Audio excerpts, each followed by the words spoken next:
of our workshop. We have a number of presentations here. All of them are key to the theme of the workshop.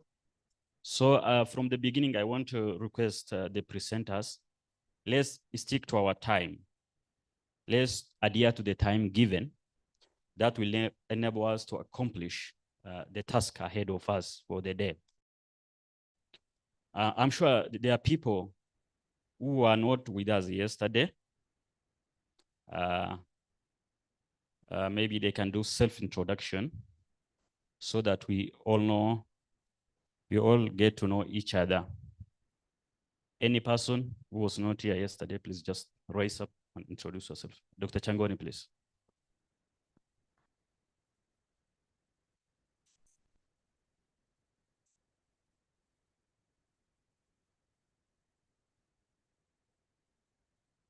Yeah, I said my name is David Changwon. I work with Calro.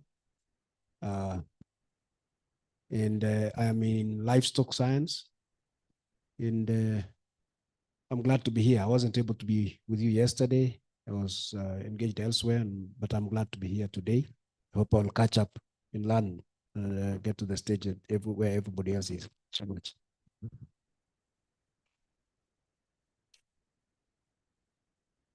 Thank you, Dr. Anyone else? Okay.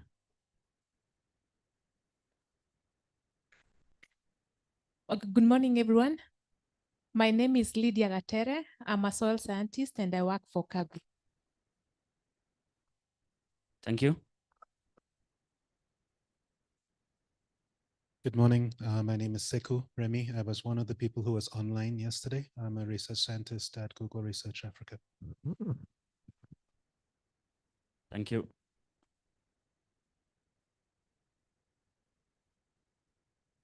So we are done with introduction? Yeah. Having done the introduction, we will go to today's program. And I want to invite and request Poverty to moderate this morning session. It's all about data and the models that will be used for building an effective platform. Poverty, welcome, please. Thank you so much. Good morning, everyone. How are you all doing today? Nice. So today we are going to have try to have a very interactive session. So I would really like to ask all of you to participate as much as possible. So let's keep it fun and impactful. So at the end of the day, hopefully we can disperse with some good ideas on what the next steps are and how we can build a fertilizer optimization platform in Kenya. And just to clarify that yesterday we heard about soil health in general, and fertilizer is just one part of it. But what we are trying to do today is to look at one use case and see what can be done around that and use that as a blueprint for later, like other use cases, and how we can continue to iteratively build on this so new use cases can easily be onboarded. So I want to have the disclaimer out there that this is just one part of the big picture, but let's try to like kind of divide it into pieces and conquer. So assume that you are a farmer and this is your plot. And you might have so many different questions, right? Like, what is my current yield? How can I improve my yield? Or how can I improve my income? Sorry, there is some problem. Do you see? Yeah, okay. So yeah, what kind of crops should I grow? So crop suitability. So as a farmer, you could have a lot of different questions. But let's say as a scientist or as a data scientist, or even from a policy perspective, or somebody who is trying to solve their problems, the first question is, where is this farmer? Like, is the farmer a point? Not really, right? Like we it doesn't make sense to know where the farmer is, but we need to know where the plot is. So even if the question is on crop yield or fertilizer or something totally different, you need models which are not directly linked to that question you're trying to answer, but other models like farm boundary delineation or crop yield or soil mask, etc. So even if we are targeting one use case, you need so many different models to come together. So let's say we use machine learning. Please don't judge me for the bad accuracy of the boundary delineation. I did it really fast using some open models yesterday. But let's say we have made some boundary maps and we now know the farmer's plot, and we can say that this is the, that is the boundary. Now, what data set should we bring together to help answer the question of what kind of fertilizer should I use, or how can I improve my soil health? I would like to use this opportunity to do a survey. So if all of you can take out your phones and scan this QR code and put your answers, let's see what you think. So what data set should we actually bring together to help this farmer improve their soil health? You can scan this, or you can go to the slido.com and put that number.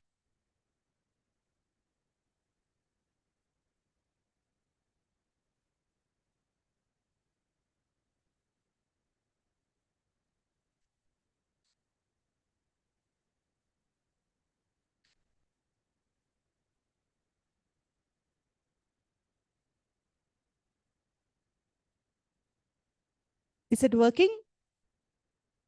Good.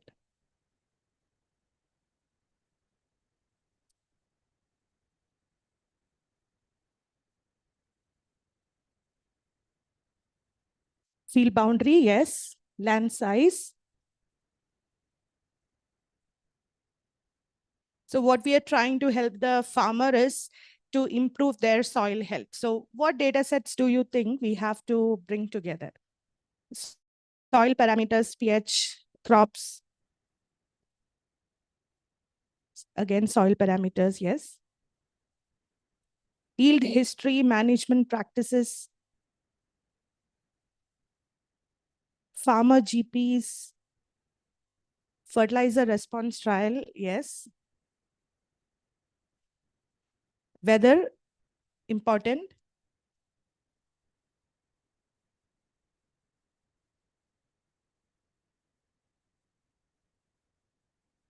Elevation models, yes. Oh, this is great. So just within this group, we could come up with so many different data sets that have to be brought in. So some of this can come from the farmer input itself, right? So we can ask the farmer what kind of crop you currently grow. But let's say you want to build a solution which can be scaled. It is very important that you identify models that can be replicated and scaled across, because see, the amount of parameters required to make that one decision is so huge. And it covers like not just farmer information, but also soil historic information. So it's not just in point of time, right? So historically, how the land use, land cover have changed in that location, how the crop yield is. See, to improve anything, you need to first have a baseline. So what is the current yield? Why is the current yield low? And then you can improve. So when we get into this problem solving mode, the first question we have to ask is not what model should I use, but it should be what the question you are trying to solve, what parameters you have to bring together for this, then identify what models you have to be built. So it doesn't, or it shouldn't ideally start with the data or the model, but should start with the user. So that's basically what I wanted to start this session on by saying this. Let me go back to my deck.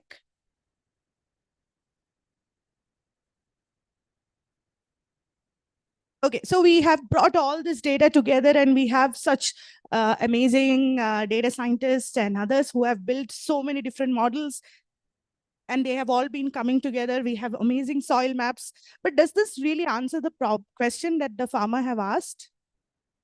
And does it clearly communicate what are the results? I mean, even as somebody who have been trained in data science, for me, sometimes the research publications or the results that come out of these is very, very difficult to understand. So you can imagine the concerns that policymakers or farmers have in adopting this, right? So having a user-centric approach becomes very important in developing these solutions. So you can, of course, bring a lot of different data sets together. You can ground truth, you can integrate and have a very good HPC in Calro. Yesterday we heard, we bring everything together, but still, if there is not a decision support tool targeted at different stakeholders. So the questions that policymakers have might not be the same as what a farmer have, right? So even if you have everything but don't have the last part of it, the user interface experience, it will not be able to be adopted that easily. So that's one of the main goals for this session today, is to also understand how user interfaces and stakeholders have to be included in this whole discussion of the process. And one more thing is, let's say you have this model live and you have a platform, but how do you monitor that this is actually creating an impact in yield? Let's say it's not straightforward, right? You need multiple cropping cycles to actually see there is any change in happening because of your advisory. And you have to continuously improve this. So this is, in this diagram, it is a straight process, but it is actually not. It have to be iterative. It have to go back and forth, because while you are doing your analysis, you might say that, but I need more data. With this data, I'm not able to do the analysis. So you might have to come back to your data integration phase. And then let's say you are you have built a really nice model, but the farmer is having trouble with understanding what the results are. Then you have to iterate on your dashboard and make it better. So this have to be an iterative process and cannot be a straight line. So that's also very, very important. So that's basically what we want to discuss today. So I hope I have kind of set some setting the stage. That was the name of my title of my presentation. Have like given some background on what we will discuss today. So and one thing to understand is that this is not the first time this have been tried out. So Calro, together with CGIAR and other partners, already have a fertilizer optimization program. Like, they are working on it. They are continuously improving it. So it's not, we are not starting from ground zero. So the first session today, we will hear about what is already being done and what needs to be done more to make it at scale. Then we'll hear from Calro about, based on their discussions with the different stakeholders, what kind of platforms and interfaces are required. We'll also hear, because I don't know how many of you currently use ChatGPT. At least once? Yeah. So many of you already are aware of it. So it's becoming, generative AI is becoming a part of many fields, including research, including, and a lot of applications are coming in farmers and agriculture sector as well. So we'll also hear from farmer.chat, which is a platform providing generative AI-based extension services to farmers. We'll hear about different types of data that have to be integrated to create such a platform. We'll hear about the different types of modeling that have to be done. And then key takeaways from yesterday, and we kind of consolidate on what kind of infrastructure and platform development needs to be done as well. So this is basically the schedule for today. And in the end, once we have discussed all of this, we'll also discuss how best we can leverage like the open source community and the universities here as well to organize a hackathon or an innovation challenge. So we'll have a brainstorming around that as well. So I hope all of you have a really productive day today, and I am really looking forward to it. Thank you.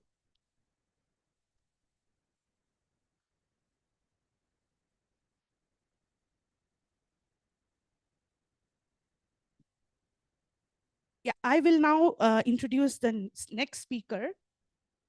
So like I said, we are not starting from zero. So we already have some models and some work have already been gone into this. So Metha Devre, she's a senior scientist, chief data officer, and work program lead at Excellence in Agronomy CGIAR Group. So she is going to present about fair data tools and in the context of modeling and how it has been implemented in fertilizer optimization. Over to you, Medha. Thank you. I hope you can hear me, Parvati. Yes. Okay, good. So I was asked to speak about open and fair data tools in the context of models and essentially for decision support. It was a very long title, so I basically boiled it down to its essentials, which is this, as you see on the screen. You will hear much more about the actual models and the decision support engine from Dr. Meklit Chernet, who will be talking later, I think this afternoon, your time. We talk about FAIR. And if I'd been in the room, I would have made this much more interactive. And I would have asked you if, how many of you know what FAIR is. But since I cannot see anything but my screen, I'm going to tell you what FAIR is. And for those who don't know, what does it mean for data to be fair? It means that you should be able to find that data first, somewhere online, ideally. You should be able to access that data that is downloaded. You should be able to use that data easily in your workflows, in your analysis. And for that, the data needs to be interoperable. So that's the I of FAIR. And of course, the data needs to be reusable. So that means that it needs to be well described. It needs to have the right licenses for you to be able to reuse and so on. So I just wanted to set the stage there so that we're all on the same page. I also wanted to do a little bit of inspiring, I guess, building on the end of yesterday, where Brian was, I think it was Brian, in the panel talking about what has gone on with medicine, which is where the data has been open for a very, very long time, very reusable. So this is just for the National Center of Biotechnology Information, their virus database, just their virus database, focusing on, of course, COVID. And I'm just pointing a little bit, my arrows are pointing to the amount of open data just for the SARS-CoV data, which absolutely, saved lives. I mean, this open, actionable data saved lives. So my point here is that I think we can do the same thing in our domain. And I want to point to, again, setting the stage for the tools part, point to the decision support that depends on fair data. And here, this is an example of a study that was published in Nature Food a couple of years ago now, I think, by scientists from CIAT, CIMMYT, and UC Davis. And here, this is about optimizing fertilizer use, building on what Parvati said. And to do that, what they did, the question they were trying to answer really was, where in sub-Saharan Africa is fertilizer use actually profitable, or could it be profitable? Is it everywhere, or are there certain spaces where it isn't? To do this, of course, they have to find fertilizer response data, and they went to Guardian. I'll talk about that later. They found a ton of data there, something like close to 130 data sets from a variety of different locations. They developed their machine learning models. They combined that with data, just as Parvati was talking about earlier. It included price data, soils data, weather data. They computed the local profitability of fertilizer use, and then they were able to map it and present their work. I won't go into the details here, but this is just to illustrate that this actually has real life repercussions, and we need to be thinking about that. Beyond, our own concerns about data. I know that, there are national security concerns, but all of that has been tackled in the medical world. I think we should take, a lesson from that. I put this sort of schematic up yesterday, that, our concept of how we're building our data ecosystem, how we've already built it, to go from the data to the analytics. What I want to focus on is the boxes that you'll see here. So what we're talking about is decision support. You'll hear more from Meklit about AgWise, which is one of those boxes there, that houses our analytics and modeling approaches to build the fertilizer support that's now in use or being validated in a number of countries, as I presented yesterday, based on the demand. I mean, CGIAR has been on the ground for decades now in many of these countries. We have trusted relationships with the governments and with demand partners, and we're working with them to respond to their needs, essentially, in terms of fertilizer optimization. But in order to do all of that, you need the data, and you need the data to be fair. You need the data to be open. You need to be able to search that data in a database. And we've built all of that. I will present some of these pieces going forward, but I wanted to set the stage to give you a sense of what we're going to be talking about. So let's start with one of those boxes, which is how do we actually verify old data, legacy data, right? What are the tools available to do that? What we've done is to use the Carib workflow. This is an R-based workflow that came out of that work that I just showed you in that Nature food paper to assess profitability of fertilizer use. So the authors there were able to find data, they were able to access the data, but was that standardized? No, it was not. So what they did was to basically develop this whole workflow to extract data, to transform it, to standardize it, to aggregate it, and then to load it wherever you want, to essentially, in a nutshell. And this is what Carib looks like. Now we have over 200 data sets. I'm just quickly going through some of the visuals so you have a sense. Most of those data sets, they're all global, but most of them are focused on fertilizer. So this is an open resource. You can go here to carib-data.org. You can look at that data and you can download the fertilizer data set. In fact, you can see where the data is available, and then you can slice and dice it for a particular geography or whatever it is you're interested in. So this is one way of standardizing legacy data if you know how to code in R. If you cannot code in R, if you're a data manager, if you're a scientist, but and you want to standardize your data, but you cannot, there's an interface-based approach called FairScribe. All of these tools are open. Carib welcomes anybody to standardize data and contribute to it, but you have to be a proficient R programmer and you have to understand the agricultural context. Here, you don't need all of that. And what you can do with FairScribe, I'll highlight some of the tools here, and you can look at them, look at these slides, and in most of them I've put the URLs for you to check it out. We talked a lot about PII yesterday, and what FairScribe allows you to do is to auto-check data assets for the presence of personally identifiable information, farmer names, for instance, telephone numbers. It alerts you to the presence of that, so you can remove it. Many scientists don't know, many of us, in fact, don't know how to, the ins and outs of licensing and choosing appropriate licenses. So there's a very quick yes/no workflow wizard that allows you to choose a license, makes it easy for you to do that. All of this is about gamifying as much as possible the ability to do this and making it easy for users.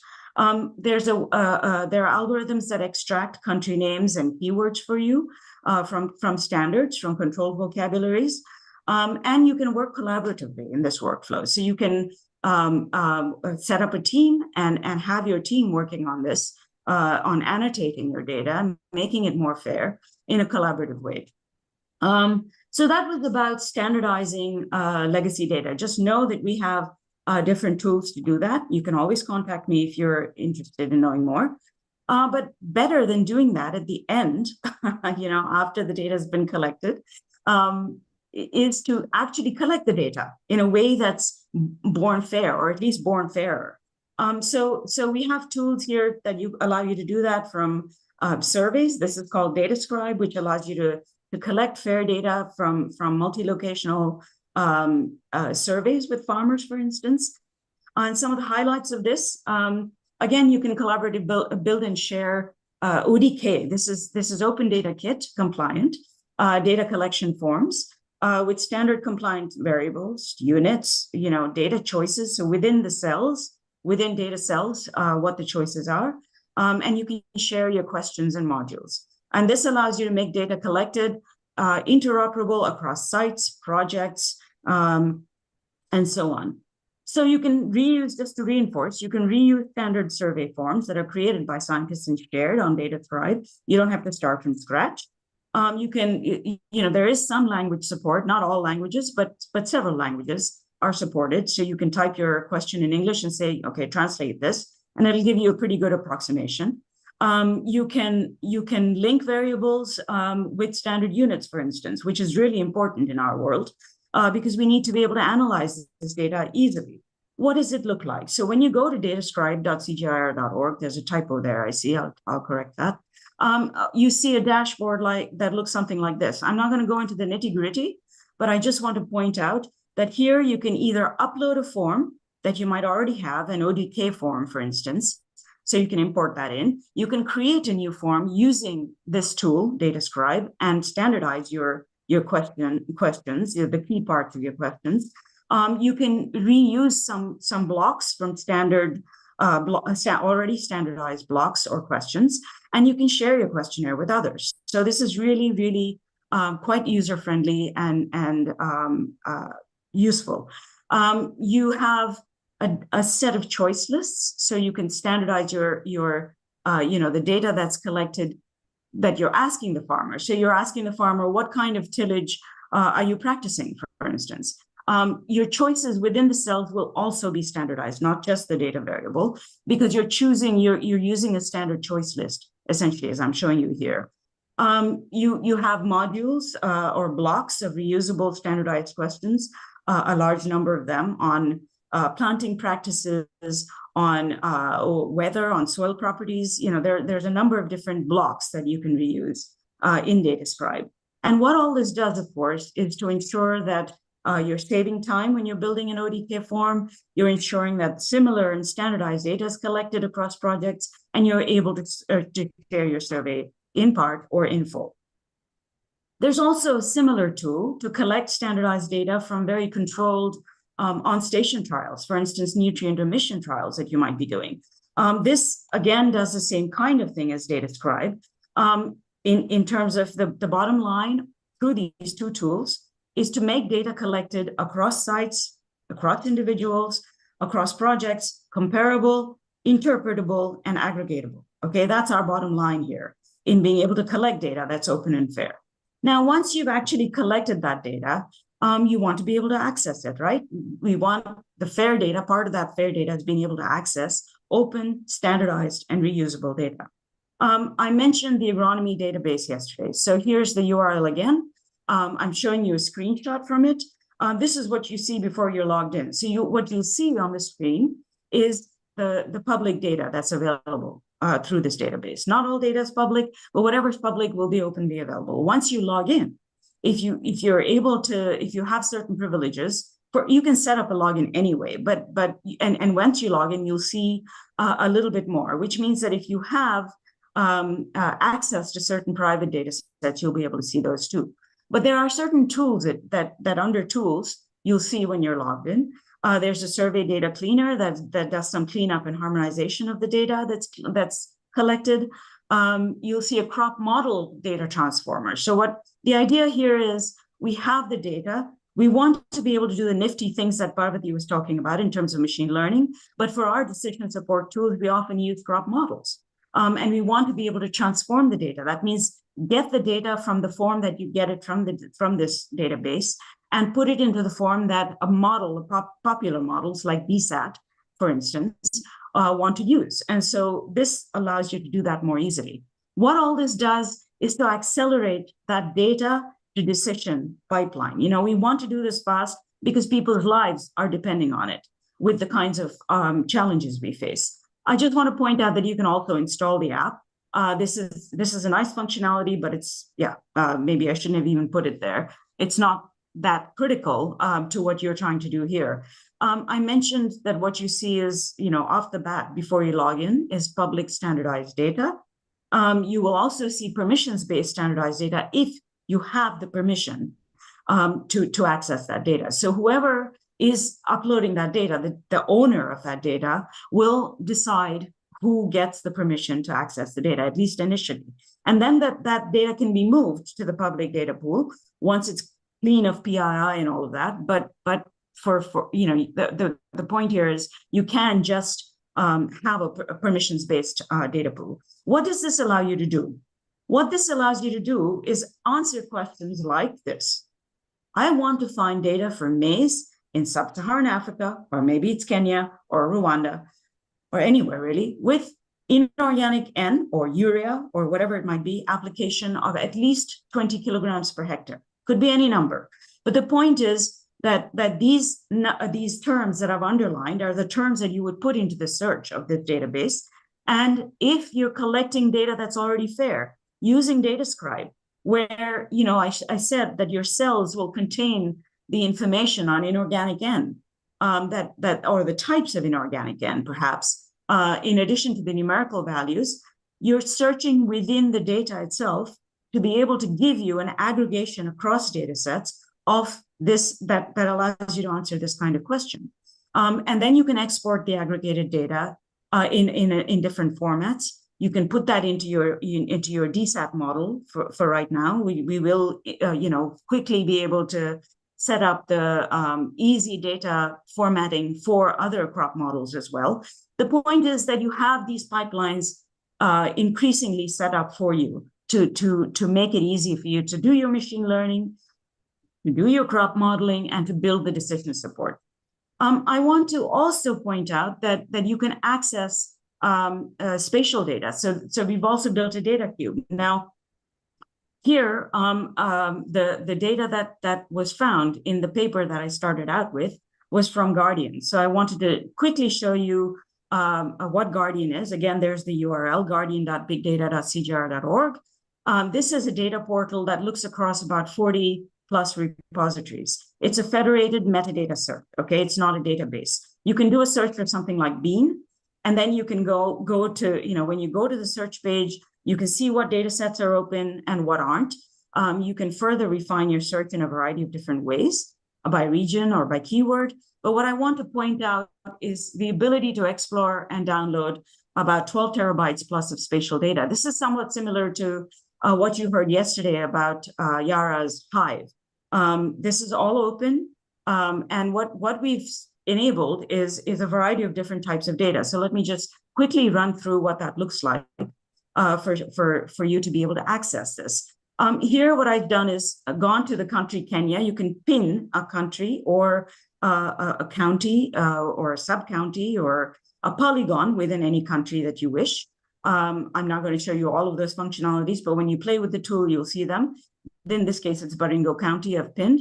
I can click on that polygon to view its details. I can then go to this little icon here to choose a particular data set. Here we have soil, crop, production, and climate. And we've got over, I don't know how many layers. We've got hundreds of layers that you can choose from.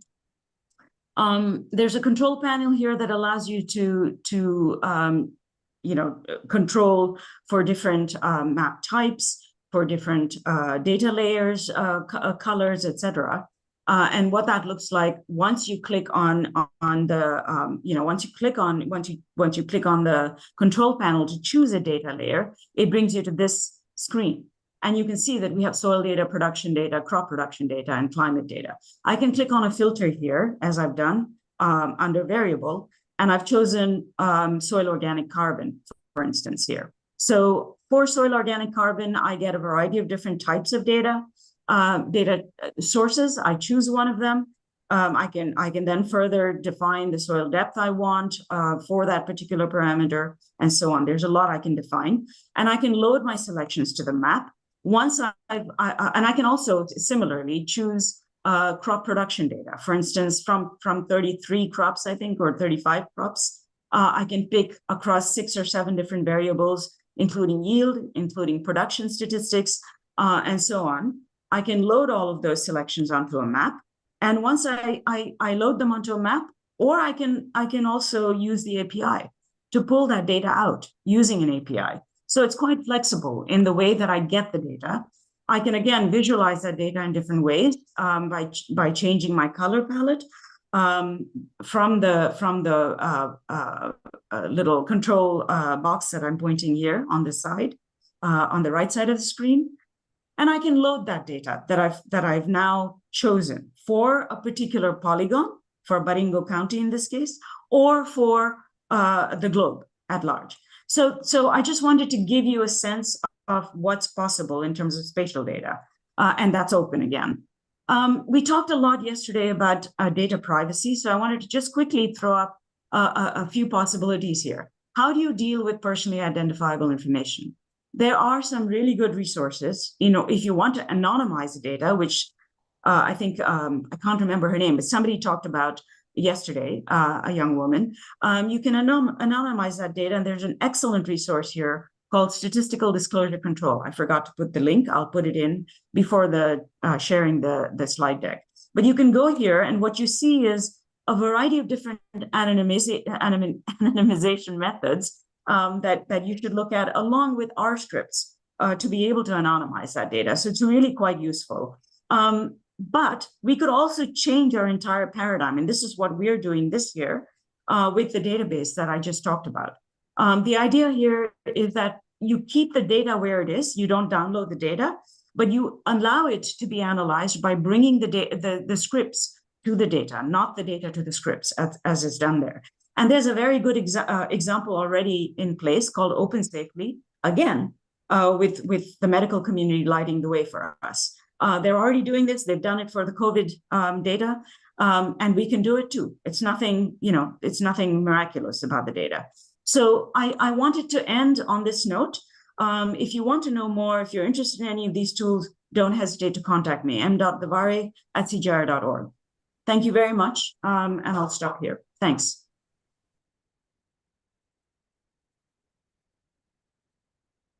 Thank you so much, Medha, for giving a flavor of the different types of tools that you can use for creating a workflow for analytics and to bring all the data in different formats into a fair format. Any questions for Medha before we go into the next session? We'll take 2 questions.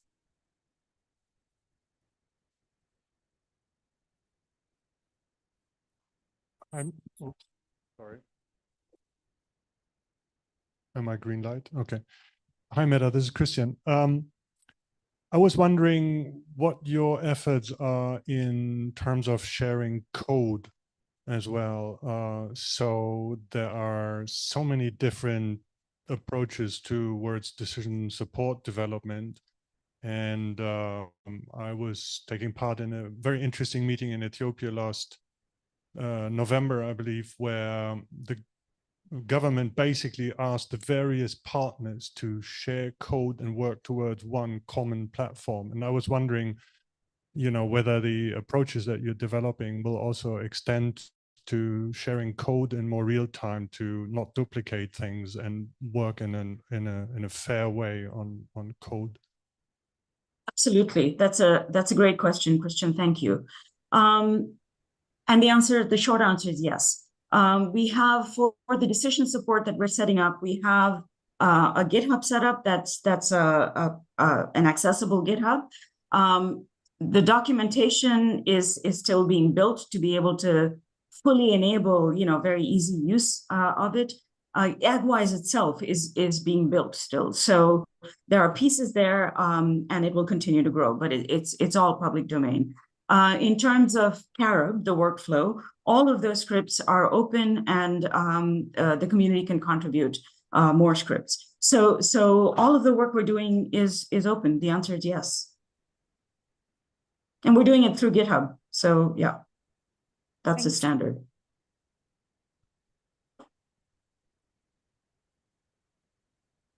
Meta, good morning. This is Frank. You were also talking about the standardization and homogenization of data sets, and which also allows the data comparison between regions, localities, and so on. So how do you ensure that the data that have been obtained follow a similar procedure, such as common sampling, harmonization, protocols for soil measurements, and so on? So how do you ensure that data can be compared across regions or scales? Yes. Now, of course, that's a thorny issue, because what we don't have is common. I mean, we do have common protocols. Whether people follow them or not is a separate question. Whether data is collected in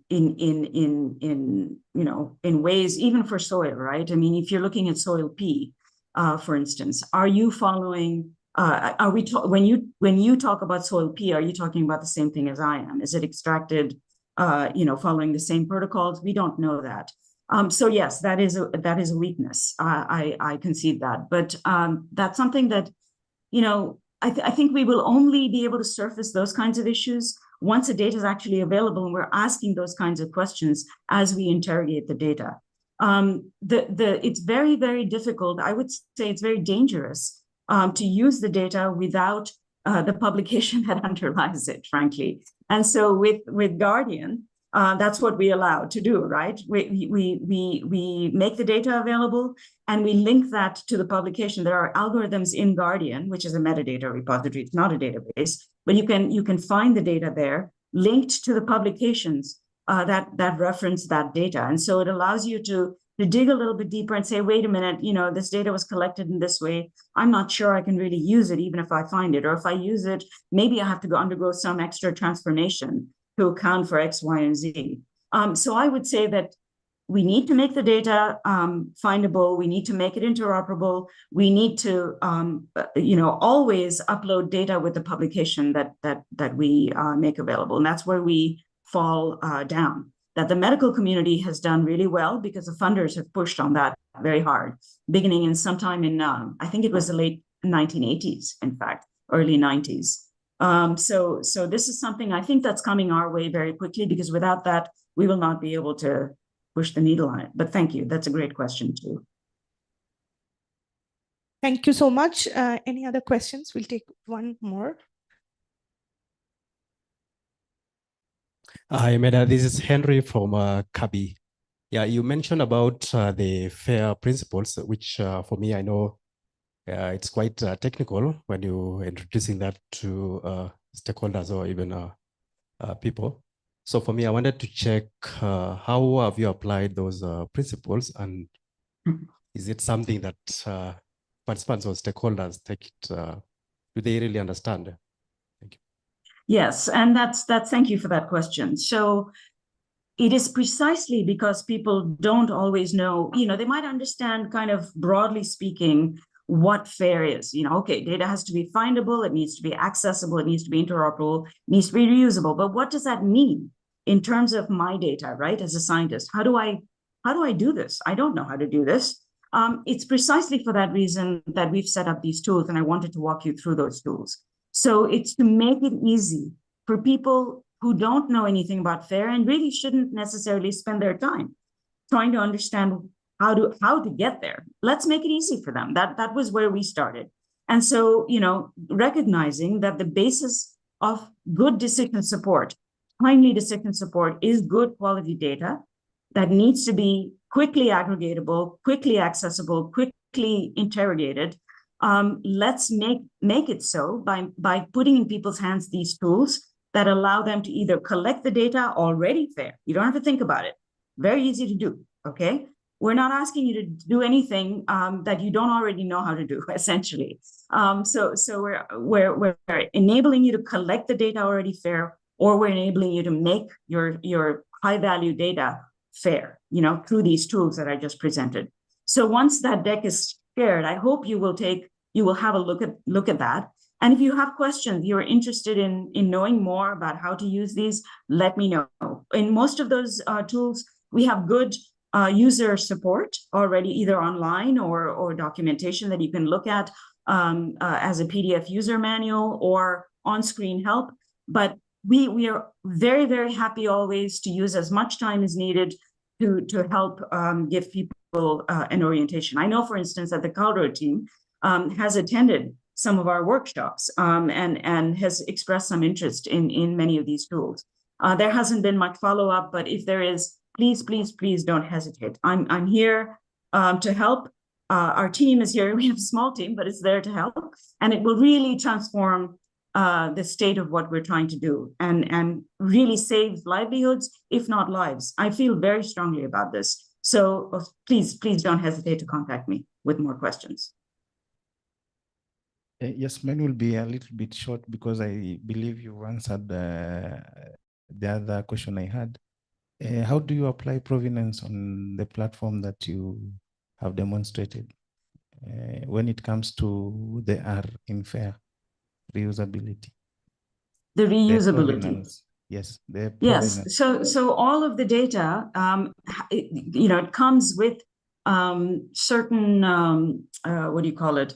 It comes with the citation, certainly. So you know where that data is coming from, who that data is ascribed to, who collected the data, and in terms of Carib, when you're aggregating the data, all of the authors of that data set are coming along with the data. We're not saying, okay, give up the data and nobody, gets the recognition for what they've collected.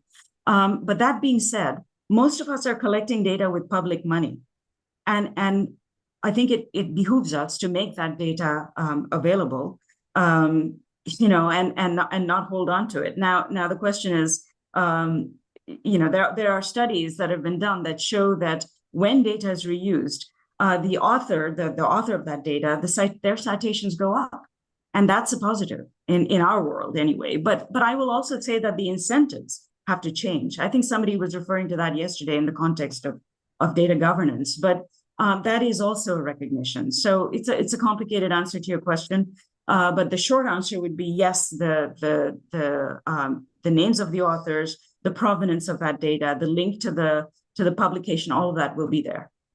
So you know the provenance. Have I answered your question? Thank you so much, Medha. We are running very close to the time. So thanks again for taking the time. And I think we had a really interesting discussion. So thanks, Medha. Thank you, Parvati, and to the whole team for having me there and for those great questions. Always appreciate that. Thanks. Thanks. Next, we have Bas from ISRIC. He's going to speak about general considerations for developing actionable and interoperable systems. Bas, before you start, please give a very short introduction. Thanks. Over to you. Thank you very much, Parvati. So my name is Bas Kempe. I'm a soil scientist with ISRIC World Soil Information in the Netherlands. Thank you for inviting us to give a talk during this workshop. I will put up my slide deck in a second. Share screen. Here we go. In which I will share some of the experiences that we have as ISRIC in designing, setting up soil information systems in various countries in the world, including Kenya. We are collaborating with Calro at the moment in a project. And I think many of the elements that I will present we've already seen in a previous presentation. So I'm quite happy with this sort of kind of introduction that Medha just gave on this topic. Of course, my presentation is perhaps a bit more focused on soil information, but many of the elements that Medha presented will come back here. So we zoom into soil a bit now. I think from the introduction that Parvati did with the question that she sent us. Okay, what parameters, what data are important when you want to consider soil health management and field level, and soil was very kind of prevalent there, right? So soil information will form an important knowledge base of this soil fertility platform that we're trying to build in Kenya. So it's important that this knowledge base, this soil knowledge base, is handled and managed well, and we can do that obviously through a soil information system. And our definition of soil information system is a bit more than just a user interface that displays maps and that users can click on and download. We like to take a little bit of a broader perspective and consider the whole life cycle of soil information in this. And you see that here on a graph, here on the right side of the slide. So we have set up a framework that we've called at ISRIC the soil information workflow that considers the full life cycle of soil information. So you start with data collection and you go all around until you are ready to serve your data to the users. And the users, as you can see, are central in this. So we've developed this as a basis for development of soil information systems, taking all these elements into account. So it's a structured approach to evaluate and document the soil information system examples that could could help to prepare roadmaps for investment plans and soil information and systems, but also it can help to prepare technical guidance by sharing methods, standards, and tools for each of these steps. And I will share some of the tools, methods that we've been developing for some of these elements of this workflow. And like I said, we are working with a couple of countries in Africa on developing soil information systems and providing guidance and support for all of these steps.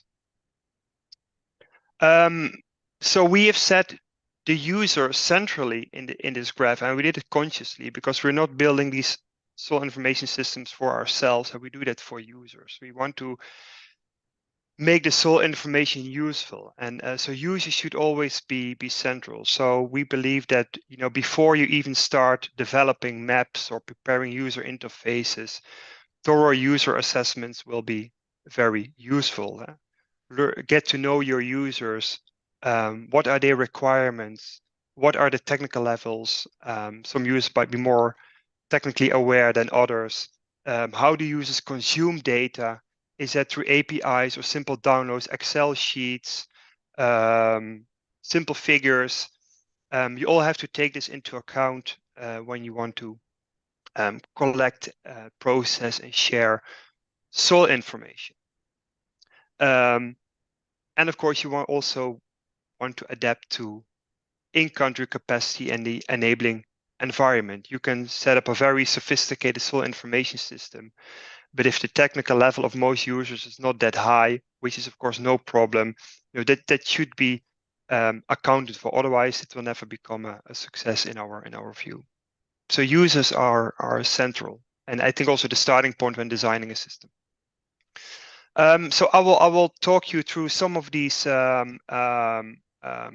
elements, components of the soil information workflow, and share some of our experience and the tools that we've developed.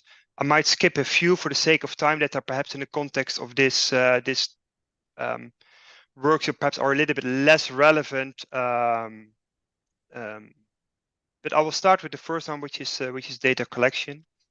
Obviously, very, very important. There is a lot of, as we all, I guess, know, a lot of soil data out there that was collected in the past that is still valuable. So a good starting point for data collection is looking what is already there and rescuing and compiling the information and knowledge that is stored in old books and reports in analog way, or in data sets that is stored on computers of research that have collected these data in the past. Alternatively, new data can be collected, and then you have to deal with designing sampling schemes for soil data. So how are we going to select sampling sites? Managing a complex field survey, trying to make use of standardized tools as much as you can, also to facilitate data exchange and interoperability at later stages. And we've been working in a project. This was the project Soils for Africa, where ISRIC, together with a lot of partners, including IITA, who's also I think present here, we're setting up a soil monitoring system for Africa. And we're doing field work across the continent. We set up a lot of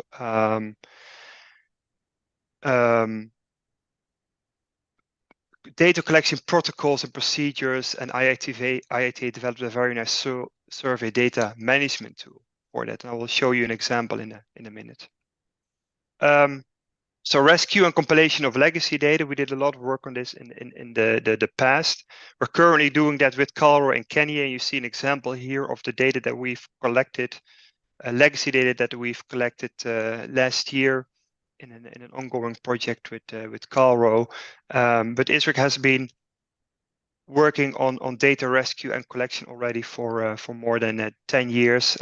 We compiled, I guess many of you will know, the Africa Soil Profile database, which contains over 18,000 soil data from over 18,000 georeference locations across Africa. That was work done by my colleague Johan, who's also here in the meeting today, some 10 years ago. When you aim to collect new data, soil data, or sampling is important. I will not go into too much detail here, but I think the main message is here, like the way you collect data is quite crucial. And before you start collecting, you should start by defining a clear purpose of the use of data, because different uses might need different ways of collecting data and require different sampling designs. For instance, if you want to do statistical monitoring like we do in this continental Soils for Africa project, that requires quite a different sampling design than when you want to do mapping. So purpose of data use is important when you want to collect data in the field. We've been working together with partners, mainly IITA, but also other partners, on setting up field survey protocols and standard operating procedures for data collection, to be able to collect soil data in many countries across Africa in a standardized way. We do field work paperless, so we make use of these ODK forms that Degmeda already referenced these in her talk. So there are very nice tools out there that we've set up that could facilitate data collection in the field without paper, in such a way that data is getting standardized from the moment it's collected. It can flow easily into an information system. And a very nice, I think, development that primarily IITA did within this project is to set up a survey data management tool. And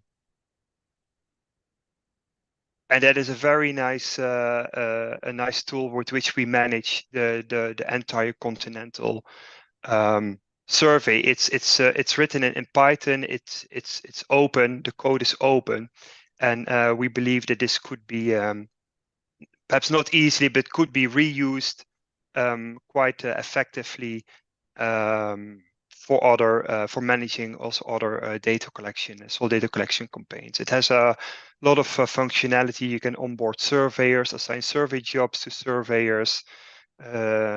Supervisors can fetch sampling locations. You can monitor data submissions and progress. So all the data that the field surveys entered become visible in the system, and you can do quality control there. And then there's then an API that makes the data accessible. So this is a very nice system that was set up for the Soils for Africa project for field management. This one I will skip, lab analysis and archiving, for the sake of time. And I think we also have Ikraf on board later today, who will can tell you much more about lab analysis and the spectral work that they're doing. Then a very important part, which is I think also at the core expertise of ISRIC, is data organization, and this touches very much upon the previous presentation. This is about standardization of data and making sure that data becomes fair. So it includes standardization and harmonization that can be done manually or automated. And I think Meda showed all sorts of tools that could be used for this. The nice thing about implementing automated procedures, often using kind of scripted workflows, is that it becomes much more efficient and reproducible. And then another important part of data organization is to develop metadata for all the data sets that you collect. Metadata should be described, and I think that is a key requirement for making your data fair. So at ISRIC, we've been working on data standardization already for a long time. For the compilation of the Africa Soil Profile database, for instance, we took a bit of a manual approach through Excel. And this was all about, we collected soil data from hundreds of different sources across Africa. And these are all brought to a common standard, which is a requirement when you want to make data interoperable It needs to be brought to a common standard, and that will greatly facilitate data exchange later on when you start serving data. So this was a huge effort, and it still works. It's manual, but it still works. So the technology level is quite low. So you do not need to be able to say sophisticated programming to be able to standardize your data. So we can offer different tool sets depending on technology levels of users. So for the Souls for Africa project, we took a bit more sophisticated approach. And I think the main point here is that there are international standards available for soil data exchange.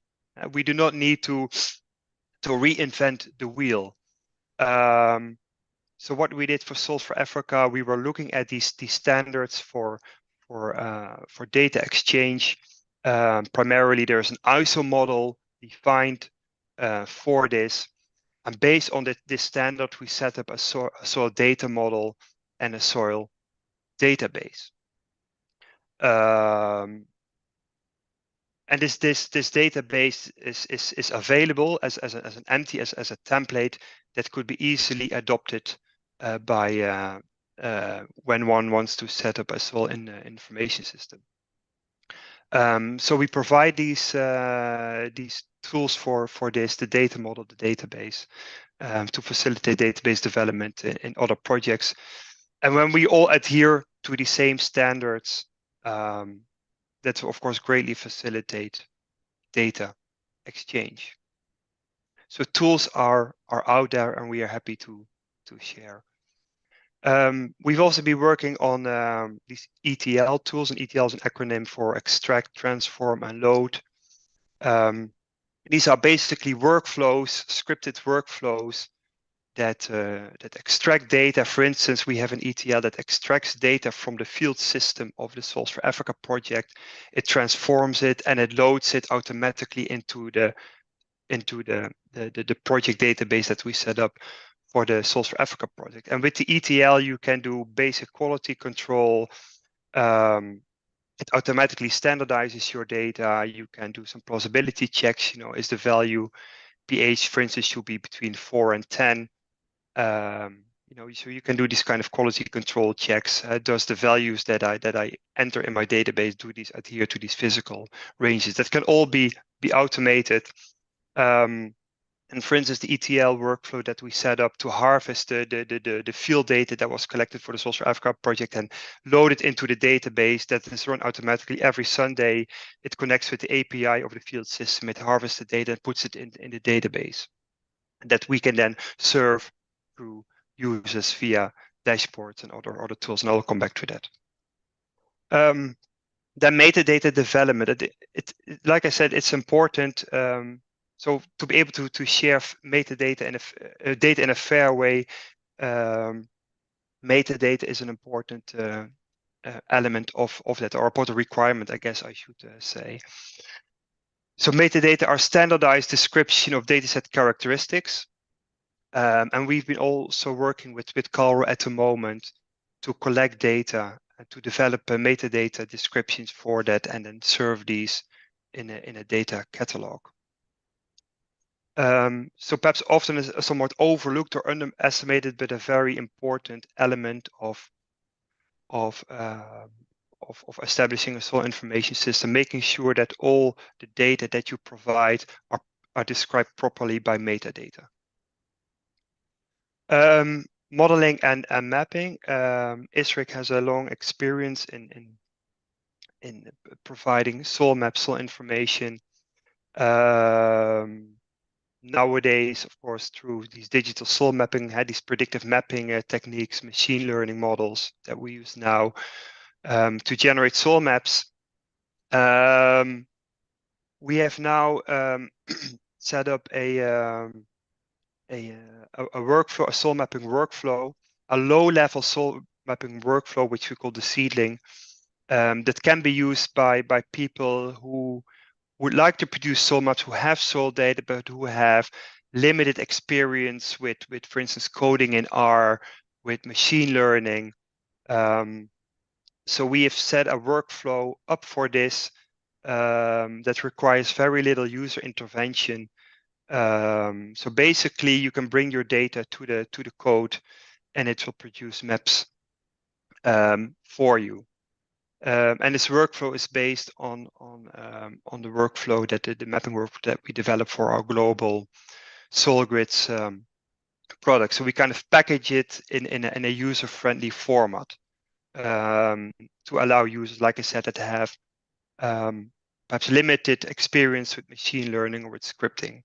But we can still then enable these technologies for them in a user-friendly friendly way. Then applying, of course, we collect soil information for a certain purpose. So we want this information to be used, these maps to be used, point data to be used. We are working on this with partners. So currently we're doing a project called Space to Place, in which we built a decision support tool for fertilizer recommendations for providing fertilizer recommendations at field level. And what you see here is the an example of the prototype that we're developing now, and the graph, for instance, shows the net return against a fertilizer cost, and there's an optimization going on. It's using soil information and some other data sources. And my colleague Johan, if you have some questions about this, my colleague Johan is co-leading this work, and he can tell you much more about that. But in the end, it's all about use, and soil information can play an important role there. Then the last component of this workflow is, of course, data information and serving. It's nice that we have all these data products developed, but at the end we want to get it to users. And also Meda gave some nice examples of this in the previous talk. So we do that in different ways. We have different technologies for this. APIs are an obvious one. We've developed APIs that give access to our point database.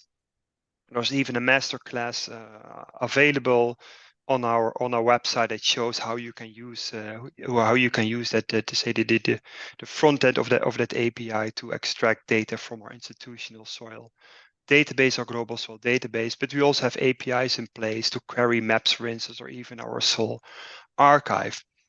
So APIs can form, one important access point for certain user groups. Of course, not all user groups will be able to operate APIs, but some users will. So it's important to have some established. Then some perhaps a lower level access through data that is contained in soil information system is through geospatial data catalogs. So data catalogs are say libraries that give an overview of the data sets that are contained in a SIS.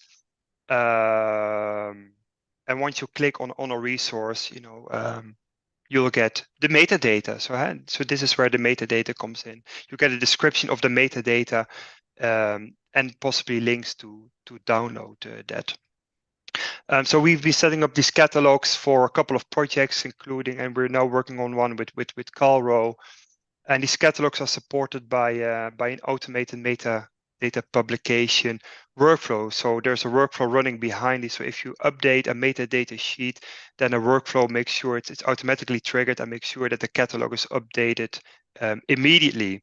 So it requires very little user intervention. So we're developing these technologies and workflows in some of the projects that we're doing, and now also with the IT team of Calro. I'm almost at the end of my presentation. Parvati, I'm seeing are using now about 20 minutes. Map visualizations are, of course, also an important way to get our data to our users. And when we adhere to open standards for data exchange, for instance, those provided by the Open Geospatial community. That makes us very flexible. There are a lot of technologies out there. You see, for instance, one here, it's called Terria.js. There are a lot of technologies out there that are built on these standards. If you adhere to these standards for data exchange, you can choose from a lot of technologies to make your data available to users. So both this catalog and this Terria.js, this data that you see is all coming from the same source, using standards provided by the OGC community. And of course, we also be working on dashboards. Another way of getting data to your users. Dashboards can be nice. For instance, when you want to provide summaries of your data in graphs, maps, charts, etc. And we've been developing these dashboard with also quite a generic dashboarding tool. I think it's also an open tool called Superset, which could bring a nice additional feature to SIS development. And of course, ISRIC has been involved already for a long time in many projects in capacity strengthening, capacity building. We do that for most of the steps in the soil information workflow. And recently, last month, we had a nice, I think, training course on data publication with Calro.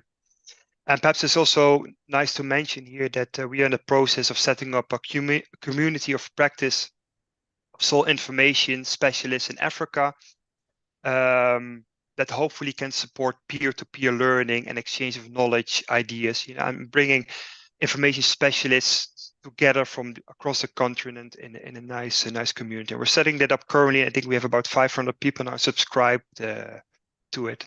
So if you're interested, take a look at our website, and there you will learn more and also learn how you can subscribe to this.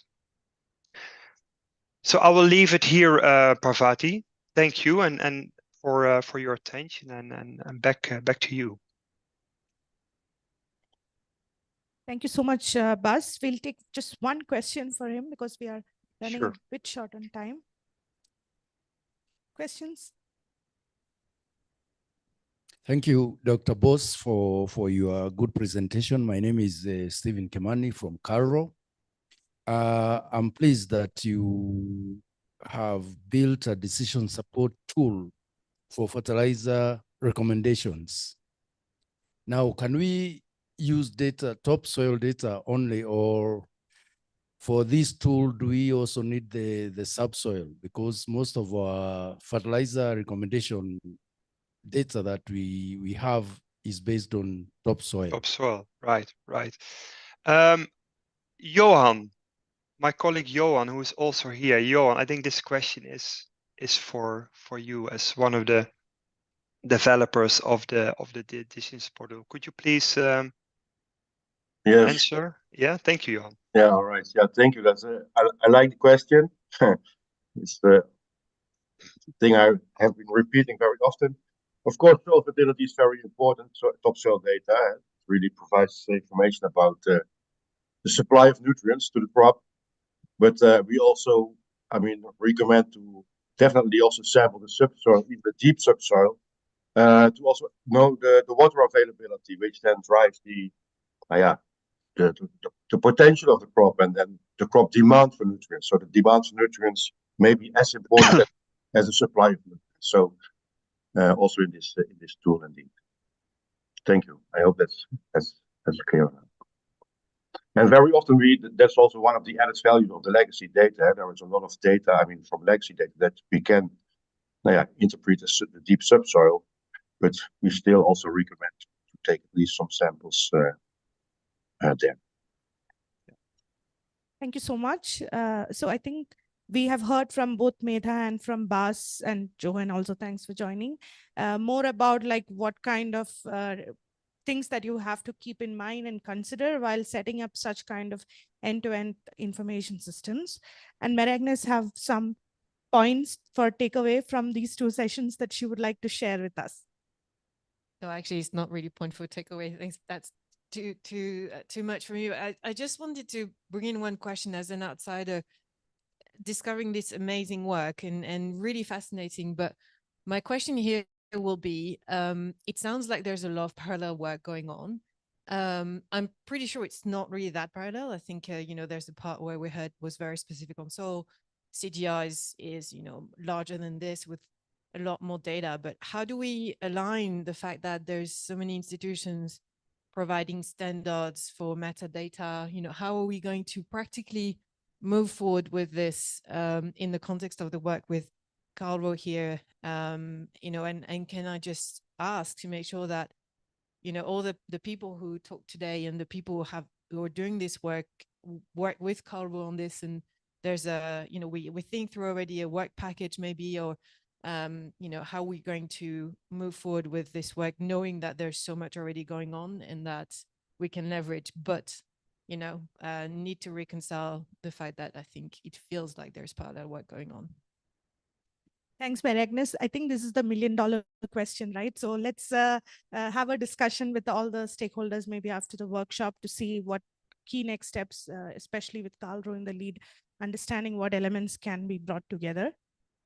Now we go to one of my favorite things in the whole pipeline, which is user interface and user experiences, because ultimately that's what we have to build in the end, like platforms that are used. So for this, first, I will welcome Simon from Carlo. He's going to speak a bit about interface design considerations, keeping in mind the diverse nature of stakeholders and audiences. So over to you, Simon.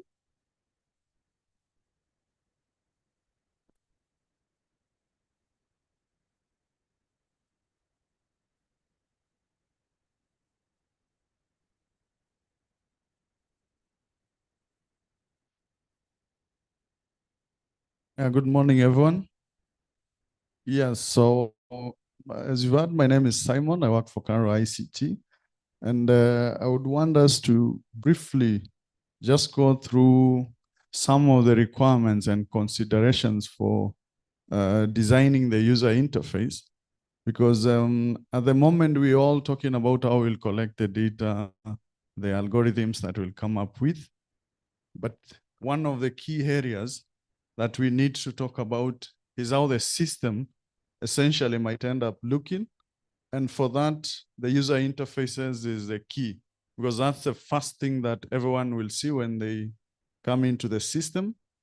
And myself and the team, we were thinking of how this can be conceptualized. And before we do that, we want to appreciate some of the things that we need to consider. Like when you open a web page, like Google, it's just one search button, nothing else. From there, you get to access what you want. So we're looking at creating positive first impressions when you look at the system. And that can be done by making sure that the users are well engaged when they open the system. Second, we want to appreciate usability and efficiency of the system by making it easy for users to ideally find what they are looking for. And these users will entail the different stakeholders. If it's a farmer, a scientist, someone sitting at the policy level. The third one is the accessibility and inclusivity, which will consider those different needs by ensuring that it's accessible for everyone. We have the user engagement and retention, which needs to be visually appealing, engaging, and personalized for the different stakeholders. And of course, having the users first visit your system is not the end of it all, but you need to retain them. And that needs to be done in a way that we have the system satisfactory. My second slide ideally brings out the user segmentation. So we are looking at having the different users, farmers. We have people like the extension officers who might need to use this system. We have researchers and policymakers. These different users need to be given data in different categories. So for a farmer, they just want to see data that will be able to help them And the system needs to be easily usable and accessible for them, because like we appreciate they have different literacy levels. For the extension officers, they want a very good or comprehensive data that they can use to advise these farmers. Researchers, these are guys who want advanced data tools that can use to manipulate some of the soil data or fertilizer recommendation, do some analysis and create reports for their publishing work. Then we move to the policy makers. So policy makers do not want to see some of the algorithms. They want to see the end product of such kind of efforts. So these are people who want to see dashboards, a dashboard that will show them that based on the different ecological zones, these are the fertilizer requirements for the various farmers, all the way to the ward level or to specific farmer level. Sorry for that. Then from there, we tried to understand the specific requirements of how to empower these stakeholders. So for a farmer, the first category shows the requirements that a stakeholder like a farmer would want. And in this case, we need to consider aspects like local languages so that they can be able to interact with the system well, the visual communication. And this is where our experts in communication come in, because for us, technical and scientists, we usually just arrange things the way we want, but my communication people tell me that there's a way you need to present information to make sure it's easily understood. We need to consider things like voice assistant. We integrate this into our existing call center so that people can be able to call and interact with at least some human touch at the end of it. Then offline functionality, because our farmers and other stakeholders might not be in areas where they have access to internet throughout. So they will need to be able to access the system at some of the functionality of it at an offline perspective. Then the recommendations need to be personalized. We've learned that when a system is communicating to a specific person user needs and not generally addressing issues, then it's usually well and easily adopted because it's giving personalized advisories that are helping specific persons. Then the next session of the presentation is interacting with other stakeholders, may it be policy, data scientists, scientists themselves. So they need to be able to look at interactive dashboard where they can create simple reports to generate for policy.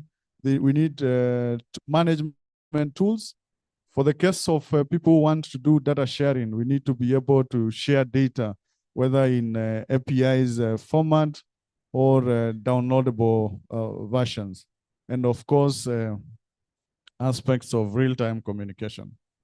To appreciate how a user interface will look like, I thought we could look at some of the systems that have been developed by Caro and of course other stakeholders in collaboration. And this is one of the systems we call the COW, which is used for the weather observatory and agronomic advice. So we try to think the simplest way we could present a lot of information in very simple view. And this, why I like this platform is because you only need to choose 3 items and then you get the advisory. So you select the county, the sub-county, and the ward. So maybe as we start thinking of how the soil platform will look like, we can appreciate such kind of simple interfaces. Then the second one is the Kenya extension platform. Basically, it brings all the systems that we've developed together.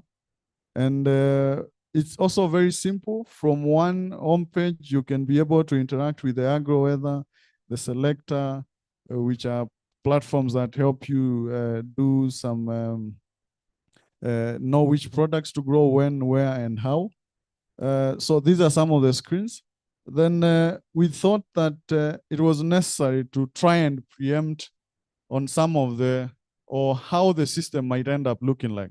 So we designed what we call a wireframe, or just a simple prototype of how the soil fertility and health system might look like. And from this, we came up with just a simple, so this is for us to appreciate how the system might look like, from where we might have a home page. And in that home page, you can see, I think this one, where it's showing the system. Maybe you can have a login, we can have a guest feature. And then when you log in, you will be able to do some things, maybe access, register your farms where they are, pick some GPS coordinates. So basically, as we go on thinking about the data that we will be ingesting, the algorithms we will come up with, it's good to appreciate how the system might end up looking like, so that we don't create something that is only meant for our own consumption and not the intended stakeholders. And the presenter has mentioned exactly that we need to consider who are our consumers of this system. So that's just another view that shows the way maybe you will be able to give advisories in terms of the fertilizer. So maybe you calculate the requirements of the fertilizer that you will want. So basically this is to juggle our minds on how the system might look like. And I think after the workshop, we might need to go into different codes, and one of the code probably might be to look at on the system design, so that we can start coming up with a preemptive design on the SEM. Then maybe for other stakeholders who might need dashboards in the system, this is just a sample dashboard of how we target different stakeholders who might just want to see visualizations of the various outputs of such a system. So maybe the number 6.4 would show how many farmers are using the system, or how many farmers have done fertilizer checks, or GPS coordinates of the various locations where we've taken samples from. Thank you.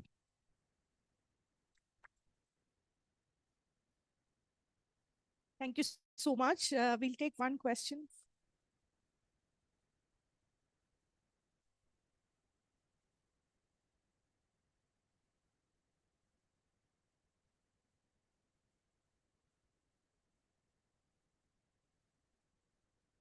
Thank you. Thank you for the great presentation.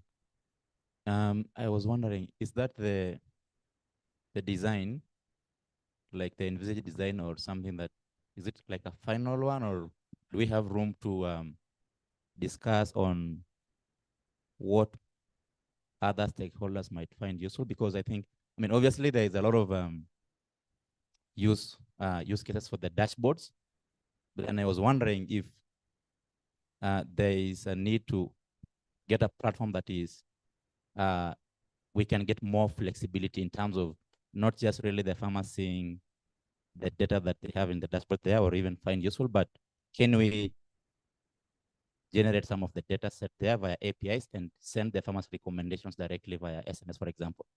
Folks would not know how to click and see information from apps or web pages. Okay, thank you for the question. And I think the presentation was meant to exactly do that, provoke guys to think of how we would want the system to look like. So this is just something we did on the fly, just to so that people can start thinking of how this system needs to look like. This one is something that Maurice concocted in a few minutes. So we want people to start thinking of how we want the system to be, and it's open for discussion. Obviously, the system will never look like that. That's just a brief of how we preempt it to look like. Thank you. Thank you so much for, okay, last one, but it's.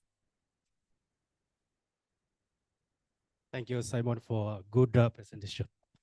For me, I wanted to check with you, Simon, before even we start looking at the system itself, how it will look like. Have you looked at other existing systems in Kenya, for example, relating to either soil or even digital systems that could be now integrated or into now the soil system itself? Yeah, thank you, Henry, for the question. And yes, we tried to look at how other systems are doing it. And some of the concept you're seeing in the prototype, we are appreciating how data or the interfaces have been presented in other systems. Right now, I would say it's still a little bit too early to know whether we would integrate to existing system or not. But I think as a consortium and all the partners who are here will be able to see whether we need to re-engineer the wheel or we have existing platforms that we can leverage on as we go on. Yeah. Thank you. Thanks. Thank you so much again for giving some context on the different types of stakeholders and what Calro is thinking about potential interfaces. I think this really sets the tone.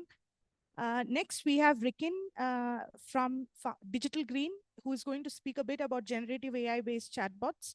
And Rikin will also be supported by Beryl, who is here in person. Rikin, over to you. And please give a very short introduction of yourself. Thanks. Thank you, Parvati. And sorry that I'm not with all of you in person. Very excited to be part of this conversation. So I'm Rikin Gandhi, co-founder of Digital Green, which started 17 years ago, initially as a part of Microsoft Research in India, in a group looking at technology for emerging markets, with an interest of seeing how we could improve the efficiency of agricultural extension programs, leveraging digital technology. At the time, this was pre-smartphone and even regular phone revolution. And so where we anchored was primarily using videos that would be produced by farmers and for farmers to share agricultural practices in the form of short 8 to 10 minute testimonials and demonstrations of practices that would be produced in a hub and spoke way where government extension would create these videos. They would have these vetted and they would be shown using mobile projectors into various farmer group settings, and data and feedback would be collected from these interactions based on who watched what video, what questions they had, and what practices people did or did not adopt. And we've certainly done this in several countries across India, Ethiopia, Kenya, and in Kenya specifically in close collaboration with Calro. So it's great to follow Simon's presentation and various counties across the country. Through various randomized controlled trials, we've been able to show that using these videos, that people's first question is not about the ROI of the practice, but what's the name of the person in the video, which village is he or she from, to establish trust that this is somebody that is similar to themselves. We've been able to show that this approach can reduce the conventional extension programs that are typically field demonstrations or farmer school types of approaches that cost often 35 to 40 US dollars to get one farmer to adopt one new practice. We've been able to show through these evaluations, reducing that cost to a tenth to about 3.5 US dollars. We've been able to scale this approach, not by ourselves, but by partnering with mostly government extension programs of ministries of agriculture and state and county type of extension programs, including those run by cooperatives in Kenya. And this network of now nearly about 100,000 odd extension agents that uses these videos, more than 7,000 in 40 different languages, uses it to serve more than 5 million odd farmers. About 4 years ago, we recognized that these videos that were being produced at a district or county level and then shown at a village level were great and were having the impact and scale that I just mentioned. But at the same time, for certain types of practices, like the discussion that all of us are having this week, like site-specific fertilizer recommendations, there's obviously a need for that advisory to be more granular and not just produced at like a district or county level. You need to get obviously more granular at a plot level, ideally. And so in Ethiopia, with the support of the Gates Foundation and working in collaboration with various World Bank and Ministry of Agriculture programs, we've been working with the government extension directorate to create registries of both farmers and extension profiles. Obviously, these kind of things exist in Kenya already, like with the Kiamis farmer registry setup. But in Ethiopia, this didn't exist. And so we worked with them to create these registries, which contain basic details like name, phone number, gender, location, crop, livestock, specialization, and then also created a protocol that we call FarmStack, and that we've also worked hand in hand with Calro in Kenya to set up the Kenyan agriculture data sharing platform that now connects the Kiamis data to counties who want to be able to have visibility over the registered farmers and various subsidy programs for fertilizer that they are running. But this can also be tapped into for advisory purposes. And this is what we've done in Ethiopia in collaboration with CGIR's SIAT Research Center, in that these registries of extension agents and farmers are on a consented basis via this FarmStack protocol, are passed to SIAT's research team, and then they combine this data with other types of data sets like weather, terrain, soil map info, and then pass via this Telegram bot that you're seeing here in the upper left, a site-specific fertilizer recommendation, which comes in the form of a map that you're seeing here, which is within a village of the various fertilizer rate type of recommendations, along with a video to help with the advisories, sharing, and adoption amongst these communities. And it's not just like a one-way push of information, it's also gives the extension agents the ability to record how many farmers they shared those recommendations with, how many farmers actually applied those practices, because there's obviously constraints in people's ability to access even these site-specific fertilizers, recommendations given cost and even just availability types of limitations. And so we've been able to work this with the SIAT team to improve the model that they created so that it could, for instance, not just give synthetic fertilizer recommendations that were hard to get, but also include more biological kind of fertilizers that could be combined for those who didn't have access. And SIAT studies have been able to show through the Excellence in Agronomy Initiative that this results in a significant boost of yield for these farmers.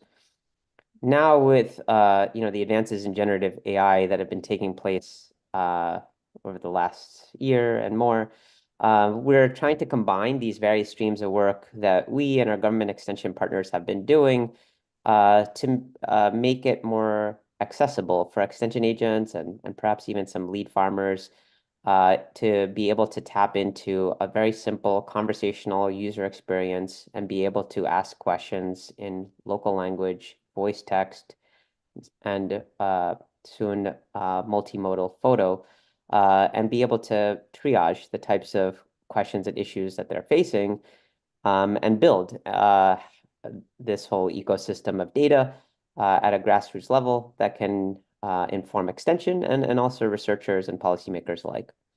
And this is like a screenshot of how this multimodal type of experience for a extension agent can look like, wherein I'm posing questions related to diagnosing like a pest issue in a rice crop that you saw at the beginning of this reel. And it passes me to relevant videos, and it passes me to information about local agro dealers that I might be able to source a botanical pesticide that might help address it. And I'm able to give feedback to the bot to also improve its relevance and support to my interest as like an extension agent. And so you can see here what this bot has been trained on is not like the generic ChatGPT, trained on the whole internet kind of data set. But this is the specific set of content, videos, PDFs, other types of materials that our government partners have provided, and that this model has been specifically trained against. And it's also linked to like the registry type of data so that people aren't getting like a generic bot experience, but based on their locations and other type of details in the registry, then that experience is custom made. And as they interact with the bot, that also updates also these registry profiles dynamically. What we're finding is like women extension agents are using this bot 2 to 3x more than their male counterparts. And we see the opportunity to reduce the cost per farmer another order of magnitude from what I shared from the conventional extension system from $3.50 to 30, and how we used videos there to now less than 30 cents. The kind of last couple of slides I wanted to share from my side before I hand over to Beryl is that we're also now working, and this is primarily happening in India at the moment, but something we'd love to explore in Kenya, is trying to pull together some of the components that I described around a data exchange protocol that protects people's data and allows for data exchange with this AI bot type of work. And we're seeing this be formulated into a DPI plus AI, like a digital public infrastructure play together with this generative AI for agricultural advisories. And there's kind of three big buckets that I'd say that we see as being important. One element is around marketplace kind of coordination, that you want a network of both public and private actors who are creating these types of bots and other applications to support, the goals of climate smart agriculture and gender inclusivity. Then there's a need for having a governance structure to be able to protect people's data and allow for interoperability across systems, to Mary Agnes's point, to like drive greater convergence. And then create the enabling open source building blocks of tools like these AI models and structures, as well as data exchange and discovery tools that can enable that ecosystem. And so this is like a snapshot from like our India work, but for example, over there, the Ministry of Agriculture is serving as like an overall network orchestrator, setting up the whitelisting of what organizations can be contributors of relevant content. And then there are various types of content consumers who, in some cases are leveraging the bot infrastructure that we've created, or in some cases they have their own application and they're just tapping into like other people's data or content with the various types of network protocol protections and accountabilities that I mentioned. And then on the AI stack layer, there's a bunch of smarts that kind of has to take place to ensure that the bot actually serves the end user, who are these extension agents and ultimately the farmers. And so there's various types of data sets that can go into these types of applications, whether it's the more static fact sheets and PDF type of material, or the more dynamic soil, weather, market info kind of stuff. But then there's also a lot to do with regard to how to reduce hallucinations of how these generative AI models perform, how to increase relevance, make sure that it's sticking to like the approved kind of like content, that it's like relevant based on like people's registry profiles. And so this is like kind of a stack wherein we're building on, of course, existing large language models. There's no need to like try to reinvent the wheel there. But for our agricultural domain, there's going to be inbound queries or prompts that like a extension agent might ask. And in some cases, they might be asking higher level types of abstract questions, and having an orchestration layer to determine whether that's going to go to a decision support tool of like a research center to provide a site-specific fertilizer recommendation, or is going to go through this whole sort of AI ML sort of pipeline for being able to generate a more specific response as per that person's query, is something that needs to be orchestrated. And of course, like the ability to like triage the various types of vocabulary in local languages that people are going to use also is super critical. And this is where we also see a need for bringing in subject matter experts, identifying golden question answer pairs to be able to fine tune these models to perform as people expect.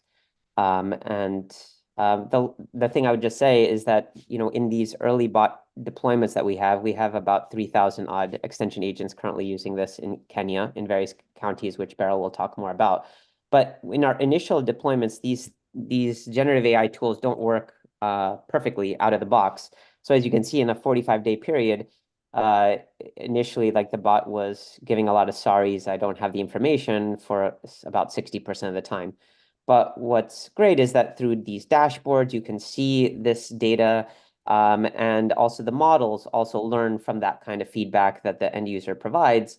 And you can see very quickly, like, the improvement in its responses. So here I'll pass over to Beryl just to share the context of where we are in our partnerships and our deployments in Kenya. Over to you, Beryl.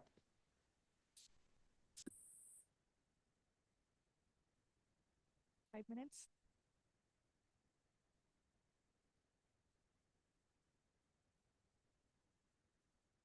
I promised to take 3 minutes. I'll just talk about our work in Kenya. We have been working with Calro on KDP. Salim talked about it yesterday. FarmStack is our product. We developed it, public good, handed it over to the client, who was Calro. Today, I will talk largely about the farmer chart that is in the field. We began our work in August. We started slow, but the counties truly want the product. In Kenya, we are specifically working with lead farmers and extension officers directly with the counties. We have an estimate 3,000 extension officers and lead farmers who have sent messages back and forth on the chatbot, an estimate of 33,000 messages. We have the back end where we see the type of questions they're asking, their interests. We work in 8 counties and 8 value chains. 8 counties, but Nakuru, Nyandarua, Kirinyaga, we will begin onboarding the extension officers and lead farmers from February, and this was intentional. We wanted to work with them just before the short rains or the planting season so that we also understand what exactly is their interest. The value chains can be improved, but right now the counties have asked us to focus on coffee, dairy, potato, chicken, mango, avocado, cabbage, and banana. Lead farmers really want the horticulture, the cabbages, the tomatoes, the potatoes, but then the extension officers look at the cash crops that cover coffee, dairy largely. The features on the chatbot are in different categories. We have farmer profiles, farmer registries, which will largely work with this workshop, because the extension officers are asking, what fertilizer can I use? They can collect information in the field about the particular soil type, what soil test has been done, and we can be able to link this back with the Calro database. There is content retrieval. This is done by advisory, and the content can be anything or anyone who has content who you want to give it directly to the extension officers. We could actually work through the APIs to tap into your content, put it in the chatbot, and transfer it back to the extension officers. There's a content library. We began building our library, and we work directly with Calro on the content, on their teams, and this is what the extension officers are working on. Yes, it is like ChatGPT, but it is strictly restricted to the content that we give it. So if an extension officer will ask, what health provider can I access in this region? The chatbot will say that is outside my scope, because we've not fed it on that information. We have other features that are for the chatbot, but not ready for the Kenya market. And that includes extension officers training, where they will actually go online, use the app, and have some training module. We are still developing that. The performance management is also being developed. This is largely asked for by the counties through and through. Every county we've gone to, they want to see how the extension officers are working. They want to see how the lead farmers are asking, what questions they're asking, so that in case there is like a pest disease, they are able to catch it up front, and then reports and dashboards, and this is being improved as we go.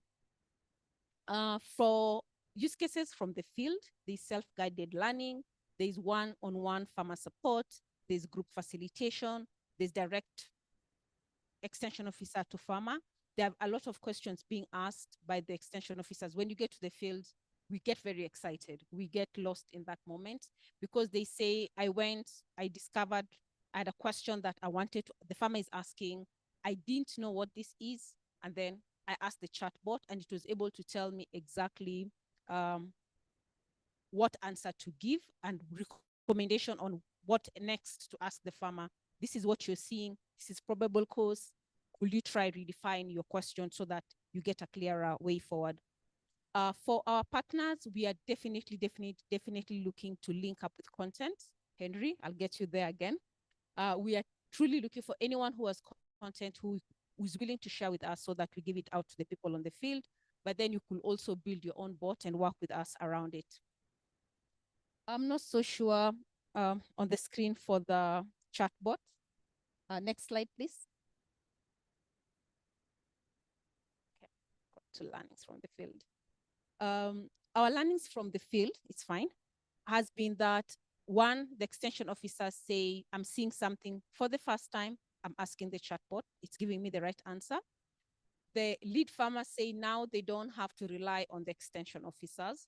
Our bot is on Telegram, but we are seeing that the extension officer, the lead farmers are still going back to their WhatsApp groups and asking questions in the WhatsApp groups.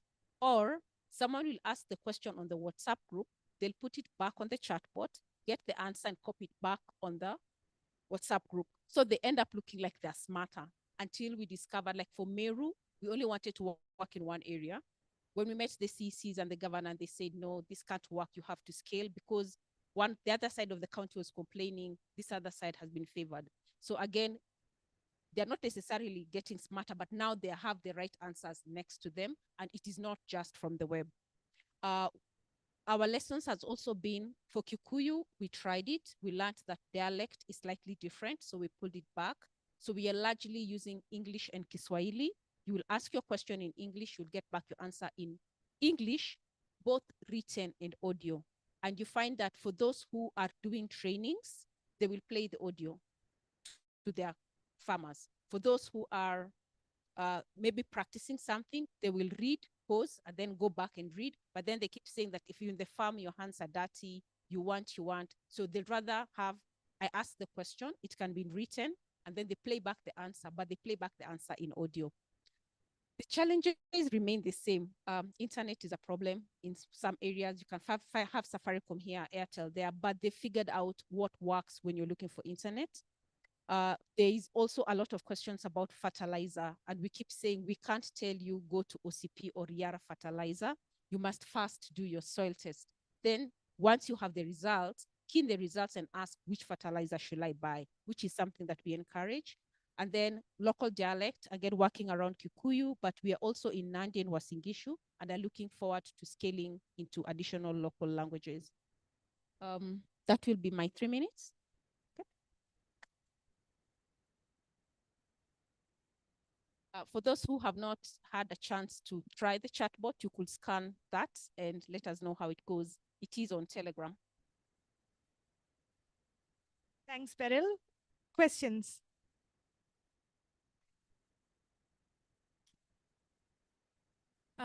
Mine is out of curiosity. Lydia Gaterek from Kabi. I'm wondering, why did you use Telegram instead of WhatsApp, which is much more common? I have 2 members in the house. So I have Nerea, who is new in our team. She's our head of product. So just jot down for me the questions then, I'll get you. And then we have Gary, who is our lead in strategy. He also joined the meeting. And to answer your question, when the product was being developed, it was easier for the team to do much more on Telegram because of how open it is as opposed to WhatsApp, and perfect the product. So yes, it is on Telegram. We've had numerous requests to move it from Telegram into WhatsApp to its own app to web version, and we are working on it, and by March we should be set. Thanks. Thanks everyone. Really fascinating and amazing work here.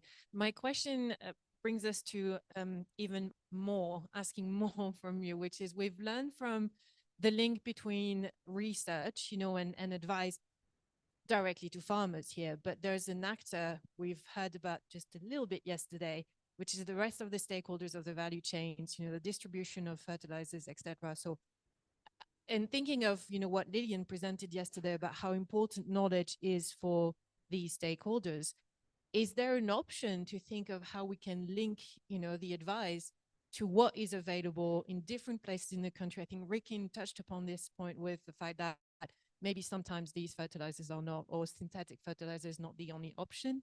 You know, how can we already think through, even though, you know, maybe this is for a longer term, but maybe integrating some more information about product availability, what's there, you know, different options, et cetera, et cetera. So that goes very well with our content retrieval. We are more of a push and pull. And when a farmer will say, ask a question, you get an answer. If you feel that that answer is not practical, there is a thumbs down option with every response, something that we like. Because at the back end, when you do a thumbs down, it gives you like a mini form where you say, I feel that this is not the correct answer because of XYZ. We will look at, does that make sense? But then we are trying to gather ground experience as much as possible. Synthetic fertilizer may not be working, it may not be the right thing, or it may have been the right thing. So we also do collect feedback directly from the farmers and then linking it like so that we improve our content. But again, we are saying if anyone has, I say researchers, a lot of research, give it to us so that we allow the bot to learn so that we are giving the right advice in the field. Sorry, just to complement on this, but if we can maybe manage to get some of the information out there about the needs, you know, what do we see from what the research is saying, what is being told to the farmer, so that the private sector, you know, the stakeholder distributors know what is actually expected to be available in the country and they can plan and stock accordingly. I think that would be really interesting, but just throwing it out there. Thanks. Thank you so much. We are really running late, so I would like to wrap this up. So thanks again, Rikin and Beryl, for this. It's really interesting work. So we'll, before going to the next session, let's take a break. We'll convene again in 15 minutes. Thanks.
Coffee, tea, that side. And we have a very short time. We've run out of time. So can we go that side?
ICT, please come.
Morning once again.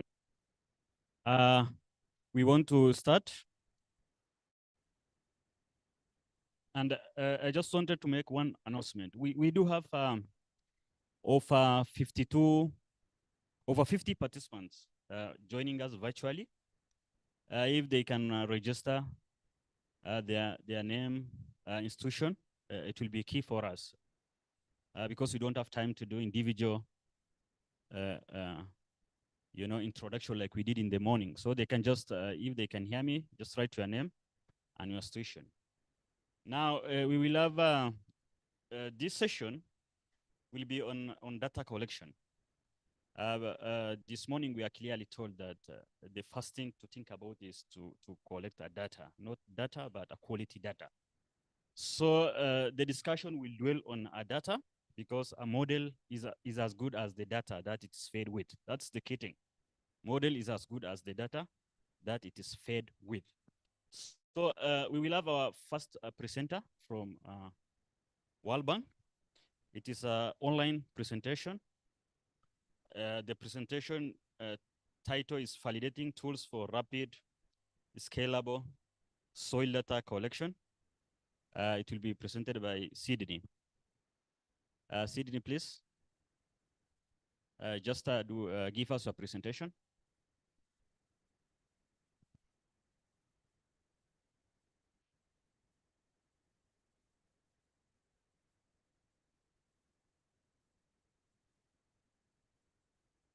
As we wait for Sydney, those who are going to present, just load your presentation with our ICT guys there.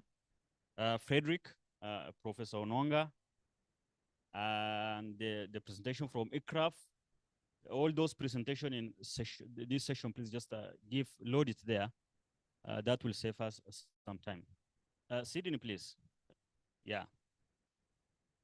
Just do us 10 minutes presentation, please. We are not doing good in terms of time. And what I will do, this to the presenters. Exactly after 9 minutes, I will stand up. So if I stand up, give us your take-home message.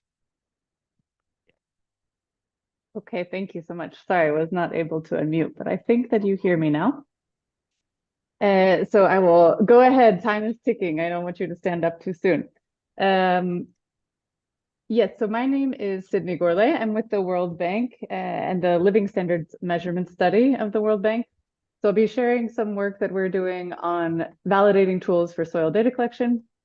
And this is particularly in the context of household and agricultural surveys. But if you are not into surveys, don't tune out, because I think the work is still relevant for other types of operations. And this is kind of experience that we're working on through the 50 by 30 initiative. So a very, very quick about us. The 50 by 30 initiative is a multi-agency partnership with the World Bank, FAO, and IFAD, where we're looking to strengthen national agricultural data systems in 50 countries by 2030.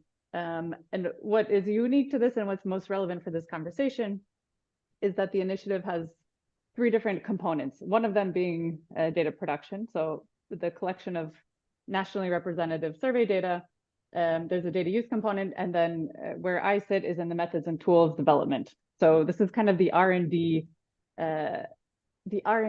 of the 50 by 30 initiative. And where we're doing some research on soil.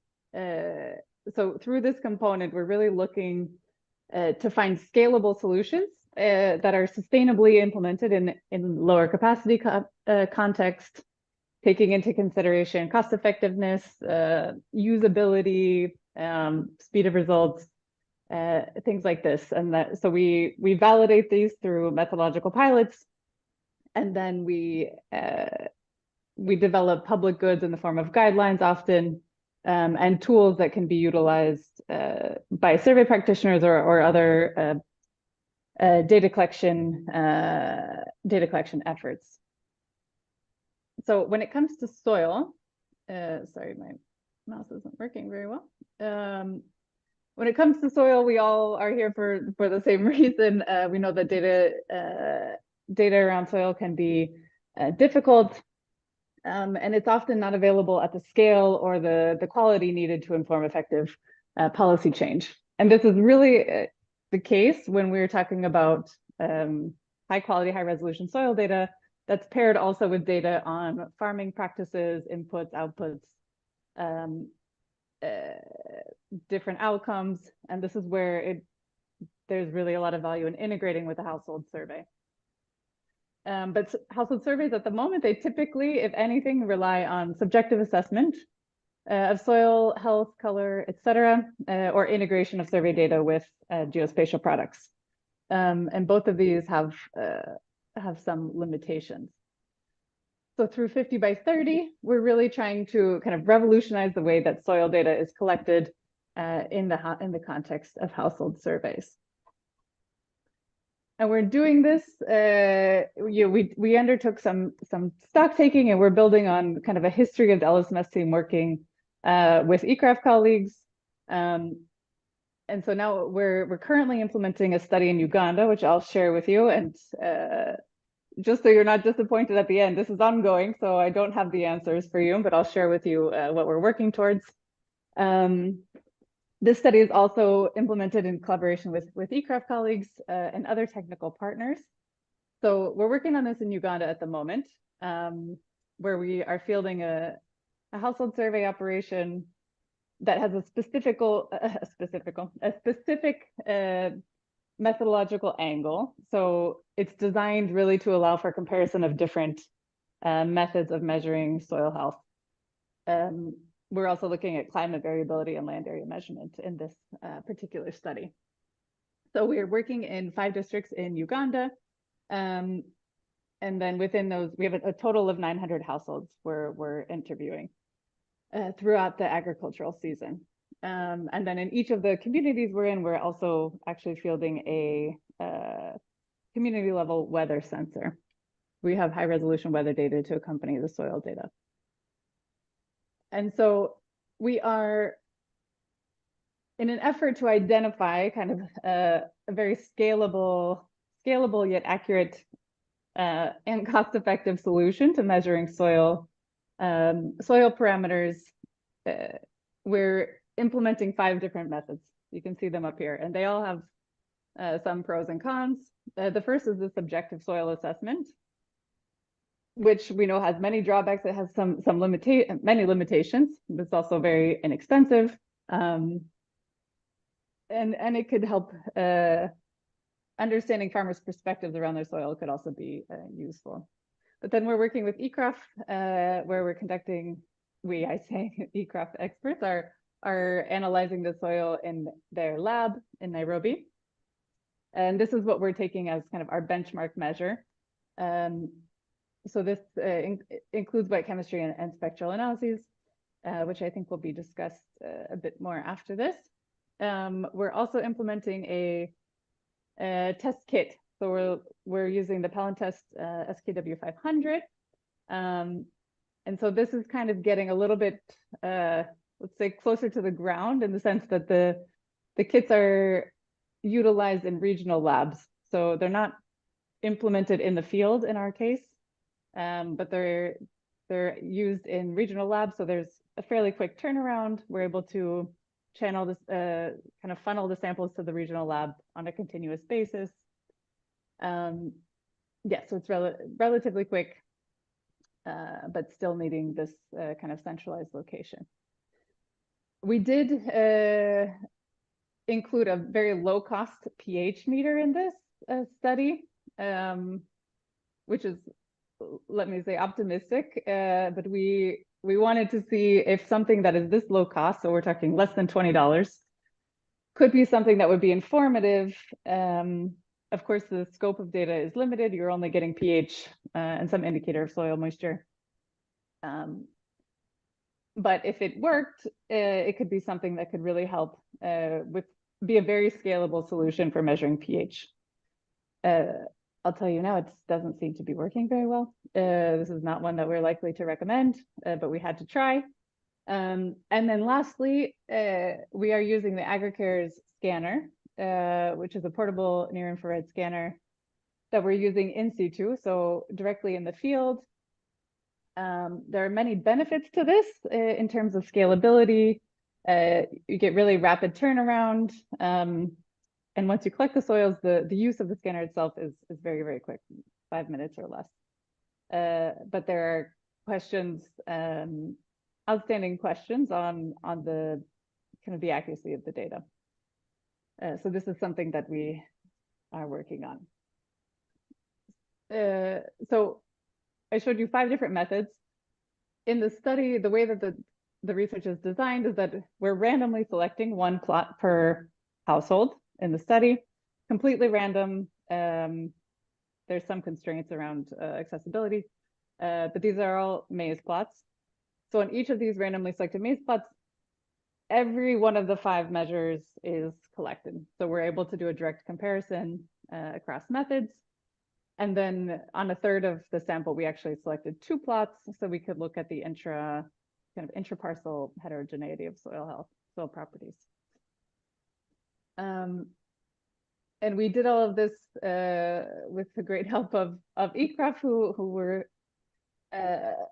who trained our teams on the data collection protocols, and we're following protocols developed by them related to the LDSF framework. So we have for each plot, we have a topsoil, a composite topsoil, and a composite subsoil sample. And then we use barcodes to link the soil samples with the survey data. So this is kind of our objective here. We're trying to identify the trade-offs across these 5 methods and see what, if any of these would be a scalable recommendation for future large-scale survey efforts. I'm going to just show you 2 very, very preliminary pieces and then tell you what we're working on.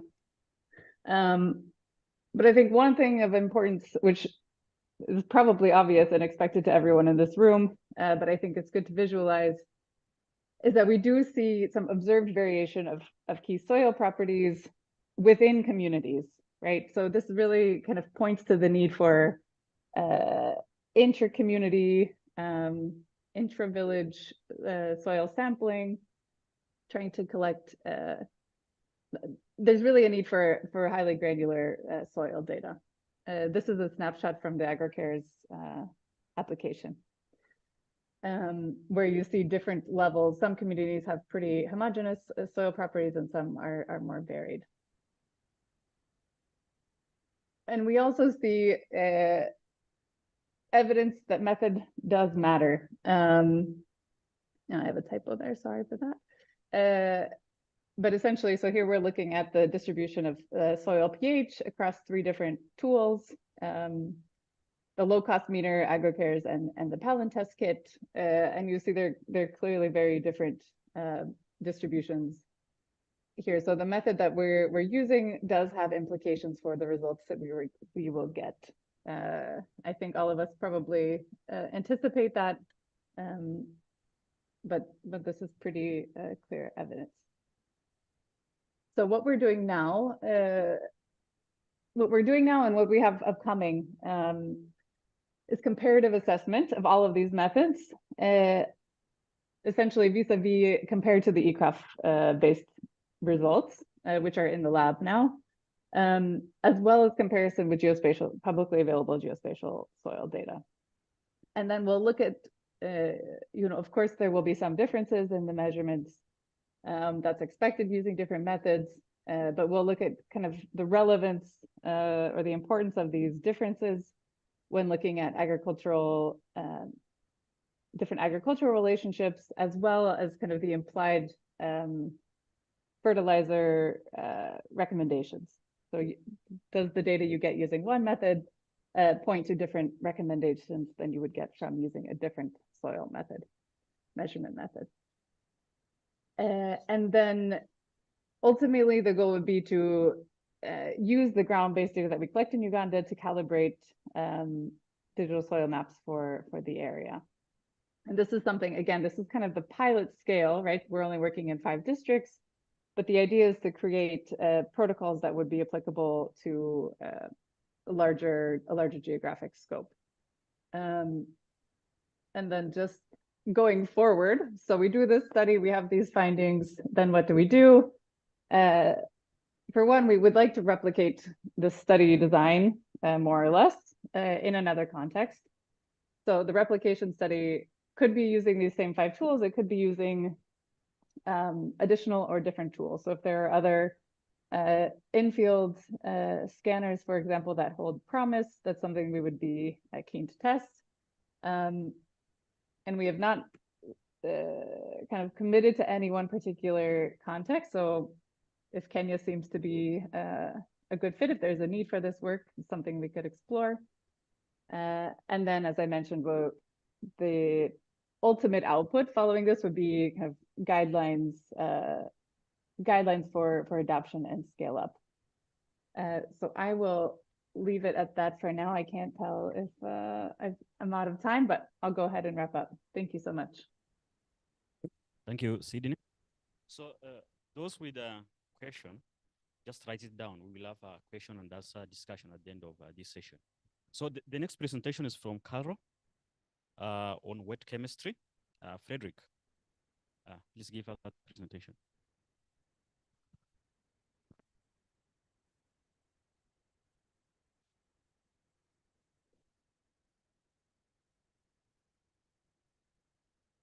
Good morning. I'm sorry, I've had a cough and a cold. I hope I'll be audible. If you don't get me, please ask me to repeat. Thank you. As I load the screen, I'm called Frederick Wandera. I am a soil scientist at CALRO.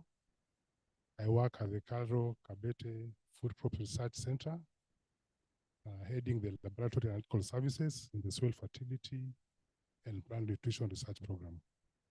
So we are the ones who generate the data, soil data. So I would like to present a topic on wet chemistry. CALRO labs, most of us use wet chemistry, analytical chemistry methodology, determining element and compound in our water, fertilizers, and manure. So I'd like to introduce the chemistry as a analytical chemistry methodology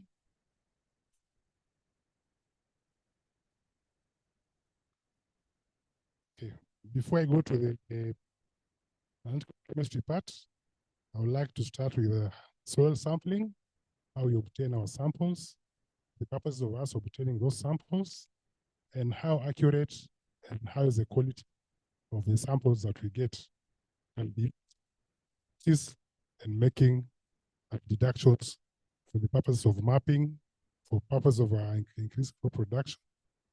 So soil sampling is a systematic collection of soil samples in a farm for analysis. Systematic means what? There are factors that you'll consider before you pick your sample. If you go to a heterogeneous field, the heterogeneity differences will mark as a starting point by mapping out the differences in that field. And so doing, you increase the number of samples. For instance, if the soil color varies from one part of the farm to the other, you map out the difference in the soil color. If there's a slope difference, the slope gradient will be used as a criteria to define field in which you're picking the sample and how many samples you'll pick. So other considerations are land use history, which will guide you. If you are doing qualitative analysis, you need to know the land use history for purposes of land use evaluation. So you'll need to know that land use history for that purpose. So every soil sampling process targets a different or a specific use of this data at the end of the analysis. So advantage of soil testing are determines the nutrient content in terms of availability for crop use, deficiency for crop use, and excessive levels also for crop use.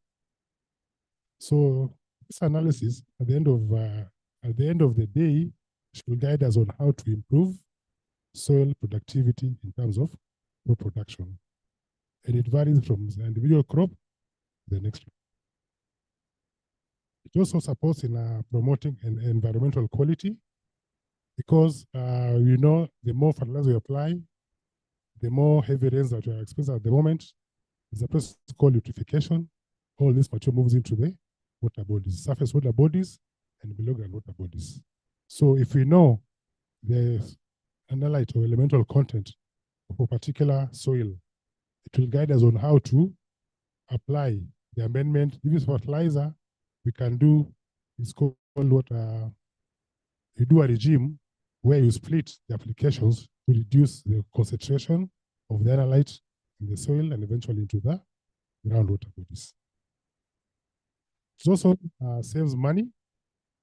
For most people who relate to our country have gone into agricultural production, it is important they understand the field in which they want to invest their money for their specific production. You don't just get into farming without understanding that the soil that supports this agricultural enterprise you want to get into. So soil sampling and testing are very critical in that aspect. So I'll go to wet chemistry. So wet chemistry, like I was saying, it is an analytical chemistry methodology that analyzes elements and compounds in liquid phase.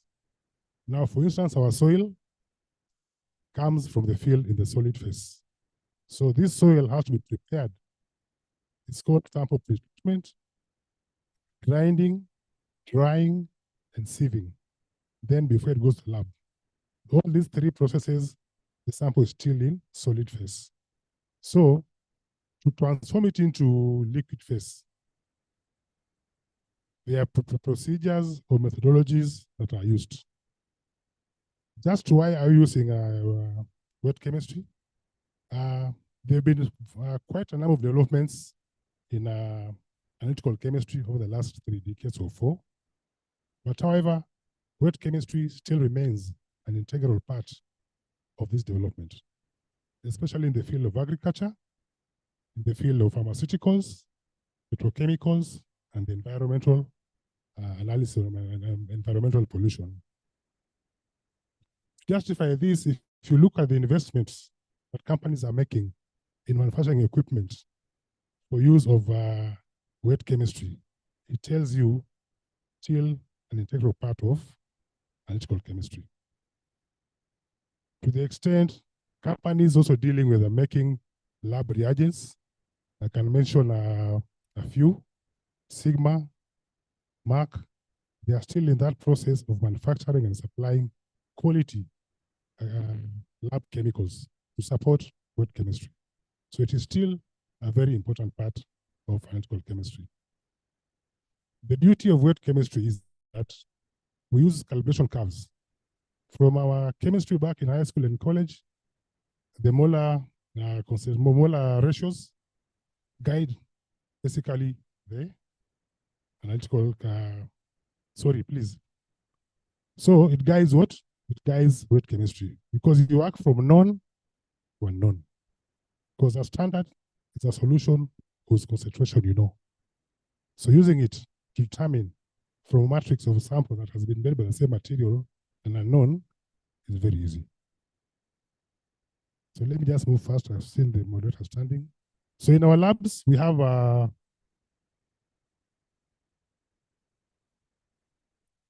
quality control that we do, an aspect of wet chemistry. So standards are applied. We have an internal reference standard called a null standard.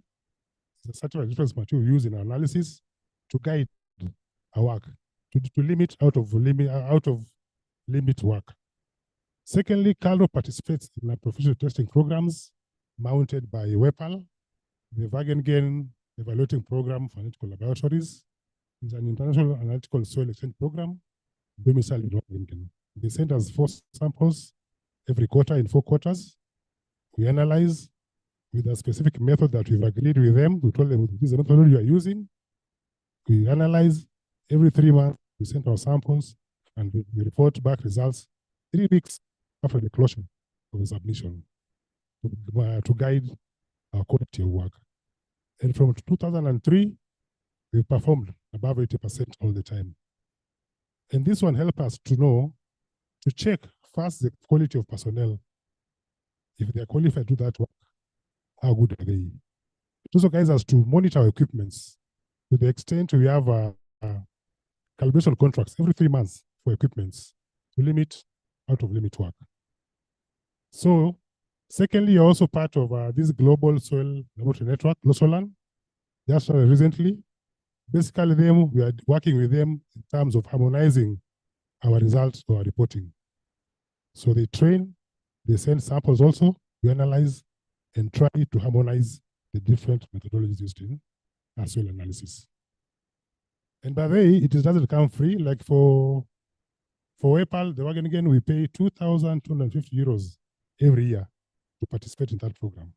So that shows how serious we are with our work. We can't pay 2,000 euros if you are not serious. So basically, that is our lab processes, the wet chemistry. There is a drying, like I mentioned. Then we have 3 extractive procedures. So there's the digestion, you get a digest. There's a solid soil sample to get a saturated paste. Then there's a mechanical shaker for extraction to get a liquid extract. So there's a digest, which is liquid. There's a saturated paste, mixture of soil and water.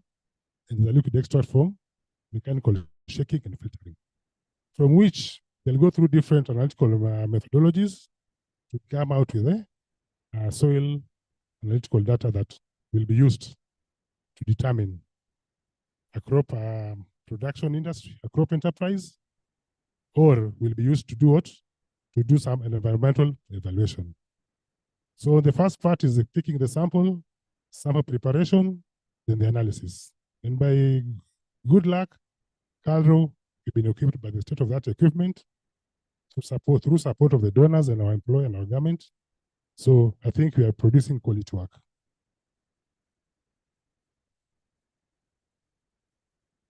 So, sorry, there's a place I skipped.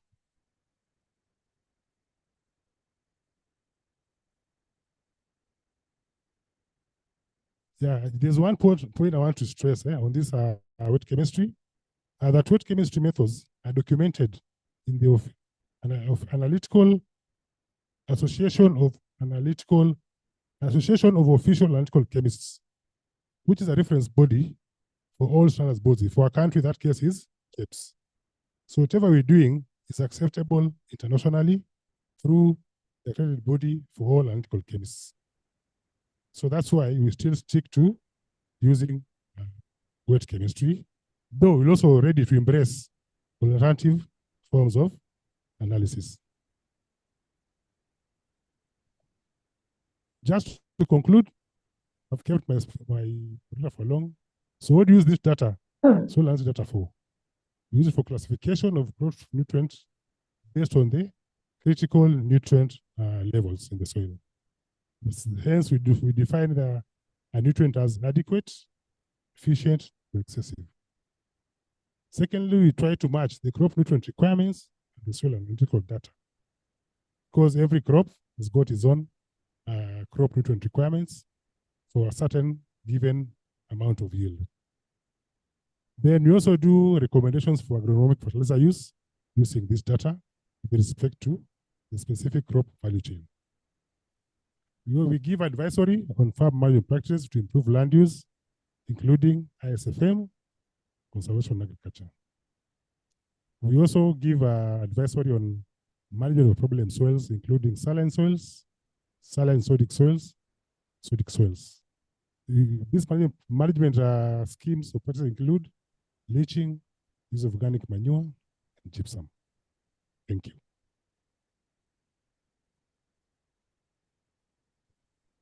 Thank you, Frederick. I just want to make one request. We are, if you look at the schedule, we are more than 1 hour behind. For us to finish, the task ahead of us for today, we need to stick to the time given. So as I said, when I started this session, when I stand up, please give your take-home message so that you allow other presenters to do their presentation.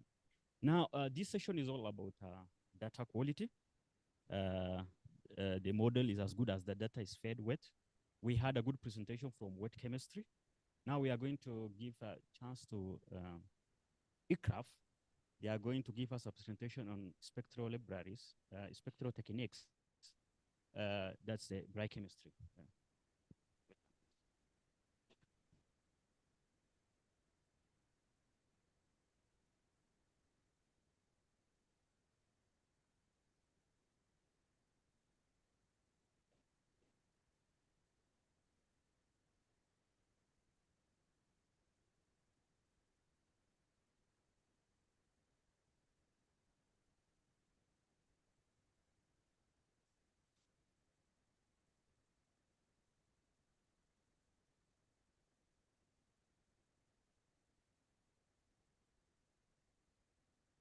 Morning, then I can save a bit of time to introduce who I am. Then yours will not be counted, right? Because the slide is not out yet. Yes, I'm Ermias Betamariam. I work with the World Agroforestry Center, ICRAF, based here in Nairobi, Kenya. And then Lee was here yesterday, and then she couldn't make it today. Then I would like to present on behalf of my colleagues on advancements in soil spectroscopy, particularly on the dry lab. And then I was very happy to come next to Carlo when they talk about wet chemistry. That is a gold standard we respect. And I think this is something that dry lab is going to also complement that one to take it to scale.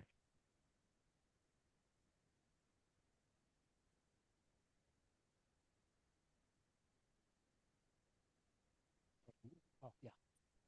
Slowly.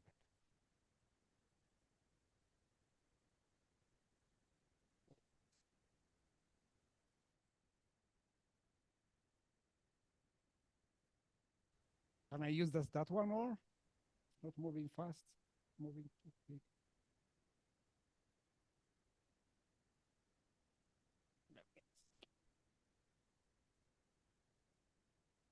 quick.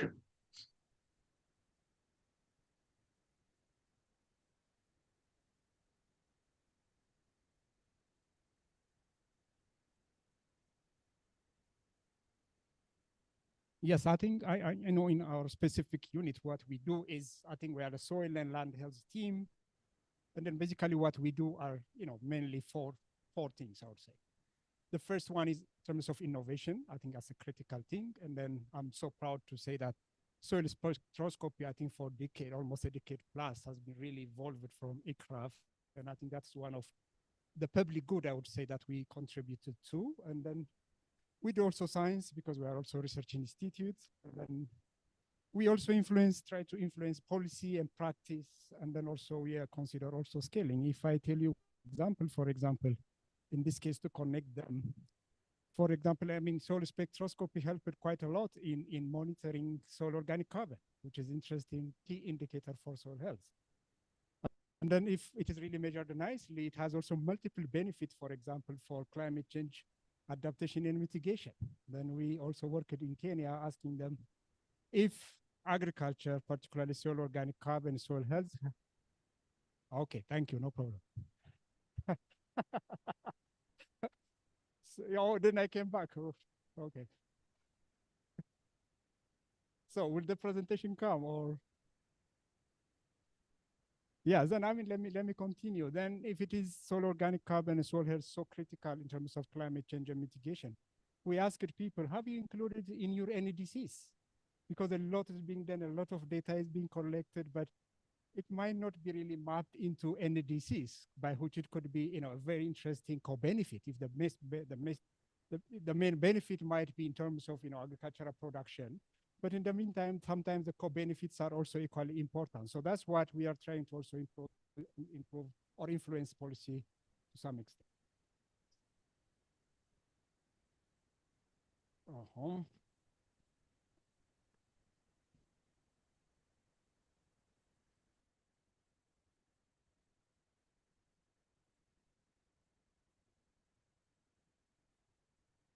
Yeah, I think let me it's not moving, then let me try to recall what is in the slides and then speak from my mind. I think the other thing that we are trying to mention today, I was very happy to hear from Buzz, for instance, and then made I think a strong sampling framework. Standardized data collection is also extremely critical. And then one of the things that we did in ICRAF is we came up with the land degradation surveillance framework, which is a framework that I think very good for having a standard protocol. And then we have already about nearly 250 sentinel sites, which is 10 kilometer by 10 kilometer. And then that could really help in terms of analyzing what happens on the soil steps in space and time. So that is a standardization, whatever the quality is, but maintaining the standard is so useful because we can have cross-country, cross-space, cross-time comparisons. In Kenya alone, we have about 15 sentinel sites, and then each one with 160 meter resolution, but data sets by which we could also benefit from. So I think I also heard from the World Bank, Sydney, thank you very much for mentioning the World Bank want to really test this one and then try to use soil spectroscopy to complement the household survey. And then I was part of that team by which we worked in Ethiopia and then Uganda. And we will really be able to collect like 5,000 samples along with the household survey with land in LSMS survey. Because someone goes to the field, do the interview household. At the same time, we ask them to do the interview on the farm so that you can also collect a bit of samples from the field. Then that way, it was really possible to collect thousands of soil samples together with the household survey.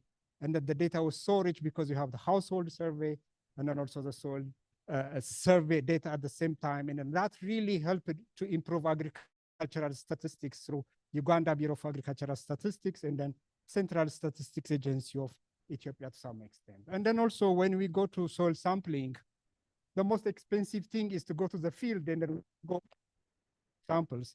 If you are thinking as a system, it would be really interesting also to collect other parameters like rangeland health, vegetation, biodiversity. And then that way is the way to reduce the cost of soil measurement because we can also collect a number of other things. When it comes to soil spectroscopy, I think now we have well-developed labs, and then we analyze up to 30,000 samples a year. And then right now we have about 200,000 georeferenced and barcoded soil samples within our system. So I think that is really how it helped us to increase the speed, the throughput, and then affordability, and then also repeatability. Sometimes repeatability might be very interesting if you would like to understand monitoring what happens through decades. what happens in terms of soil organic carbon in 10 years of intervention. Sometimes I think wet chemistry might be a little bit, when it comes to repeatability. So one of the advantage of soil spectroscopy is really, it is repeatability. So for those reasons, I think we are really generating huge data sets, I would say. Yeah, and then let me see if the next slide is going to come. Otherwise, I think, and in terms of accuracy, I would say we have a number of examples, particularly for pH, soil organic carbon, and then nitrogen and key parameters. We found soil spectroscopy is really strong. And then this is a kind of, opportunity, if you wish. How do we really complement the measuring and modeling?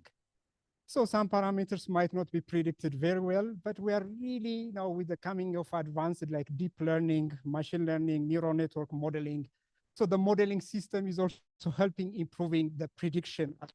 And then if somebody asked me how really robust, soil spectroscopy it is, and then we need to be realistic that it is not like gold standard or 100%.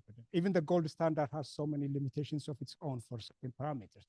But I think we have to keep really improving as we go along. And then I think we are also expanding beyond soils, like what would be really, the nutrients into manures. So how many manures are really being used as organic inputs, but what is in the organic inputs? We are trying to also calibrate them.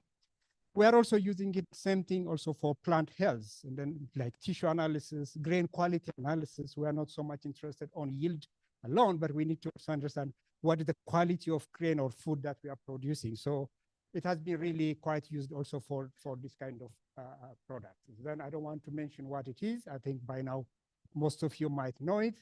So I think the key message to me is, because the guy standing next to me, I think we need to continue really working together to improve soil health, because land degradation is really costing a lot. And then the second thing, I think we need to have also enough investment in continuing improving methodologies of this nature. And then also, I think scaling is so critical. And then one thing which are really working hard is also capacity development. So we have in a number of at least 30 plus countries have already one way or the other different types of spectroscopy. And then our role is to keep improving, standardize the whole thing, and then so that people might misuse it sometimes. And I think that is our major role. And then we're extremely happy to be invited here. And then Asanteni sana. Thank you. Thank you. That's 10 minutes. So that is a presentation about spectral techniques from ICRAF. We had presentation from Caro about wet chemistry. So as we go into the future, we need to find, how these methods complement each other, both dry and wet chemistry. The next presentation is online from Patrick. Good morning, everybody. Can you hear me? And can you see my screen? We can hear you, Patrick, please. Yes. And can you see my screen? It's okay. I've shared it. Yes. Yeah. Yes, Okay. you can continue. Perfect. So hello, everybody. Thanks for giving me this opportunity to present this work. So I'm Patrick Armongo, and I'm working now at the French National Institute for Digital Technologies, applied to environment and agriculture in particular. And I was leading this project called Kilimo Project that ran between 2020 and 2022 in the county of Vihiga. And it was an initiative supported by private companies, French and Kenyan companies, to support digital agriculture in this area. So I won't explain the project, but basically the use case output of the project was to provide authorities, agricultural operational services, and farmers with the systems, with an integrative system to collect data, valorize data, and provide insight to all these type of users. So the project is really targeted to smallholder farmers. And basically, the challenge was to integrate all technologies to this aim.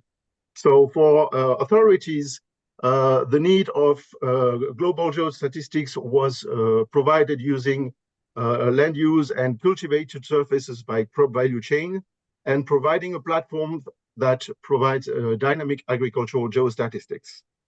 For agricultural operational services, typically extension officers and GIS department, The aim was to support their activity by providing tools such as automated plot contouring, satellite crop monitoring, and management of their group of farmers in terms of technical itineraries.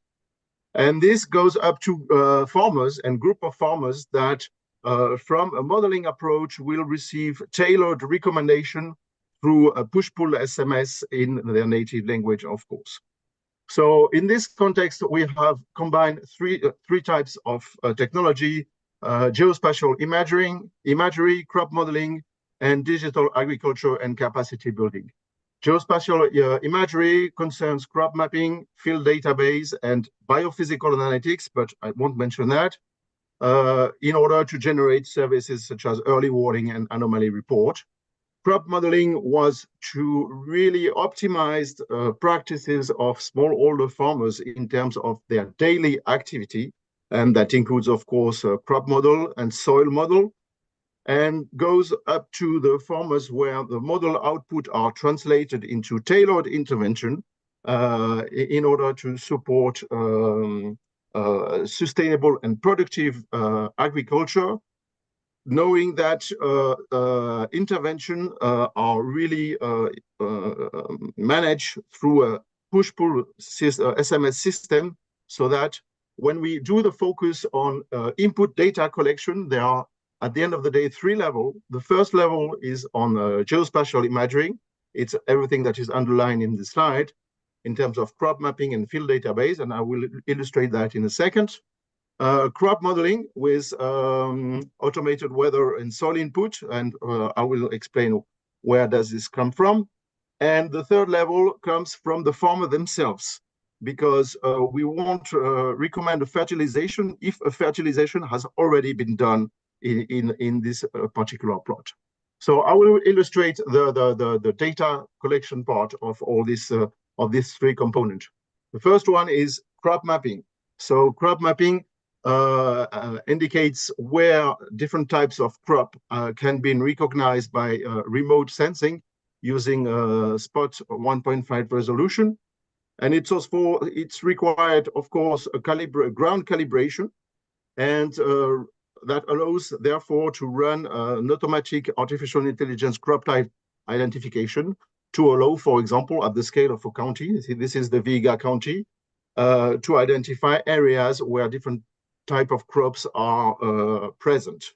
So, of course, there is a statistical focus on maize because we were targeting maize culture for food security purposes.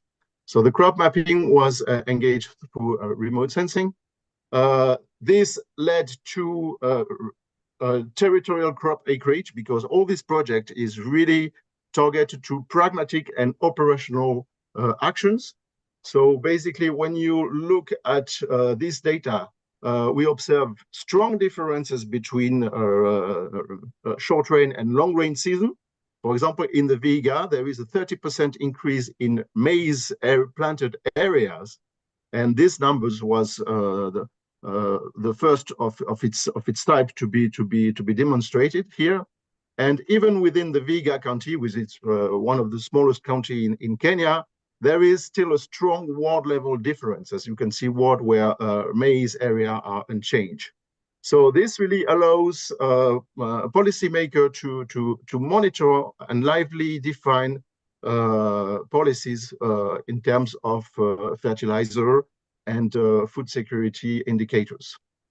The other remote sensing device we used was a high resolution one, in order to run artificial intelligence algorithms to delineate automatically land use. This was for the purpose of simplifying the enumeration processes, and also for reaching an accurate measurements of area, because area is the primary unit of expression of any agronomic indicator, and the area is really important. If you are using a GPS plot to assign an amount of fertilizer, if it's a wrong area, you will provide fertilizer in far too important quantities. So for example, using this approach, we have delineated 260,000 fields that is directly injected into the extension officer's digital platform for their use, so that when they're on the ground, they can go directly on the right land. When you cross the crop mapping and the field boundaries, you can then find out at the county level that out of your 260,000 plot, there is 72,000 maize field, so that you have a clear idea of the production level, of the need in terms of fertilizers, and on the distribution also path of this same fertilizer. So this was for the remote sensing area. Now, the data used for model, for the crop and soil model. So basically, these models are mechanistic models. The input data are weather, and the weather in these projects come from a commercial database because it uses quite a lot of historical weather data and a forecast weather data over 6 months. And for the soil database, we have used the HWSD database. But of course, we have also engaged soil measurements where that could be included in the platform to support this daily simulation for the model. But I can talk more about the model in the model session. The idea here is from the model to generate a tailored crop practices according to what the farmers has already done, and of course, pedoclimatic area. And finally, the last level of information comes from the farmer intervention data. So this is managed by the extension officer's dashboard in the digital platform, because the output of the model is really a crop itinerary with a recommendation sent by SMS and confirmed by the farmer through pooled SMS. And we have had during this experience a very good responsive rate, so that we can, in this platform, we can track the type of fertilizers, when they were applied, and if the recommendation were properly followed. Okay, this was all the levels of data input in this project. And of course, I will finish with a point that is a bit disturbing. In fact, we have monitored soil properties within a season. And this is the scheme I'm showing here. We have done sampling in March, June, and August of the long rain season. And this is the result here of topsoil nitrogen content. And as you can see, there is more nitrogen at the end of the season compared to the beginning. And this is a real issue because it's important to measure a lot of things, but it's also important to get the messages. And here, the message is that there is more nitrogen at the end of the season. So it means the crop hasn't been taken up the nutrient. And in parallel of that, because soil health is very important, environmental issues are also very important. And I won't do a polemic here, but there is significant issues with eutrophisation problem near the Vihiga County, near Kisumu, with the hyacinths in the Victoria Lake. And I will thank you for your attention. I will stop here. Thank you, Patrick. Yeah. So the next presentation is from Kenya Meteorological Department. It's about agro-weather forecasting. We will be having 10 minutes presentation on agro-weather forecasting.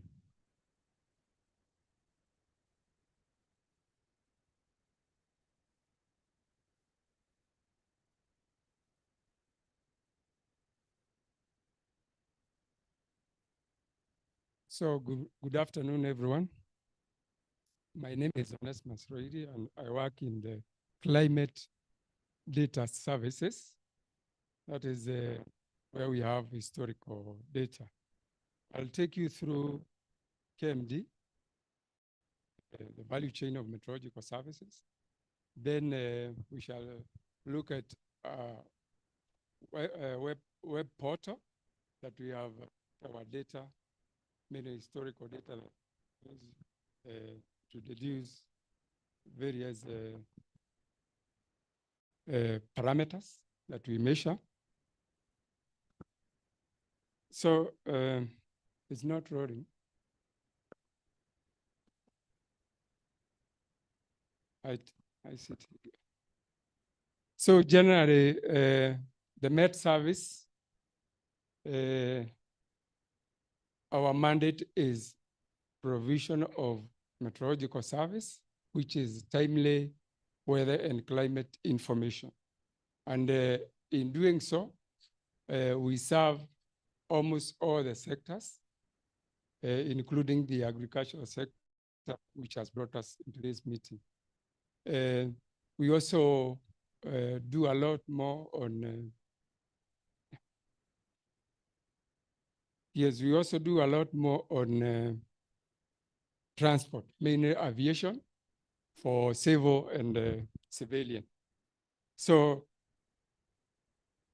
for us to be able to offer that service, we start with observation. And yesterday you had the World Bank representative talking about automated weather systems that we were able to get through the KSAP project that expanded our data collection points. So from observation that weather elements are communicated to a central place and what we call telecommunication office, and it is exchanged throughout the globe to global producing centers. Those are focusing center as per WMO. Where I sit is data management and archival. That is my office.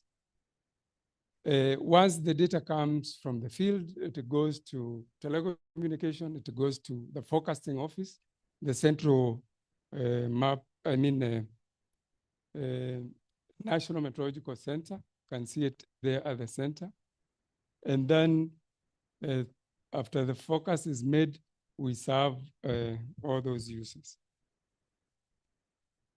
So this is the network of observational instruments ranging from manned station. This is where people work 24 hours, collecting various weather parameters, the automated weather systems, hydromet systems, airport systems, fixed buoys in the lakes.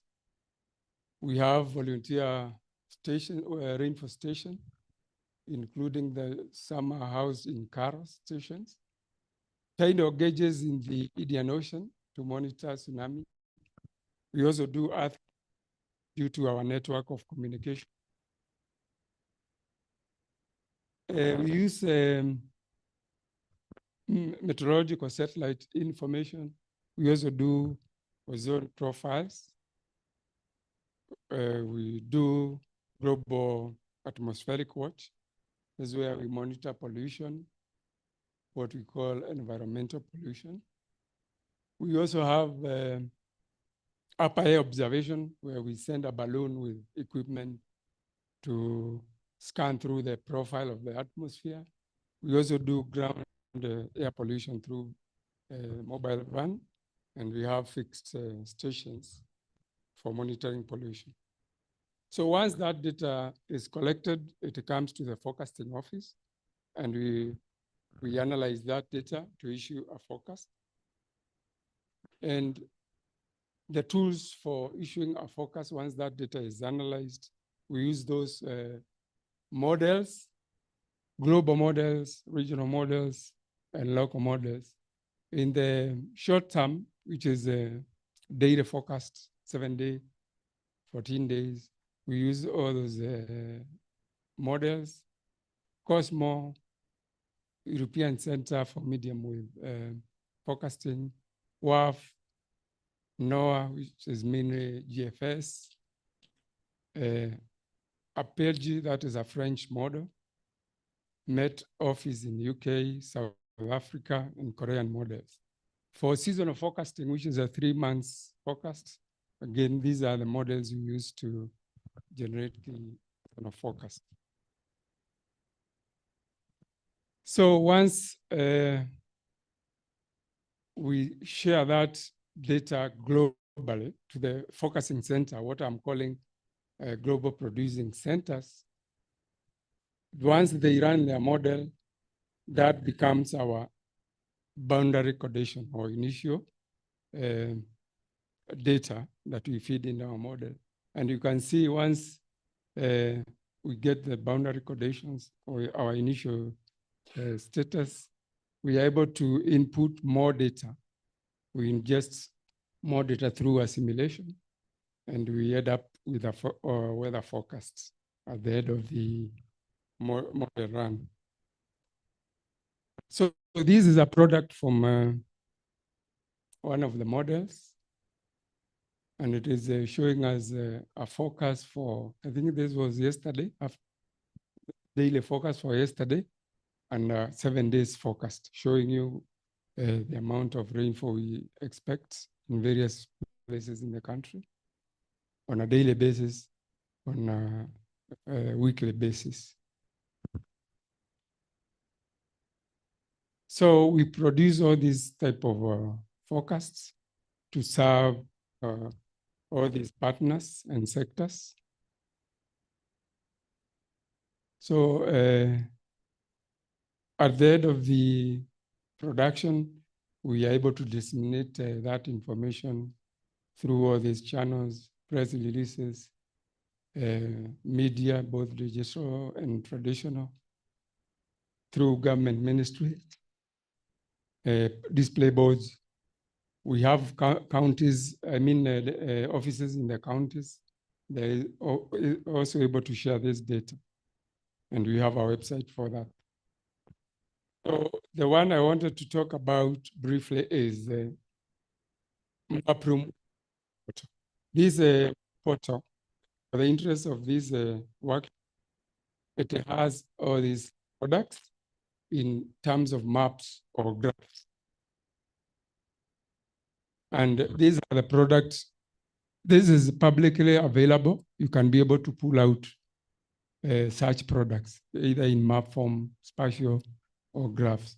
And what I've shown here is change of the seasonal rainfall over time from 81 to current. And you can see areas with red is increase in rainfall, both in March, May, and OND. So these are publicly available portal. It looks like that. And when you are free, you can just Google for KMD MapRoom, Kenya Meteorological Department MapRoom, and you'll be able to pull out all these analysis. Thank you very much.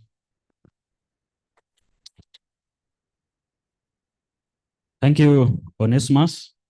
So how KMD collect their agro weather data affects our soil productivity. I presented, showed data on rainfall, and that affects soil moisture, and that has an influence on how soil nutrients are being utilized. So let's go to the next presentation. Is on role of the universities in impacting knowledge on soil health, and it will be presented by Professor Richard from University of Nairobi. Prof. Karibu.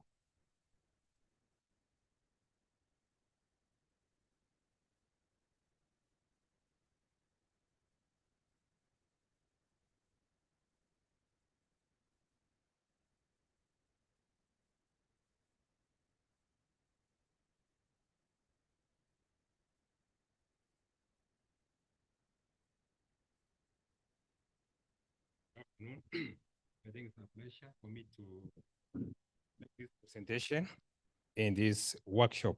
So I'll be talking on the role of universities in impacting knowledge on soil health. Yes, so this is how my presentation outline will look like. And it would be indeed adventure, what I've listened to since the beginning of this session this morning. But it's one way of reconnecting ourselves to the universities. So by way of introduction, the university mandate is advancement of the body of knowledge in key aspects of human interests. And this is through teaching and training, scholarly research, scientific investigation, and also promotion of the learning of the student, and also promotion of cultural and social life of society, among others.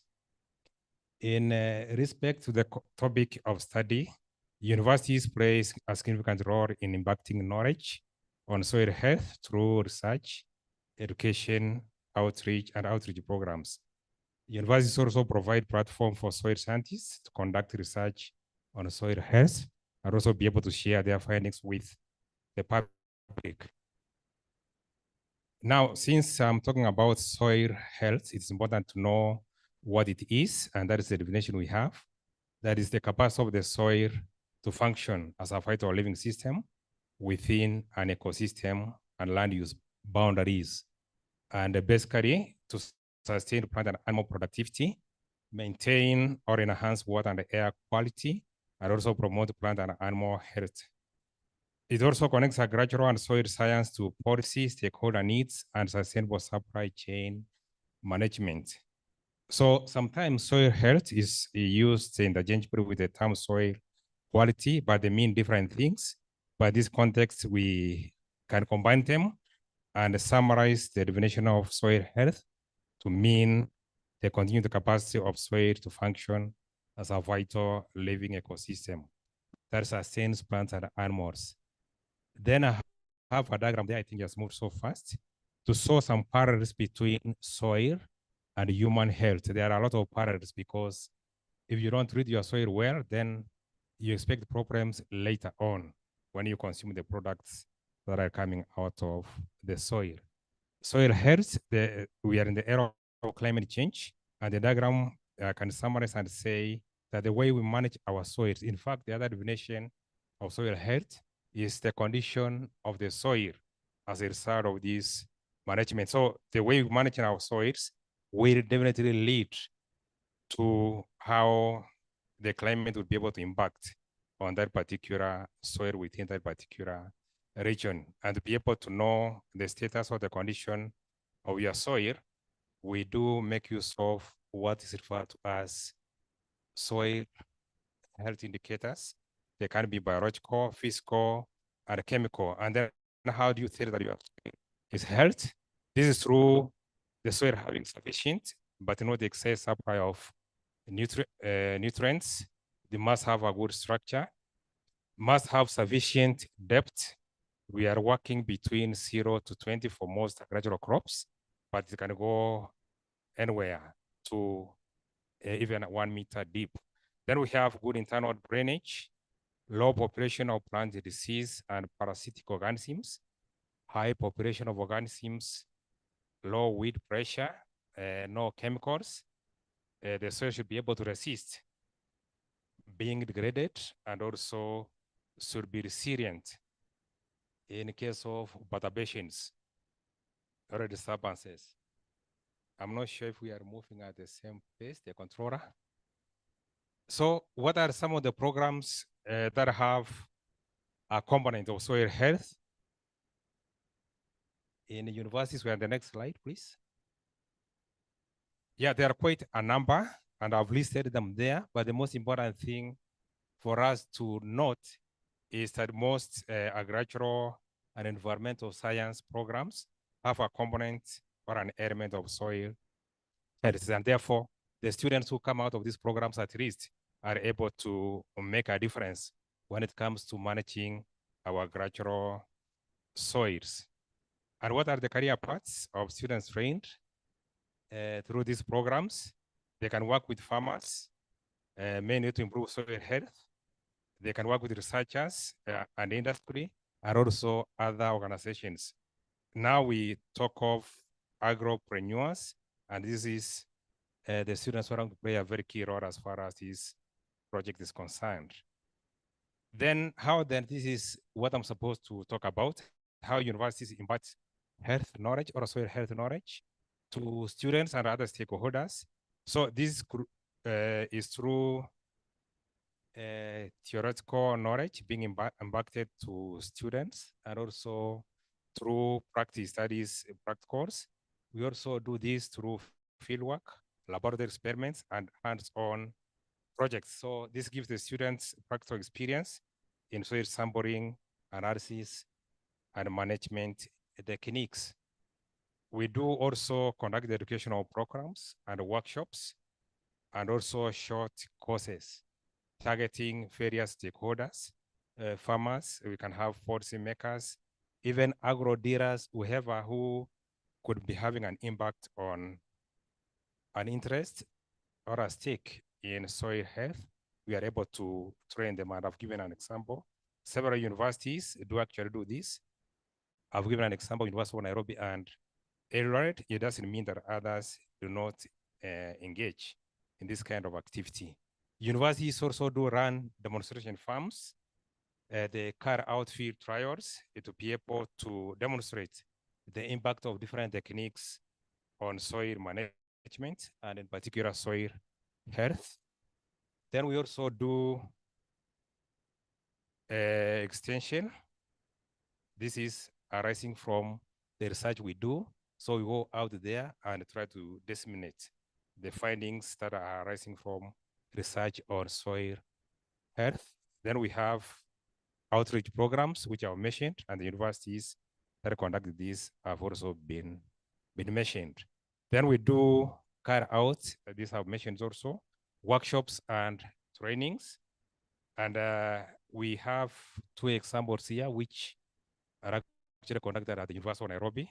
This is agriculture and agrobiodiversity training course, and a lot of emphasis is on soil fertility and soil health. We have international training course on organic agriculture, and again, the emphasis is on the same, on how to manage our soils sustainably. I offer up my 1 minute, that's what you said. Then we have collaboration with stakeholders, government, research institutions, non-governmental organizations, and many others. We also do cooperate with policy makers, and again, as we all know, is that policy making requires a lot of data, and out of the research we do, we are able to provide this kind of data. We also do cooperate with other group partners, which I don't need to elaborate on. So in conclusion, I can say that universities in collaboration with other partners play a very significant role in training manpower and soil health. Through the training, a critical mass of change agents are graduated and who contribute immensely to the country's agricultural development and also to the Sustainable Development Goal, that is SDG 2. Thanks a lot for your kind attention.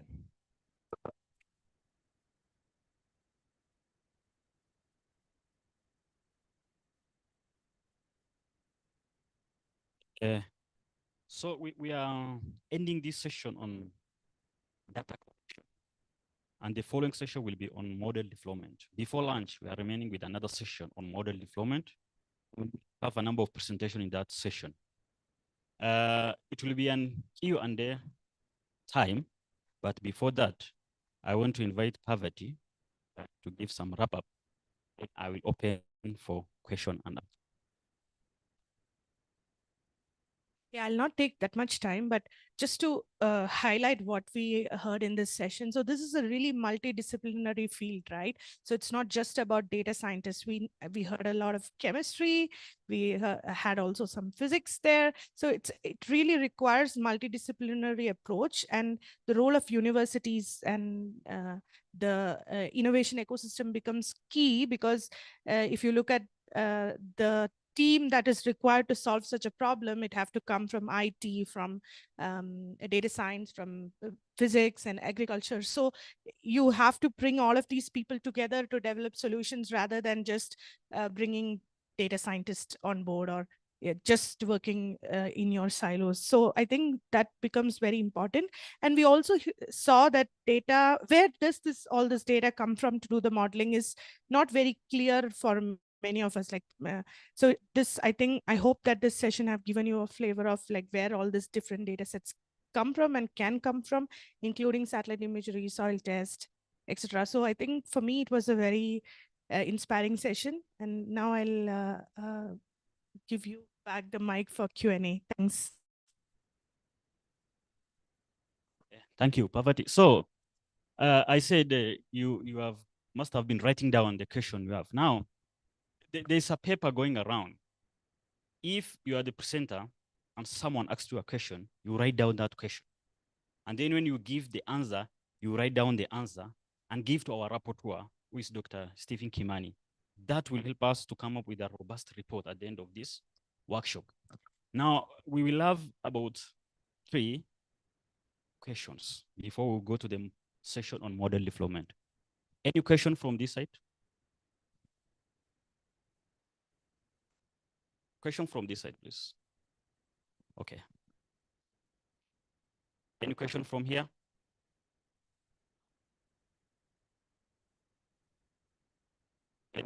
From here. We had a number of presentations in this session from the World Bank, Sydney. We had a presentation on wet chemistry from Caro. We had a presentation on dry chemistry from ICRAF. We had a presentation from World Bank, that is Sydney. We had a presentation on role of universities. We had a presentation, from KMD. So, yes, please. Someone to give him the mic. Bagrache from ITA here in Nairobi. So you mentioned now soil health indicators, which were mainly linked to chemistry. So we could also conclude on physics. I mean, this is clear, and it links mainly to soil fertility.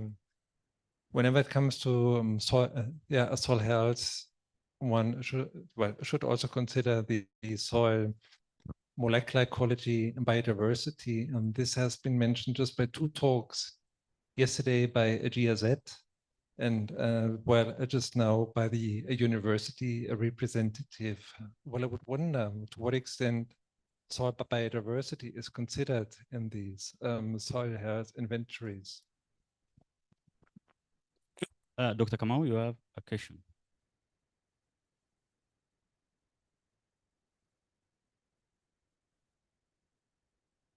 Thank you. David Kamau from Caro. Now, my question goes to Sydney. That was a very good presentation about validating tools for soil data collection in the context of household and agricultural service. And I'm just interested in the project that is being carried out in Uganda, where you sort of are looking at different ways of collecting soil data. And I was seeing there's the low-cost pH meter and the scanners. And I'm not sure whether one of the outputs will be to validate this, maybe the scanner and the low-cost pH meter, because that would be of interest in this platform. The results that we get because of data quality and how we advise our farmers. Thank you. Thank you, Dr. There's a question on that side.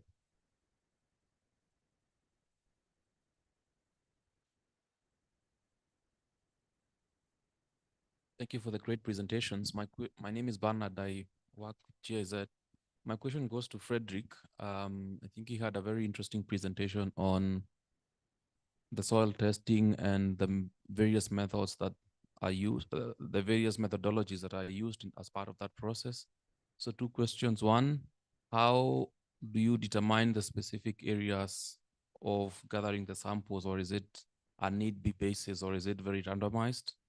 And then 2, once you test out the soil samples and you have part of this data, does it still remain proprietary, or can other maybe startups, entities, how can they access part of the data that has been tested and analyzed. Yes, thank you. Thank you. Any other question? Dr. Konyo?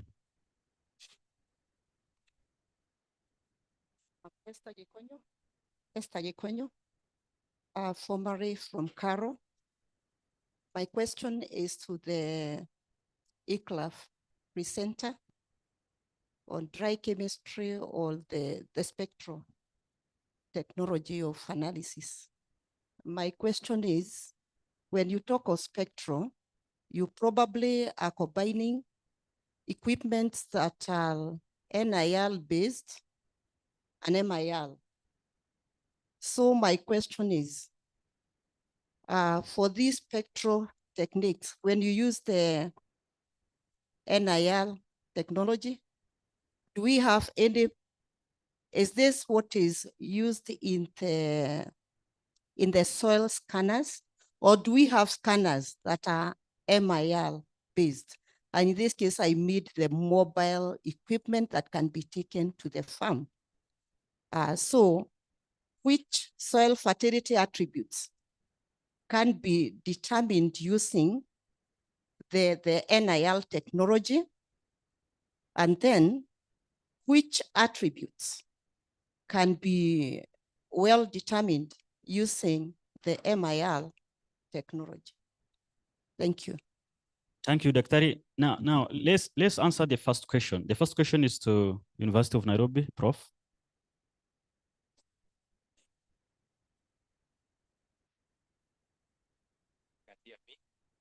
I recall you asked if we can use soil microbiology as an indicator.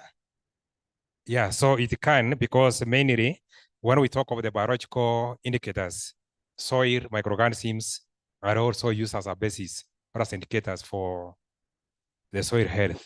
You can do this through the most probable number, or you can do soil respiration, just to give you an indication of the levels of microorganisms in that soil. And again, you know, of course, if the organic matter is sufficient, then it's still, that's an indication that we have also adequate levels of microorganisms in that soil. So it can act as a good indicator for soil health. Thank you. Thank you, Prof. The second question is to Sydney. Sydney, can you hear us? Yes, thank you very much. Yes, and thank you so much for the question. It actually did a very good job of articulating our main objective, which would be to validate these other tools. So particularly I think a particular interest is the soil scanner. And I'm actually interested in ECRAF's response to the next question, because it will also be very useful. But yes, one of our primary objectives is validating the use of the in-field scanner, in this case, the AgriCare scanner, as well as the low-cost pH meter. And part of that will be looking at the data accuracy, the data quality. Is the data good? Is it good enough? And for what purposes is it good enough? So what types of analyses would be appropriate for these tools, and which parameters are best estimated, getting at a little bit of the next point. So thank you very much for that question, and I look forward to providing you the answer in the near future. Thank you. Thank you, Sydney. The third question is from Bernard, and the question goes to Frederick. There are two questions here, Fred.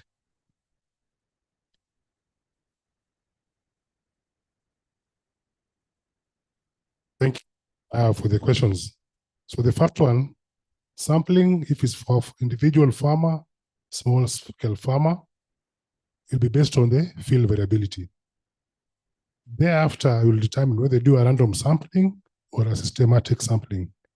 If it's a crop in the field and there are different crop enterprises, you can do systematic sampling, representing each and crop enterprise.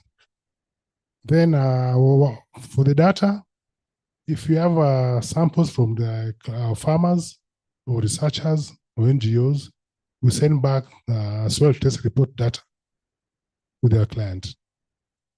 If you are an interested institution who would like to use your data, we have a data policy, which I think my director NRM could comment on how you could access that data. Thank you. Thank you, Fred. The third question is from Dr. Esther and Ikraf, please.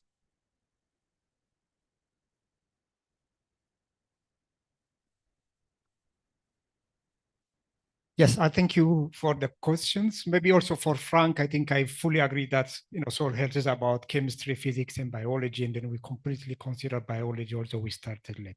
So when we take NIR and MIR, we have the machines which reads on an NIR or in the mid-infrared also spectrum, and then we have them. And then also we have also X-ray and the PXRF if it goes on along the spectrum. So there are equipments. And then when you compare NIR and MIR for soil health analysis, MIR is really superior over near infrared. But most of the devices, it is easy to make near infrared based equipment. That's why you have seen AgroCare and all the others, they have these small equipment as they go to the field, but they are using near infrared.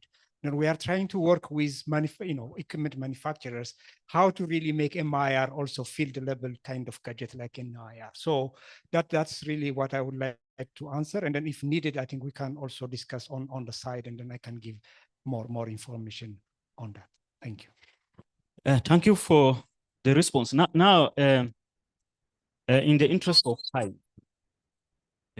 of time, Marie, you want to comment something? Yeah, please.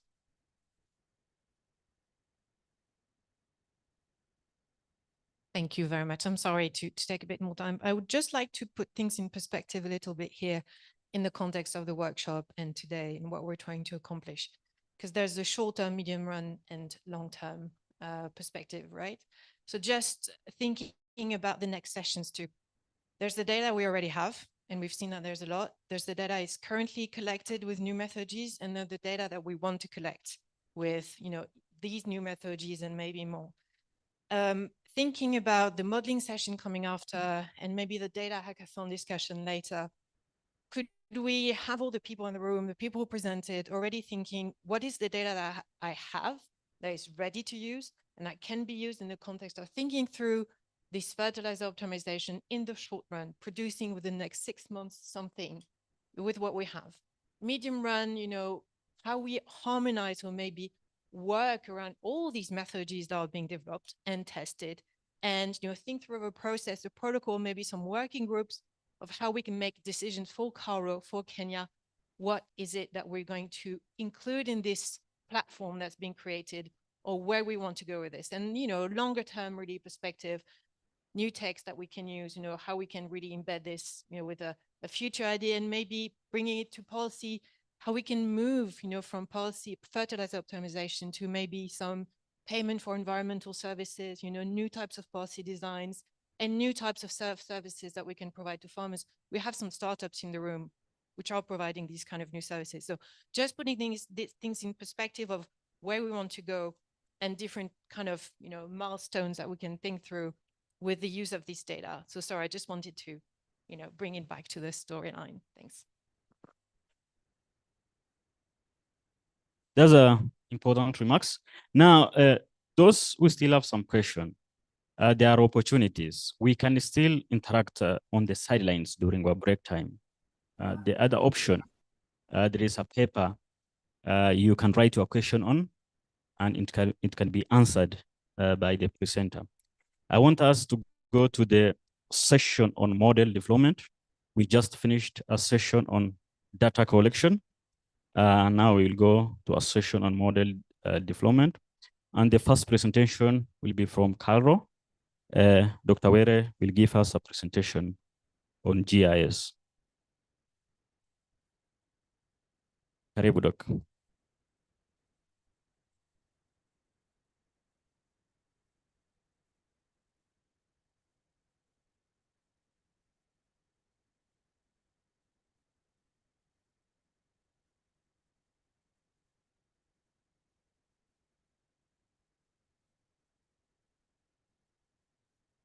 So good afternoon. Yeah, my name is Kennedy Were. I'm going to talk about leveraging geospatial data analytics to unearth solutions to agricultural problems. And I'll focus on Carl's experience. I'm presenting this on my behalf and also on behalf of my colleagues, Lucas Tanui, Matolo Nyamai, and also David Kamau, who is our director, NRM. Next slide. So my presentation is organized in the following manner. I'll briefly define what I mean by geospatial data analytics in this context. Then I'll narrow down to how CalRO has leveraged on this geospatial data analytics in trying to solve agricultural problems in the country. And then I'll narrow down to how we've particularly used geospatial data analytics to come up with the soil fertility maps or trying to address soil fertility constraints in the country. Then I'll summarize and give an outlook. Yeah, simply put, geospatial data analytics in this context basically is where we use the model techniques and tools to try and identify patterns and even trends within data. And here we are specifically talking about geographical data, including even satellite data, trying to do some analysis using machine learning methods and also other models and techniques to try to unravel the patterns and trends in the data with a view to coming up with meaningful insights, meaningful information that can be used by different stakeholders to make decisions. And apart from computational analysis, the other component of geospatial data analytics, which is key, is where we use tools to visualize the data, visualizing complex data and trying to represent them in form of maps, in form of graphs that can be used by different users to make decisions. Next slide. Yeah, so in CalRO, our aim is basically to deepen, when we use geospatial data analytics, we try to deepen our understanding of different agricultural problems that we face with a view to coming up with solutions. And we've applied geospatial data analytics in different fields. We've tried to use it in land cover mapping. Of course, it's not our core mandate, but we've tried to use it in land cover mapping. We've also used it in trying to model erosion risk, particularly gully erosion modeling. We've also tried to use it in modeling the spread of diseases and also soil fertility constraints or status in the country. Next. Yeah, this is just a map showing an effort where we try to model the gully erosion susceptibility in West Pokot.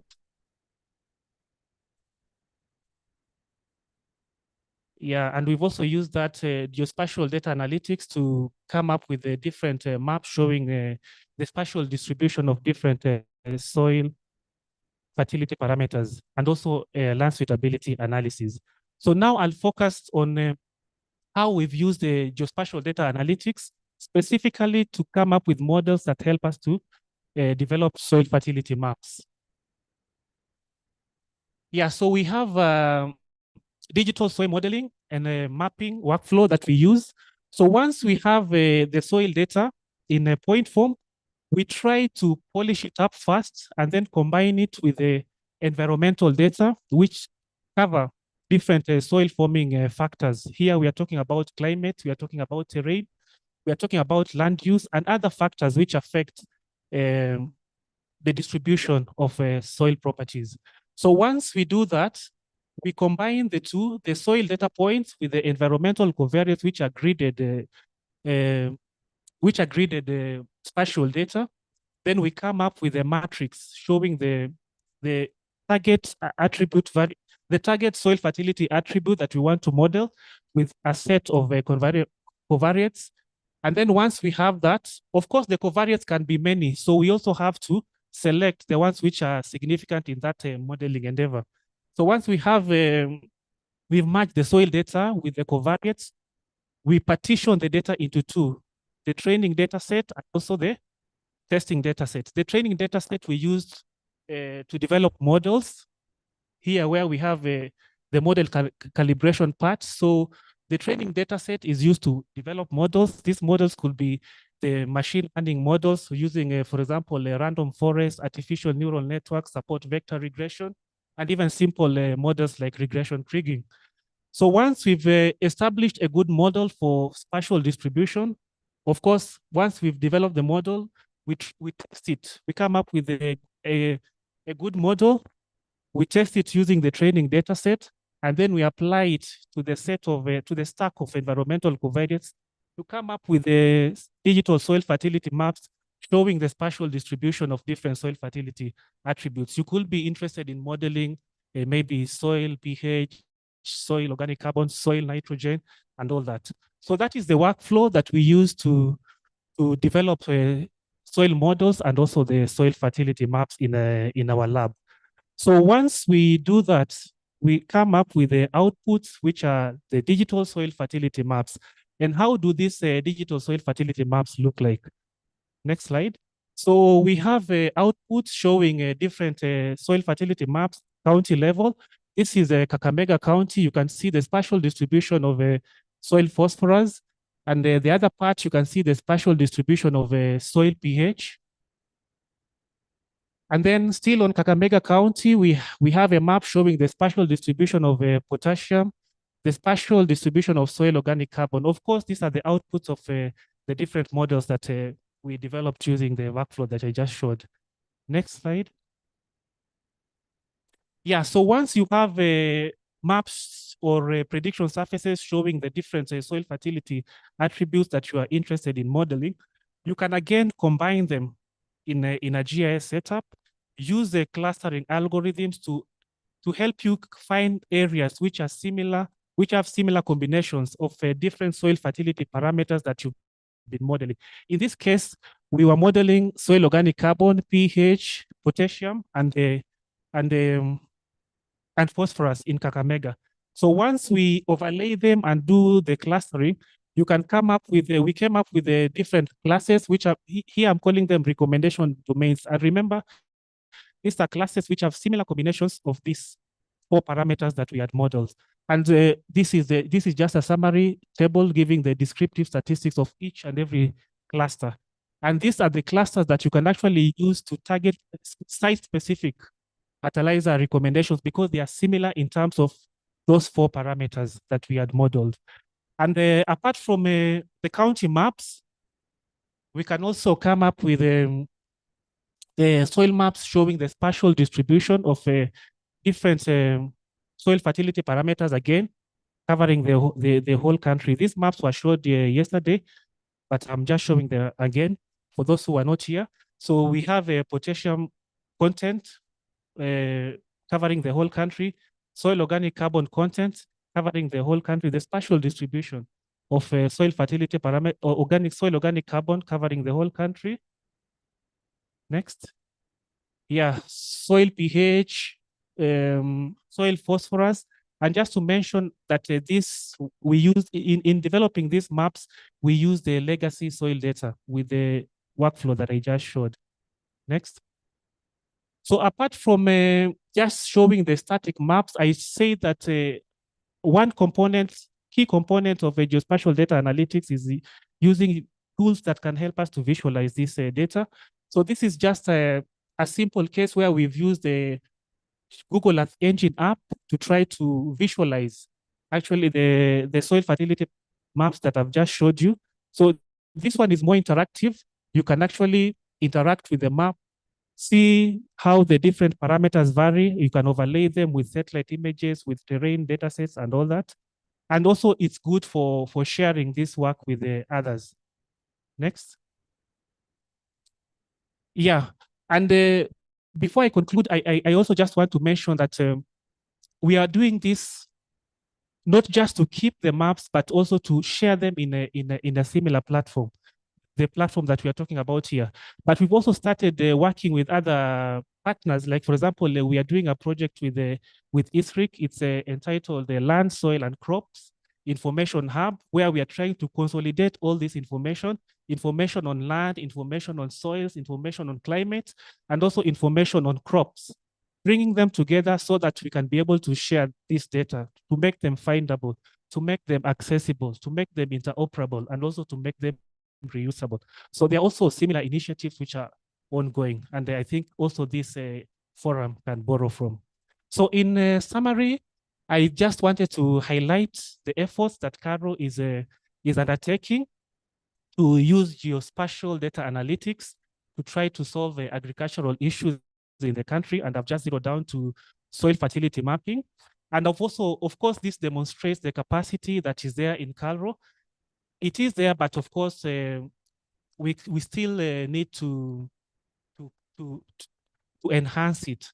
Yeah, because geospatial data analytics is a field that is developing rapidly. There are many changes. We need to keep abreast of the changes which are taking place in this field. So capacity enhancement is very key. And to do this, we need partnerships, of course, working closely with people who've experienced successes in this field, organizations like ISRIC, ICRAF, and many others. So thank you very much. That is what I wanted to share.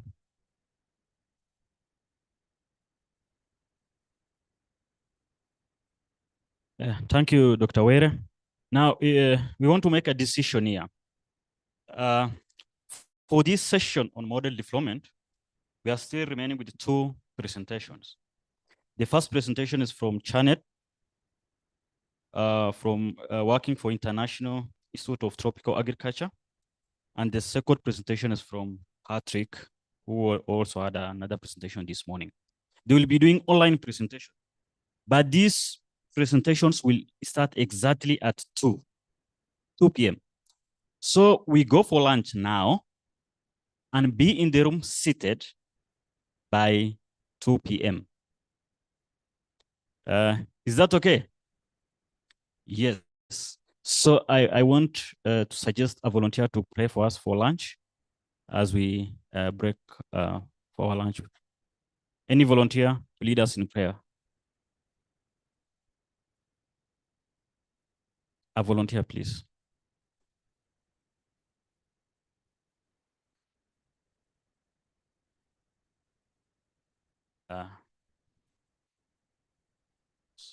Dr. Gikonyo has volunteered. Dr. Let's pray for lunch. Father, in Jesus' name, we thank you for the provision of something to eat and drink this afternoon. We receive all with thanksgiving. Bless everything we are about to partake. For it is in Jesus' name we do pray and give thanks. Amen.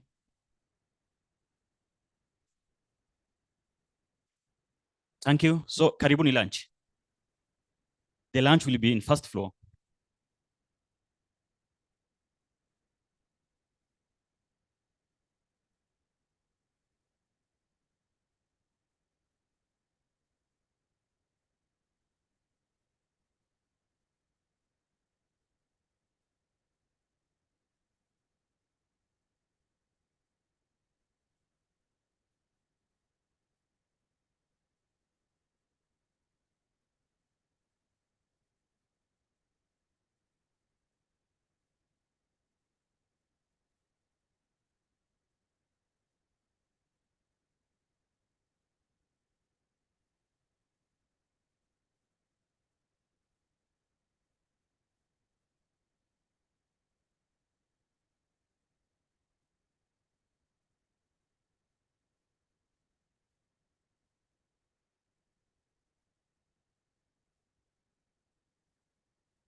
Yeah, I think it has been activated from our ICT guys there. I can't hear you now.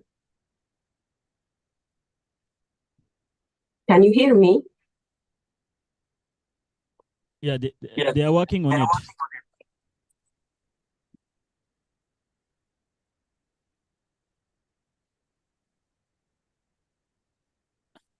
Janet, can you do your presentation?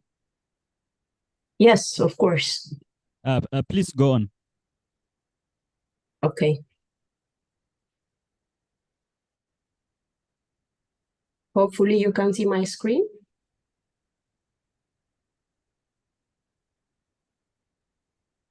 Can you confirm it? Can you confirm if you are looking at my presentation, please? Hello? Mackleb, those of us online can see it. Ah, okay. So it is. But it's a problem on their end, maybe. Janet is fine. We can hear you. Please continue. Ah, okay. Thank you very much in that case. So I am Maklit. I'm here to present you. Maybe we'll take this one up. I'm here to present for you AgWise. It is the Excellence in Agronomy modeling framework to generate tailored fertilizer agronomy advices. And I'm here on behalf of all the people that you see down there.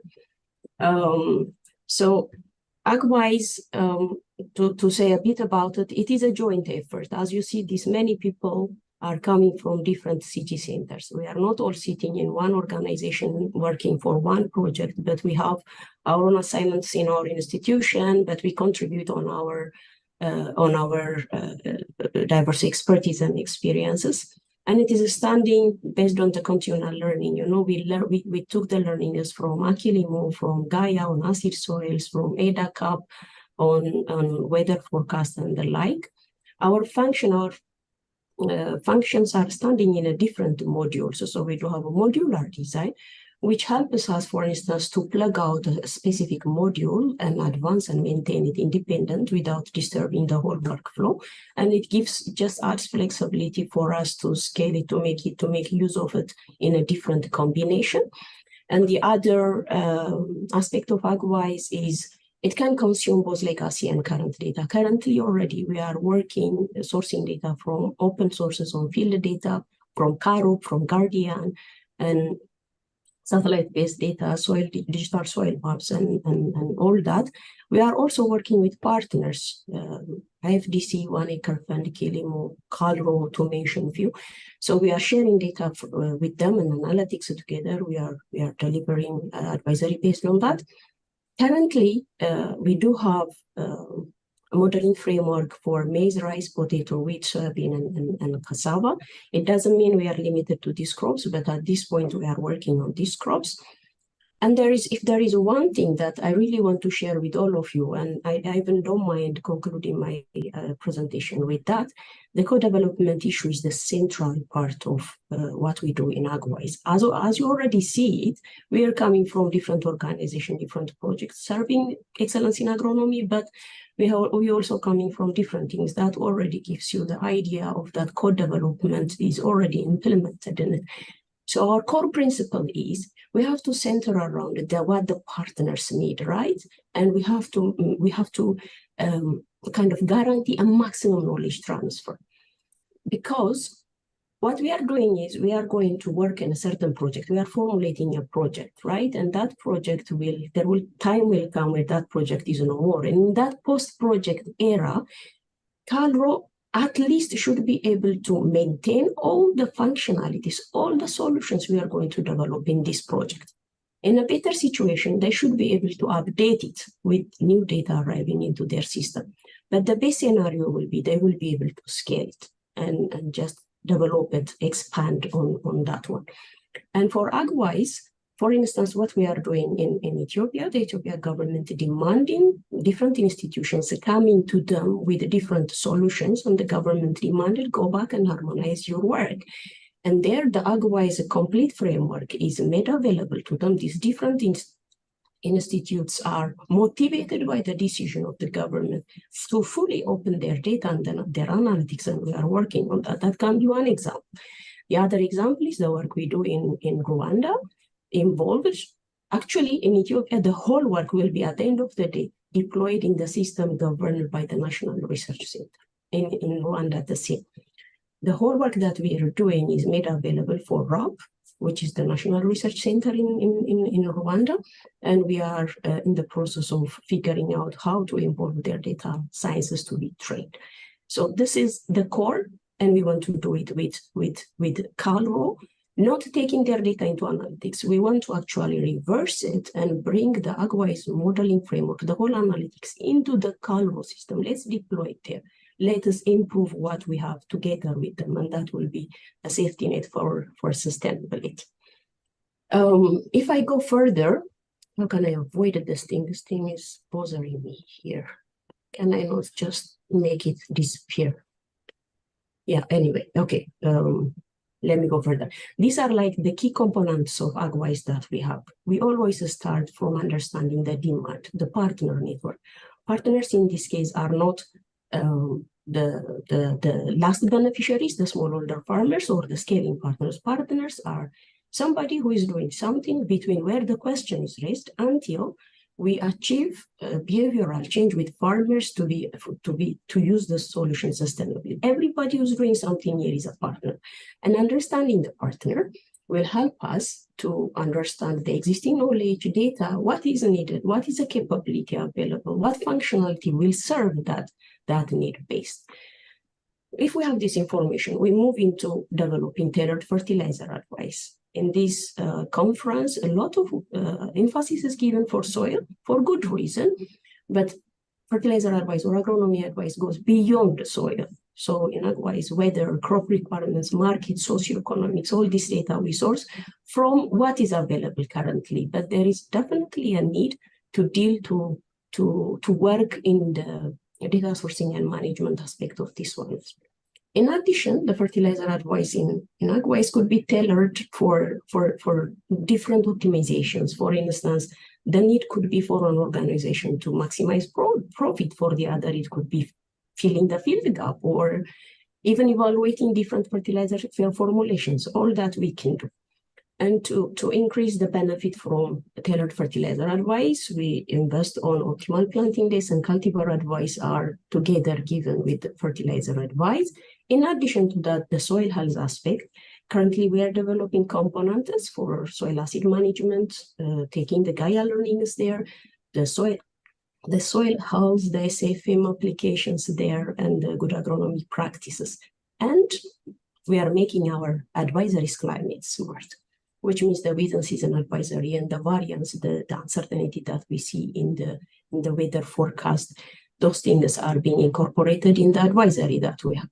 But all this will boil down at the end into bringing the message, even if you have like the best accurate, the high accurate advisory, they still need to go to the farmers. And there, mostly we just kind of not really be invested a lot there, because there is a need for a continuous support of scaling partners to embed our advisories into their platforms. Training materials, ML, feedback loop, these things are also needed, and we are taking the learnings out of Akilimo to bring it to the Agwise platform. If I say this much about Agwise, let me give you like the taste of what we did in Kenya. So there was this initiative Maria Agnes from World Bank put together several partners to work, and the credit really should go to Annie Ghosh and Peter Pipers, Meda Devara. We developed it together, what is applied in Kenya. So the question we were asked was, the county government wanted to know the total amount of fertilizers to increase the crop production at sub-county level. And they want to do that with best suited fertilizer types.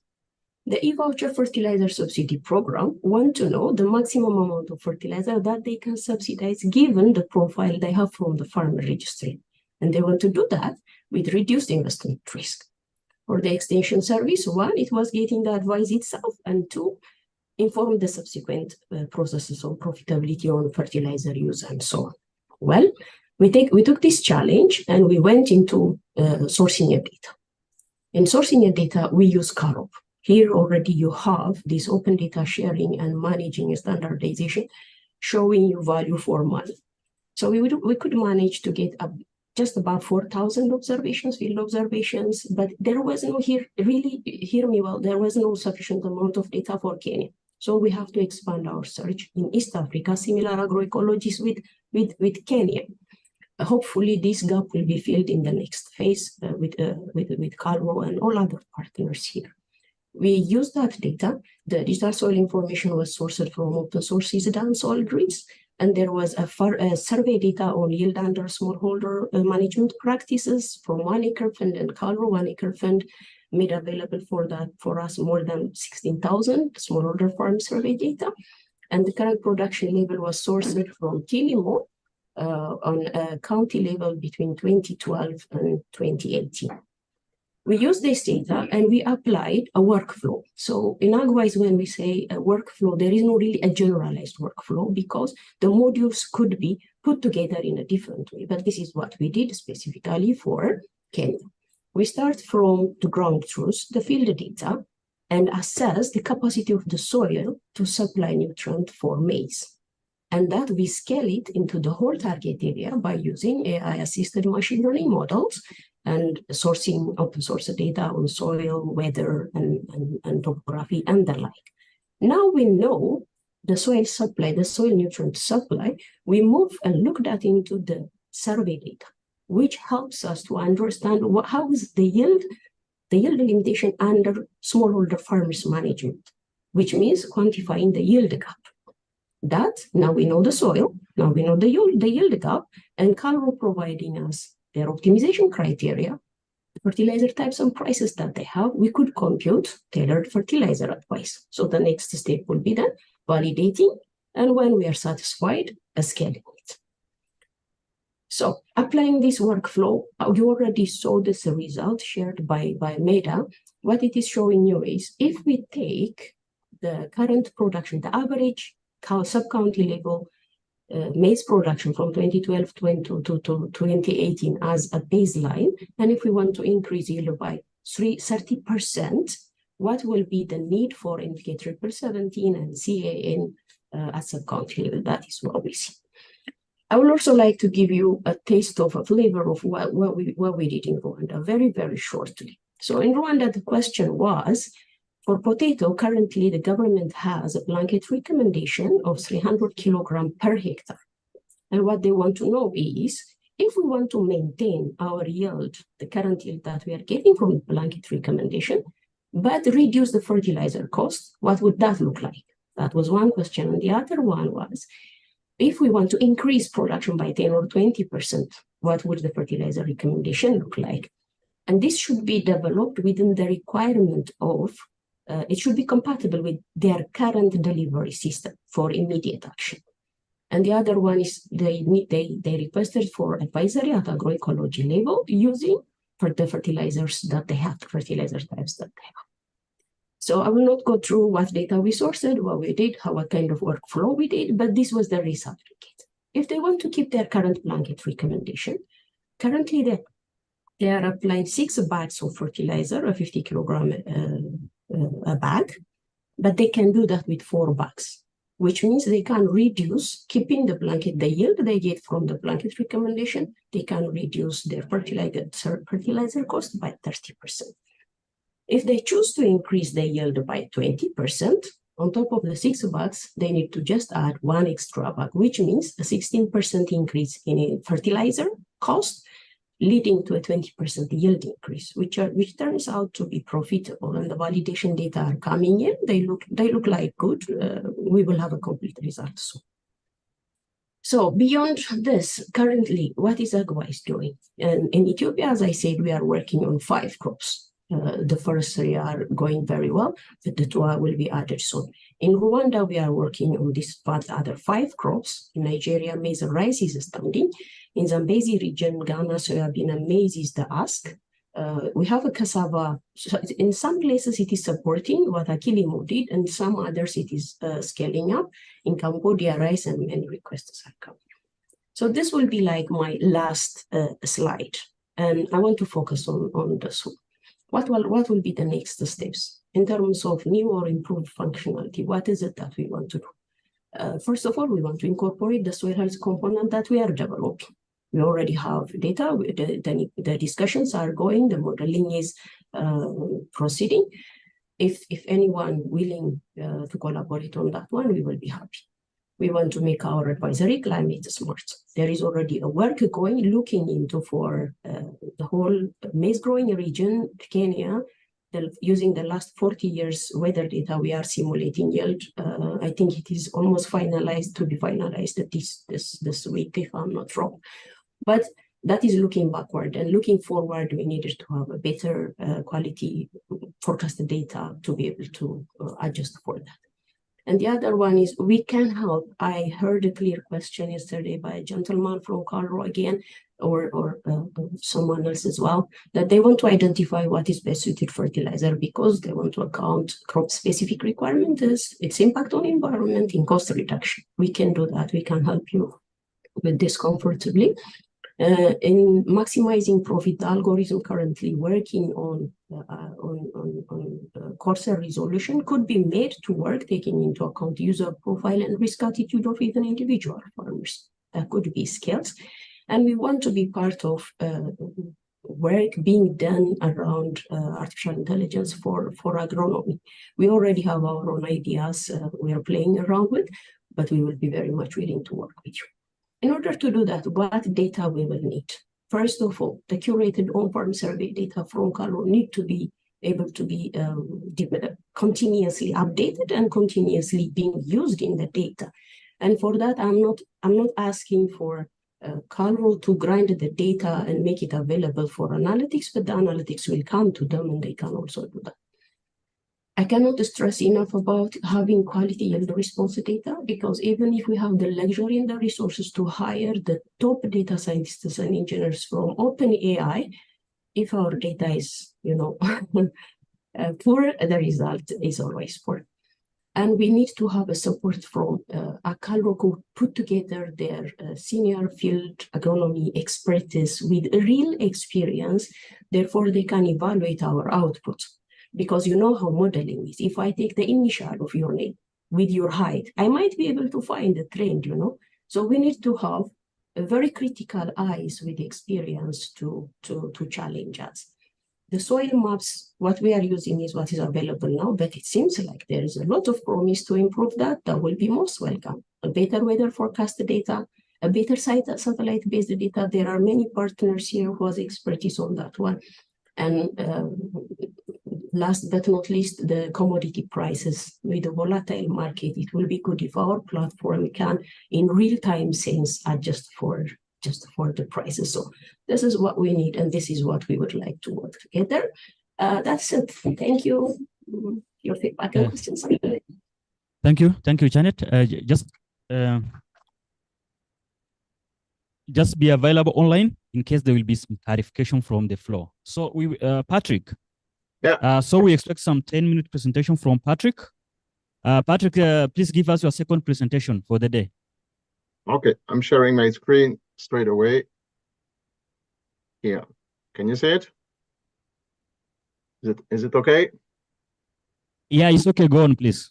Okay, so for those who were here earlier, it's the same slide as the beginning. It's the context of the Kilimo project that took place in the Vihiga County. So you have seen already these slides and the use case output of the project. And here I will focus on the data modeling part. So crop model. The crop model we have used is a crop model that was built from the scientific literature. And the crop model was built for the purpose of decision making. So it means that when you change a parameter of the model, you have new outputs within seconds. This is really a different way of computing and minimizing parameters for the crop model.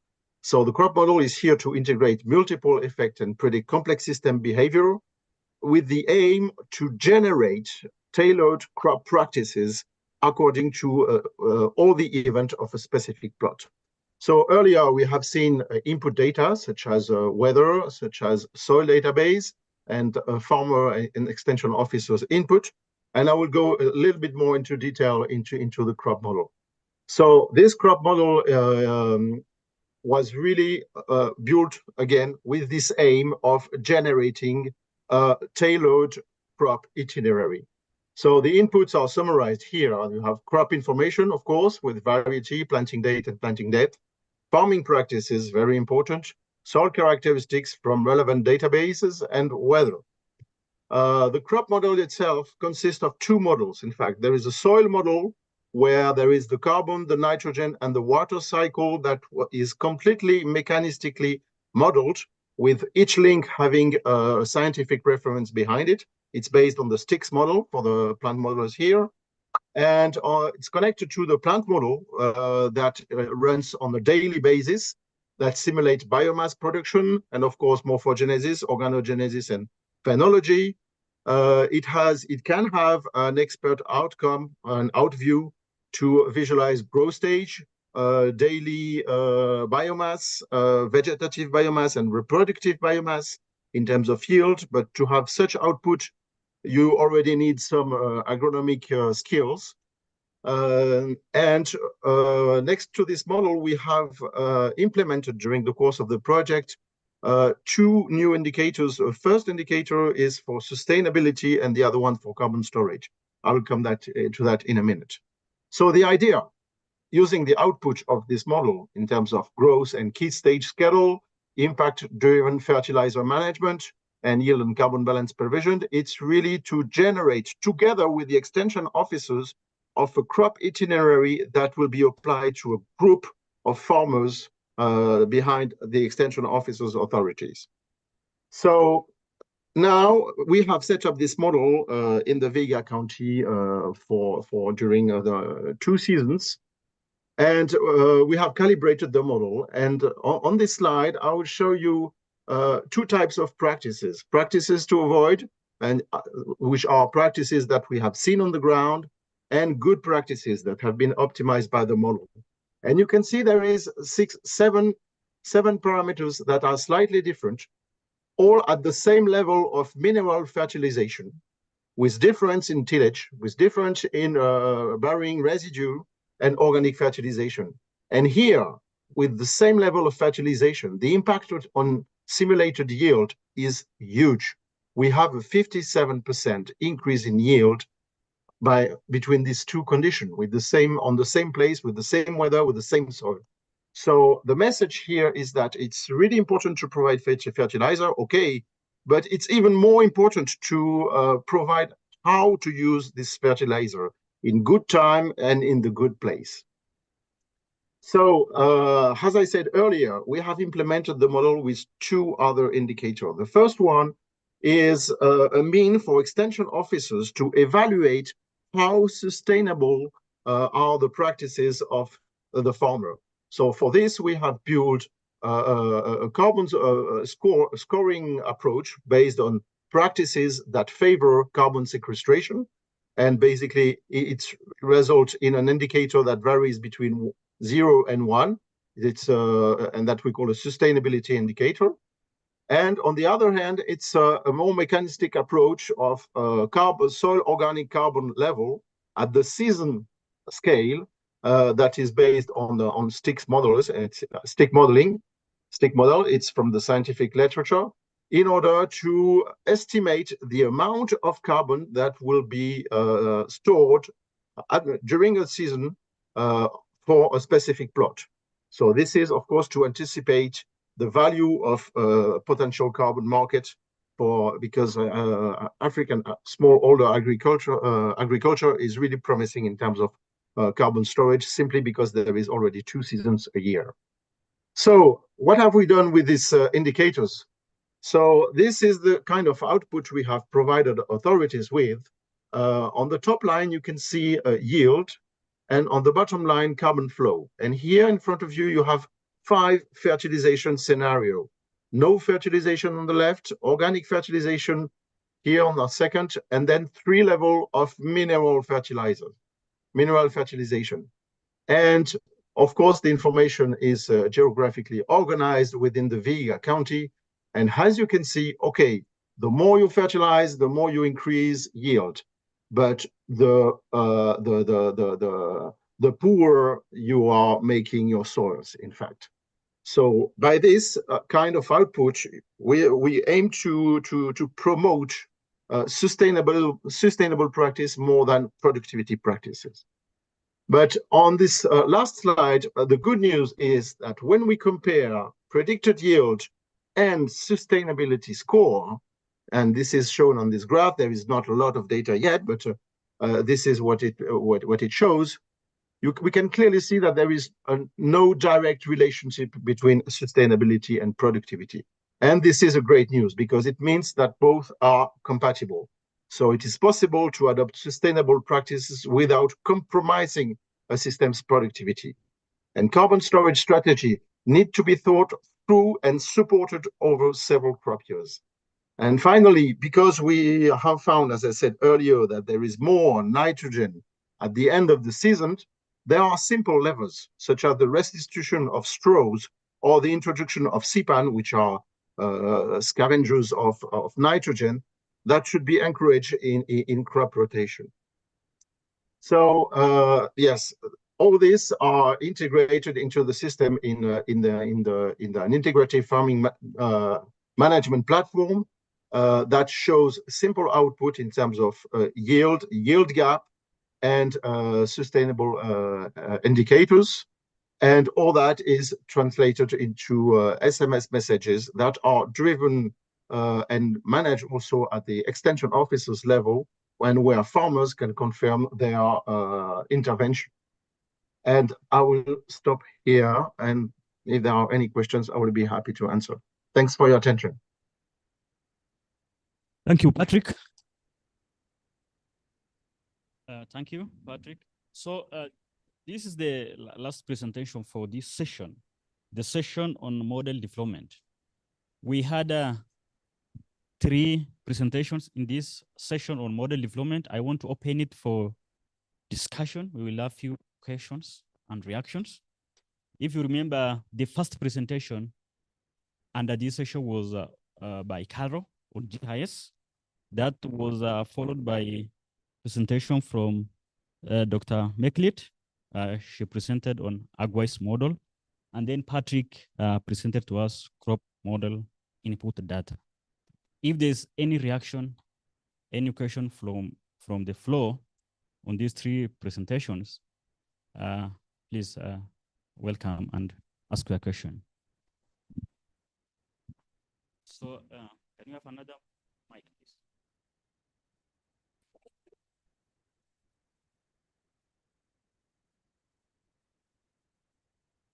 Yeah, thank you.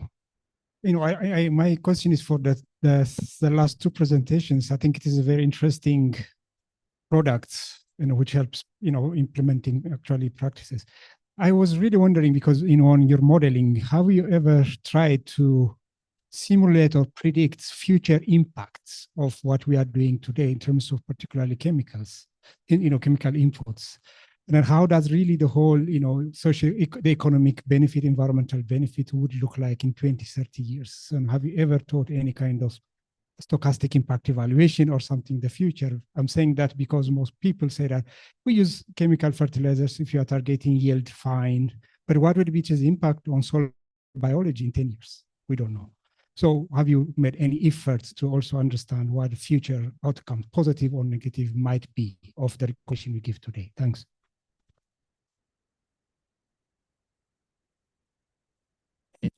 Yes, my question goes to Patrick, whether in the model they were able to consider the production systems of the farms they were modeling on, like monocropping, mixed cropping, and if there was an impact on the production system carried out by a farmer. Okay, so as I mentioned, we were really focused on using the model for decision making for very short term. Now, all the models we have used here are available for the academic community to run its own simulation using its own data in order to predict long-term effect. However, I would like to stress one point is that all these models rely on climate data. And climate data, we all know they are more and more changing with extremes coming in. Typically, the best meteorological forecast is quite reliable for the next 3 days.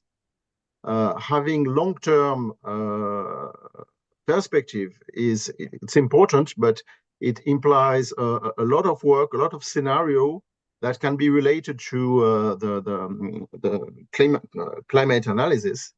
But within this project, we haven't run such analysis. But again, we are fully open to provide all the means for research institutions or international institutions to do so.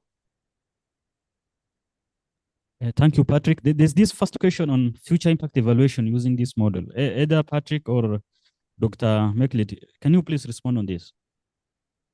The question on I can try. Yeah. I can try to chip in.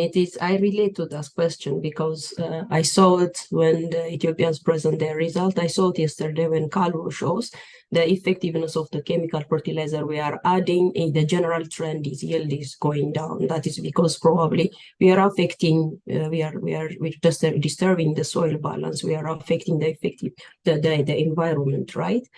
So I don't think we need extra evidence to see that we need to move into an integrated solution where not only chemical fertilizers, but ISFM practices are also included.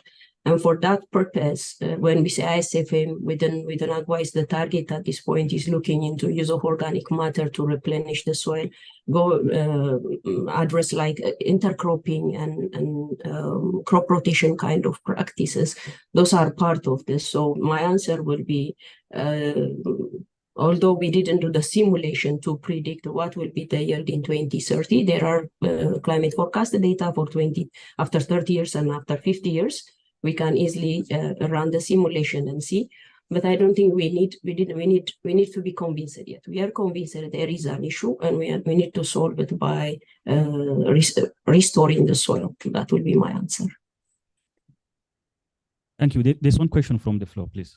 Yeah, thank you, Christian. With a question on the modeling on the soil carbon, I found the results a bit counterintuitive because, based on long-term experiments, we know that if the nutrient demand of the crop is satisfied, it leads to greater biomass production in situ, and should therefore, if the system is managed well, lead to greater return of carbon into the soil. And we do know that soil organic carbon largely is a function of carbon inputs. So I'm not quite clear on the causal relationship between inorganic fertilizer use and a reduction in soil organic matter. Somehow maybe I might have missed something. But my other question to Meklit would be, it sounds as if you are working on a very systematic framework for knocking out for once and all the issue on how to develop decision support systems. And I think that would be fantastic if, the community could collectively get to a point where you say, we've done this, we know how to do it. We may need to adapt to certain context, but we know how to do it. And my question would be,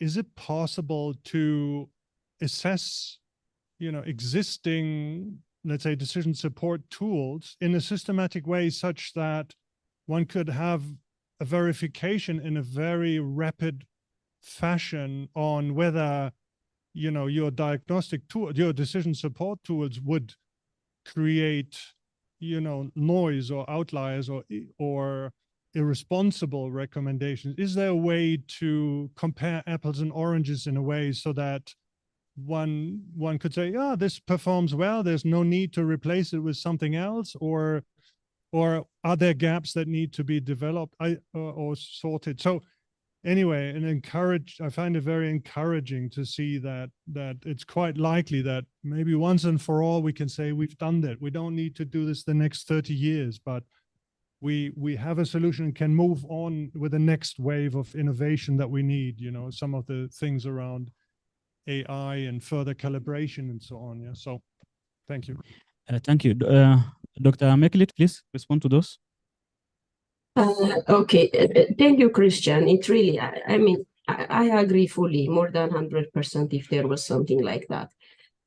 For the first question, when I mentioned about using organic fertilizer causing that, I think maybe the right way of putting it is using only inorganic fertilizer is causing that, because all the crop residues and the biomass input is taken away for other competitive use, and then we keep on in unbalanced way addressing only a part of the problem of the soil. So if there is a way of, there is something in Ethiopia, we start working, understanding what is it, is there actually available, what is the constraint in the different types of organic inputs, residue, be it residue or vermicompost or whatever, right?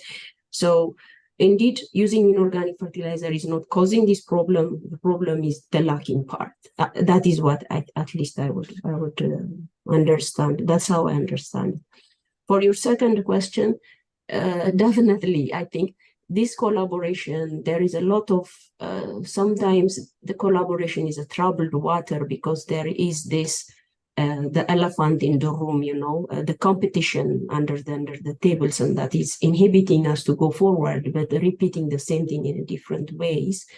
What I would hate to hear is, after I retire, I meet a young scientist and telling me they are doing the same thing that we have been doing. That will be a sad story. So to move forward into the new technologies, what we are doing need to come together and evaluating the current systems, different systems. What we did, especially is, from my experience, recent experience in Ethiopia, is we put together, okay, we cannot directly compare the recommendations, go into a field trial, put it on a validation, because they all use different data sets. A very good model could use a bad recommendation because it didn't have the correct data. A mediocre one will give you a better one. That doesn't mean that the very good one we should discard it. And sometimes because a different level of aggregation will also differ different approaches. But what we did there was we put together, if we have the same kind of data and apply your ABCD approaches, just a desktop experience, what kind of result would you come? Can we evaluate this with experts? Can we evaluate this with the yield, with the observations of data that we have? And it was very, very fast, very clear that some components should be picked from different things and put together. So I guess I would encourage that if there is really fairness toward supporting sub-Saharan small farmers, which mostly we start our publication by supporting our proposals by claiming to support sub-Saharan poor farmers. If we are serious to do that, we need to move from what we are doing, come together, be open, be fair, let us compare it, let's be scientists and move to the next level. And there is a possibility. I have seen it. It can happen. People are people have the willingness. It is some unclarity, I guess, that is stopping them from benefiting from collaboration. So that will be my answer. I would love to see we all come together and work to move forward. Yeah, thank you, Meklit. Now we have ended session 6 on model development. We are remaining with 2 sessions for the day. Session 5 is on infrastructure and platform development, and section 6 on mobilizing innovators to showcase what can be done with existing data and analytics. I want to invite Parvati to take us through these remaining sessions.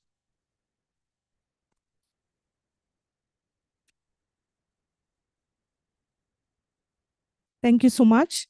So from morning, we have been hearing a lot about the definition of a platform, what kind of user experience and interface considerations have to be done. We also discussed different types of data and how they are collected and how they what are the kind of best practices to integrate them. And we also learned about different modeling and how you evaluate it, and the need for ground truthing and need for not just the models itself, but how we can augment it with domain expertise. So I think that was very interesting set of technical discussions. Now we can, I think today, the next session is also going to learn a bit from yesterday. So yesterday we saw overall in soil health, what kind of infrastructure and platform developments are required. So today we'll go specifically into fertilizer optimization work. So first from Carlo, we will have Simon presenting more on the fertilizer optimization workflow. And it will be more of an interactive session. So there is only just one slide and it'll be more of a brainstorming. I'm looking for Simon.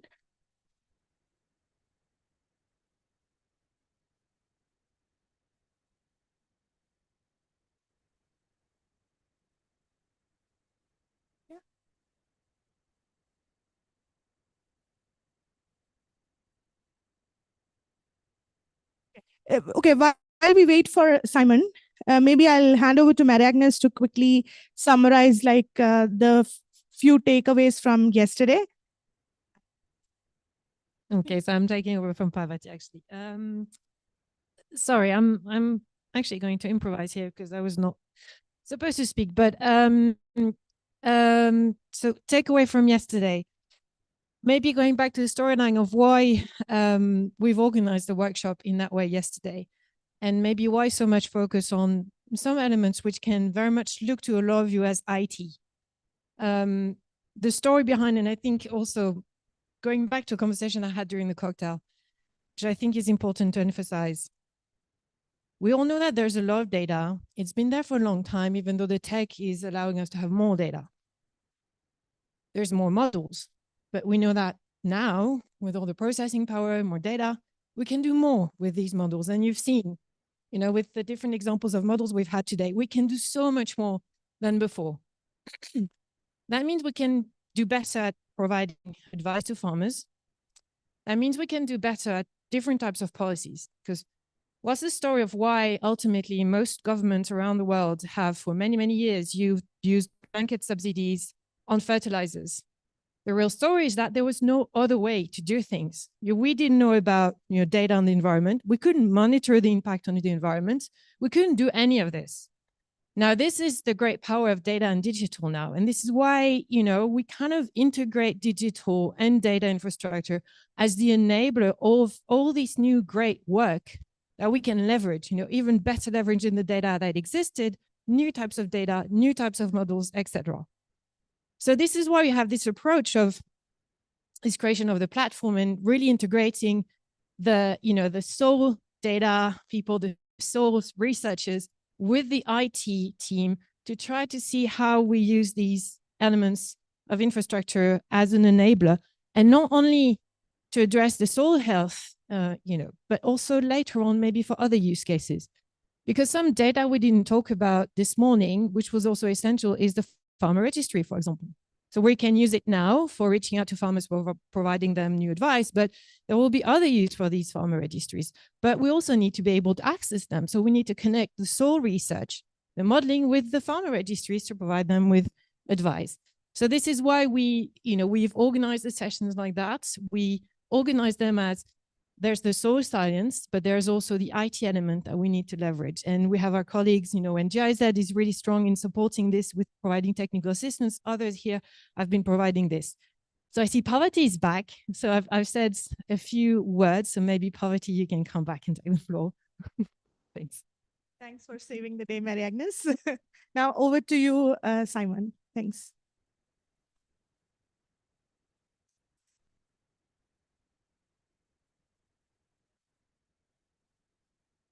Good afternoon, everyone. I just have one single slide that I would want us to look at. And why this single slide is because it summarizes almost everything that we've discussed today in terms of from a technical perspective. So the slide ideally shows us how we will ingest the data from the different sources to the platform. So we have the data sources. So they can be from as many sources as possible. So we're looking at crop agroecological maps. We can have, let's say, fertilizer, soil, the soil testing data, the soil mapping, farmer database that Maria Agnes just mentioned. We have data from satellite. So this data, based on how we access it, and maybe using things like API or pulls some data out of it, we can create some useful use cases that can then be available for different stakeholders. So at the bottom, you'll see we have things like the Caro gaps, like KPI teams. We have the ClimaStat itself. We have the Kiamis tool. We have the Earth Observation Data Cube. So these data, if well analyzed through processes like cleaning, then we do some transformation, the entire flow all the way up to the farmers and the extension officers, basically the stakeholders, and then they will give us feedback. So what I would want us to discuss is basically we see some of the data sources that we potentially can be able to get and ingest into the system. So I want us just to spend a few minutes and see what the guys have to say about some of these data sources. So who wants to go first?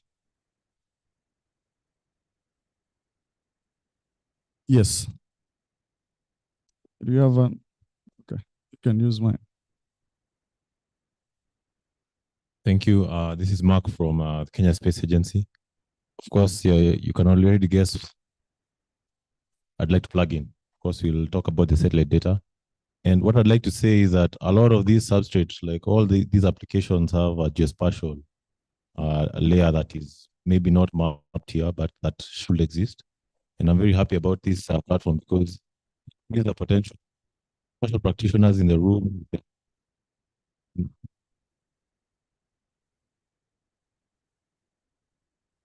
Sorry. We've been struggling for a long time to have a structure of national spatial data infrastructure. And I'm glad that the agricultural industry, with CalRO, may be the first one to start implementing this. And then we can grow this over time. So of course, KSA hosts a lot of satellite data, whether it is optical, whether it is satellite image, satellite aperture radar, and others. And we are in talks with a lot of players, including Tomorrow Now and many other players. So we'd be glad to support with this.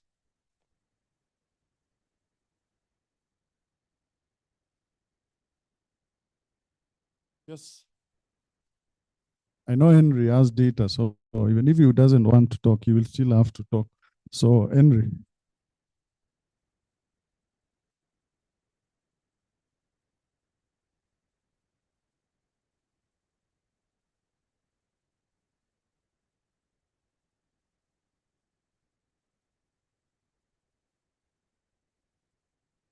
Thank you, Simon. And I think mostly at Kabi, the kind of data that we have focused on to either collect through the programs we have implemented is mostly plant health data. But also we have through ASK program, that is a soil program, we have some content around for soils, and also through the fertilizer optimization tool that we developed in partnership also with CalRO. So most of the data that we have, or even the content or information, there are those that open and also closed, like for example, through the plant-wise program, the plant health data, there are those data that is collected within the plant clinics, and those data mostly they are housed within the plant protection department. And you'll find that some of that data is sensitive, meaning that it contains surveillance of pest etc. And then there is the data now that comes from the fact sheets management of pest and disease etc. and that is open, of course, for use. So the main point I want to communicate here is that for the data that is open, that is subject to license, of course, that can be easily integrated, because we have also tried to build APIs that could facilitate integration with other platforms. So I think it's subject to discussion to really understand what kind of data is required and what data is available so that it can be integrated.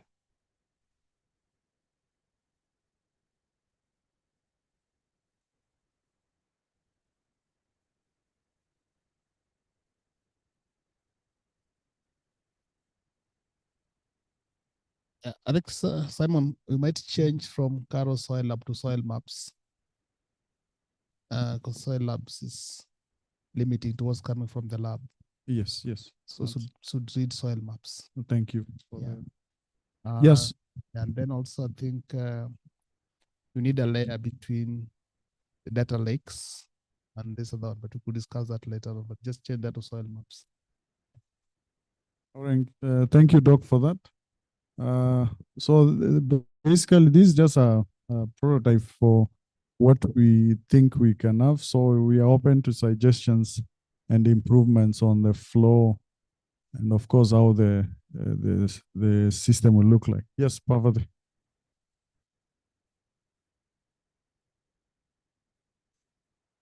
So I have a question to ask you, not really a suggestion, but right now, Calro already have some data sets in all these buckets, right?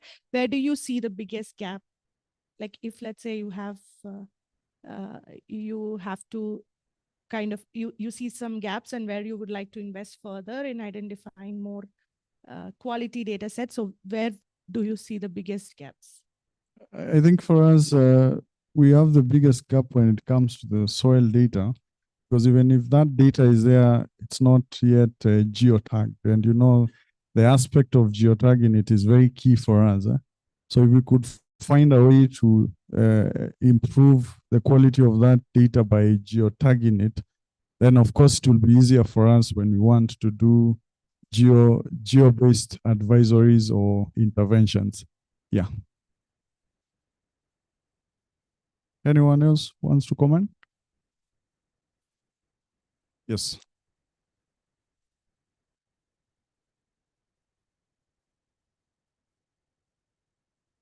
There's also something I wanted to comment on, Simon, is around the platform itself and making sure that the sharing of data, facilitating the sharing of data, that is by different either partners who have the data. So for example, Kabi worked with partners in Rwanda to develop a soil information system funded by the Gates Foundation.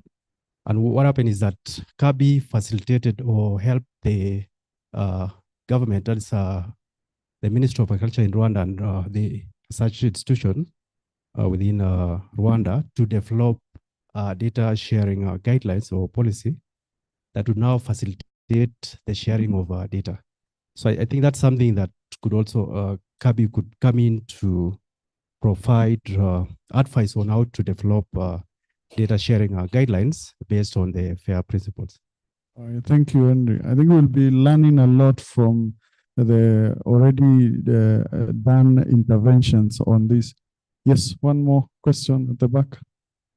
Check it, the other side. Yeah, I think I would like to build on what my colleague mentioned, because when we have Rwanda Soil Information System there, and then a new project came from EU, that is Land Soil Crop Information System, ISRIC, ICRAF, and then a national, Carlo in Ethiopia, EIR in Ethiopia, and then RAB in Rwanda. We're really trying to build that system, and then through that system, as ICRAF, we are trying to really release as much data as possible, soil data, to the respective countries, so that they are going to be the guardians of soil information, and then they need to get that mandate also. They need to be, the levers, what is the finance, what is the policy, what is the stakeholders thing. I think if Carlo really mobilizes and regulates how we operate in this space, I think there is huge data that we could really release, and then not only that, also in terms of expertise.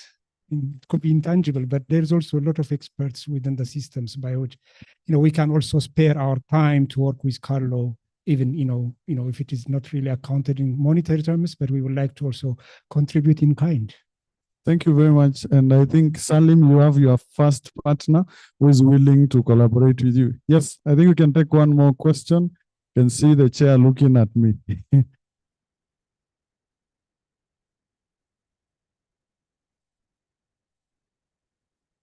Thank you. Yeah, it's not really a question, but mine is two comments. One is a caution. I think, yeah, you mentioned about like changing the soil lab to soil maps. I think we just need to be cautious in terms of which soil maps we are using, because not all of the soil maps are going to be relatively to be relevant in Africa or in Kenya specifically. And I think Calro already have they've started some work in terms of generate their soil maps, which are probably much more relevant to the region.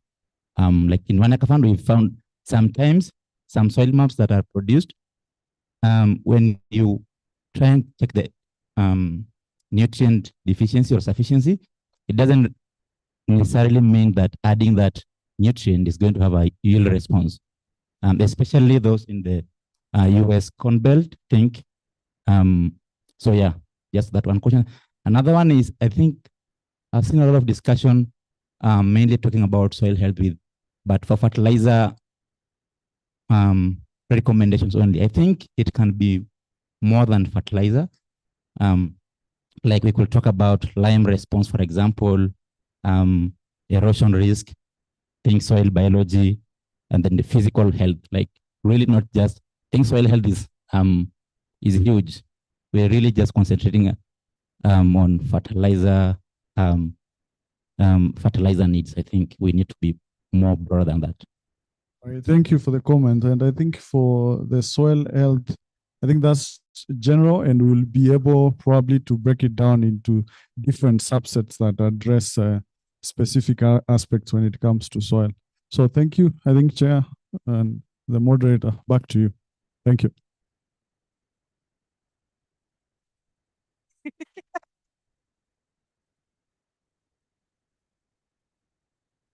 Thank you so much, Simon.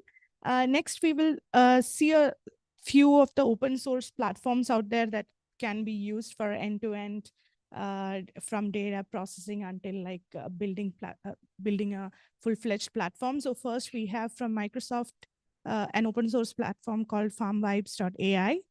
So it's, I think, 3 a.m. or something where our speaker is. So he have shared a video to be played. I'll ask the Calro team to play it for us now.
So that's just one set of sort of thing one could do.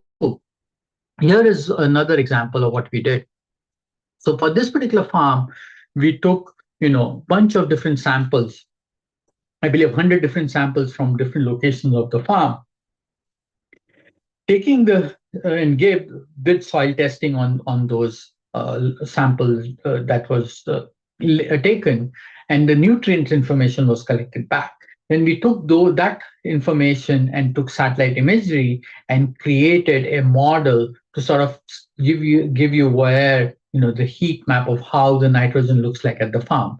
So that's what the model was sort of generating. And then that heat map, that model, we ran over the whole year, so you can see how the nitrogen sort of changes in this particular location. In fact, I'll change to the previous year, 2021, and this is where actually when we were talking to the farmer, he was sort of able to explain, what was going on in the farm, what had happened actually, when we're looking at previous older time frame, right? What he told me was that, hey, this wheat season farming, late April, I had put fertilizer around with stabilizer, and that's probably why you're seeing the nitrogen levels increasing in the soil. And as the stabilizer wore off and the crop was ready to consume, that you see that the nitrogen got consumed and going down. So this at least gives some validation that, hey, the model seems to at least get some insights of how the nitrogen sort of varied in this particular farm.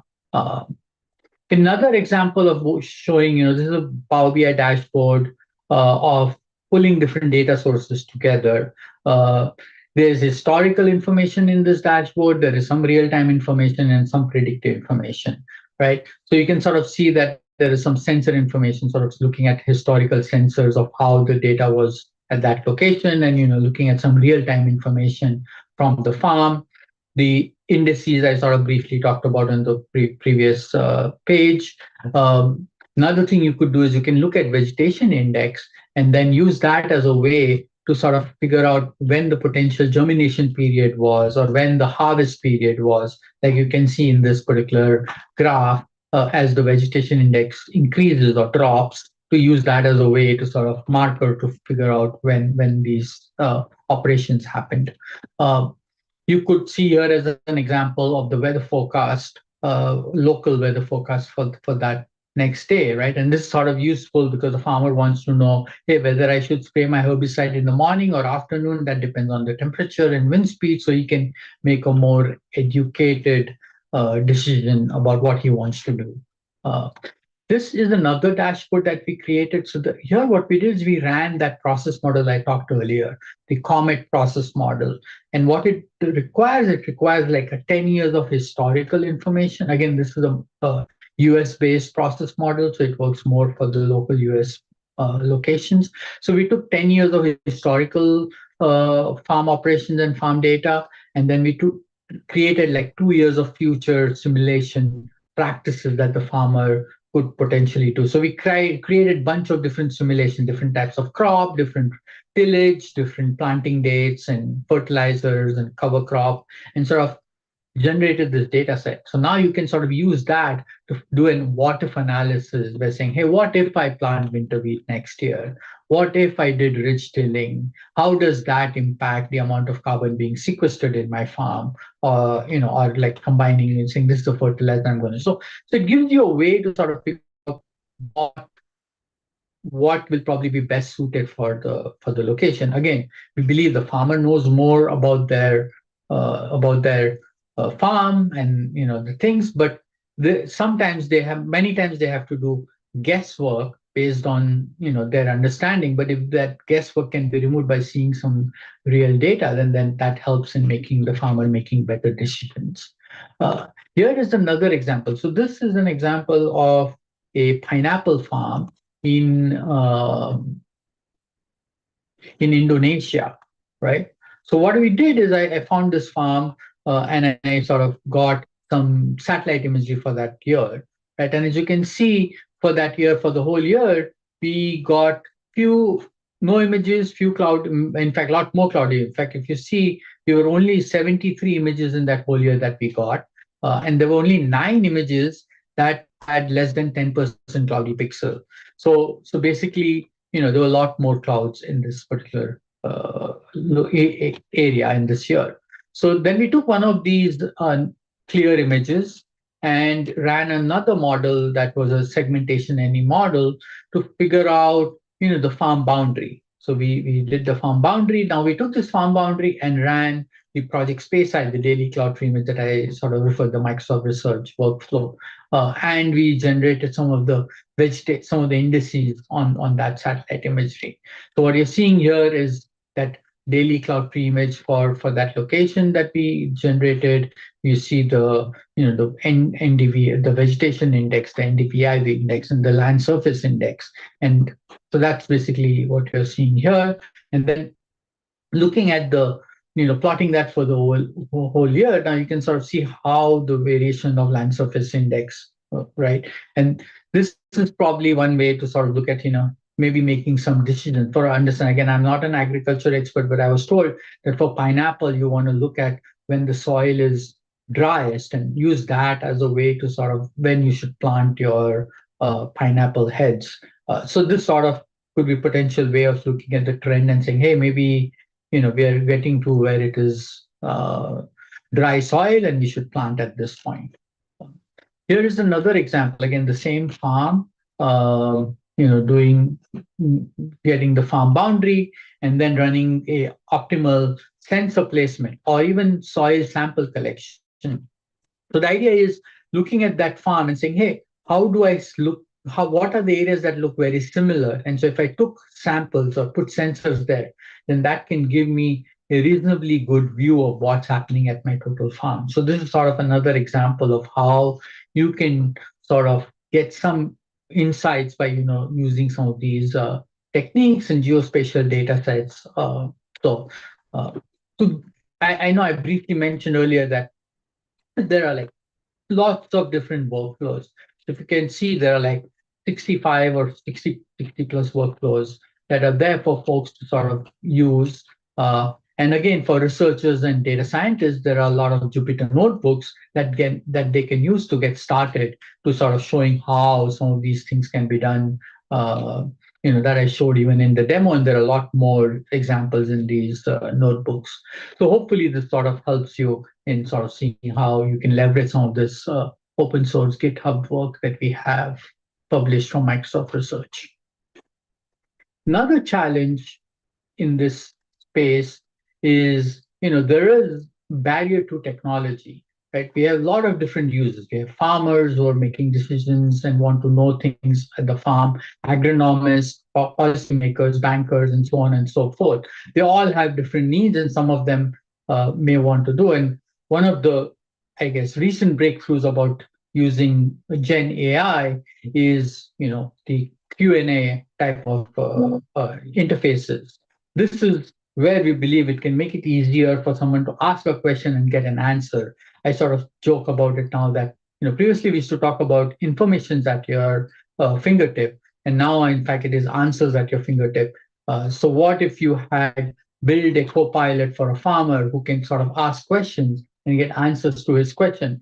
But obviously his questions are more pertaining to his local farm and his current situation. So this is where when you put together, getting a lot of these different data sources together and build AI insights on top of that, then that can build sort of the farm context, saying this is the state of the farm as of now, right? And now use that to answer this particular farmer's question, where you're now using the farm context along with the agricultural knowledge and the general knowledge, the OpenAI built LLMs, to now get an answer. This is a lot more pertaining to your use case and your scenario. So that's basically what I wanted to sort of share here. So to give you some examples, right? Here is like asking, how is the health of my crop doing, in this particular location? And so what it does is it goes, runs satellite imagery, gets vegetation index, and saying, hey, over the last year, this is how the vegetation index looked like on your farm. And then, get a little bit more detail into, what does it mean to have low or high vegetation index for this particular crop. Or here is an example of sort of, if you had the data, you can now start asking, saying, hey, what are the type of products that were applied on this product, on this field? And now you can get more information, or even health of the crop since the seeding, and you can sort of see again vegetation index as an example here.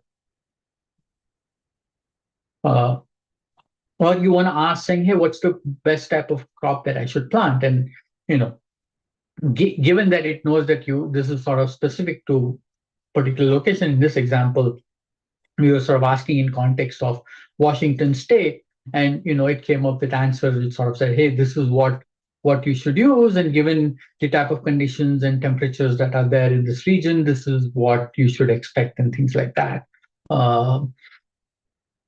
And just more broader questions of type of crops you want to plant in Eastern Washington, for example. So these are just some examples, and I just wanted to sort of throw it out there to sort of say, hey, how you can use AI and some of the information that you gather with various geospatial data sets to get a much richer value and insight of the location and for your farm.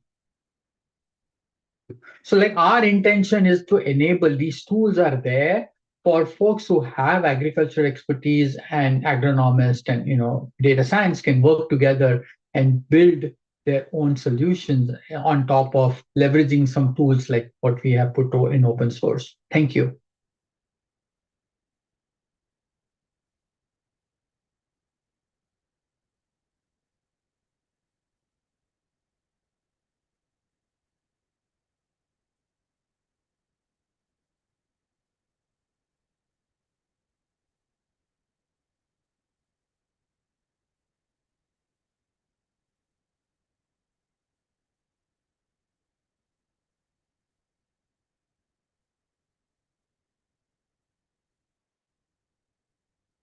Hello.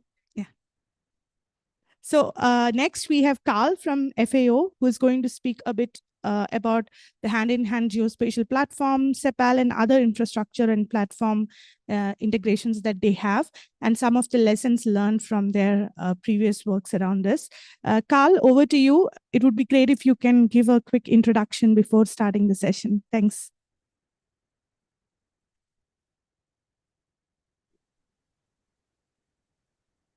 Hello, everyone. Yes, thank you very much for this opportunity to talk about FAO's agroinformatics platform, CEPAL, and other modeling environments, and some of the lessons that we have learned in our journey over recent years.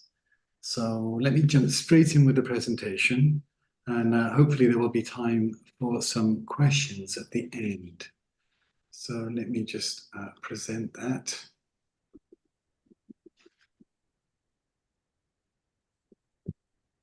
Okay, so the agroinformatics platform is a system that we put together within FAO in order for us to be able to work with many people in terms of federating data, models on everything to do with food and agriculture. So it's not specific just to fertilizers and soil. The scope was much broader.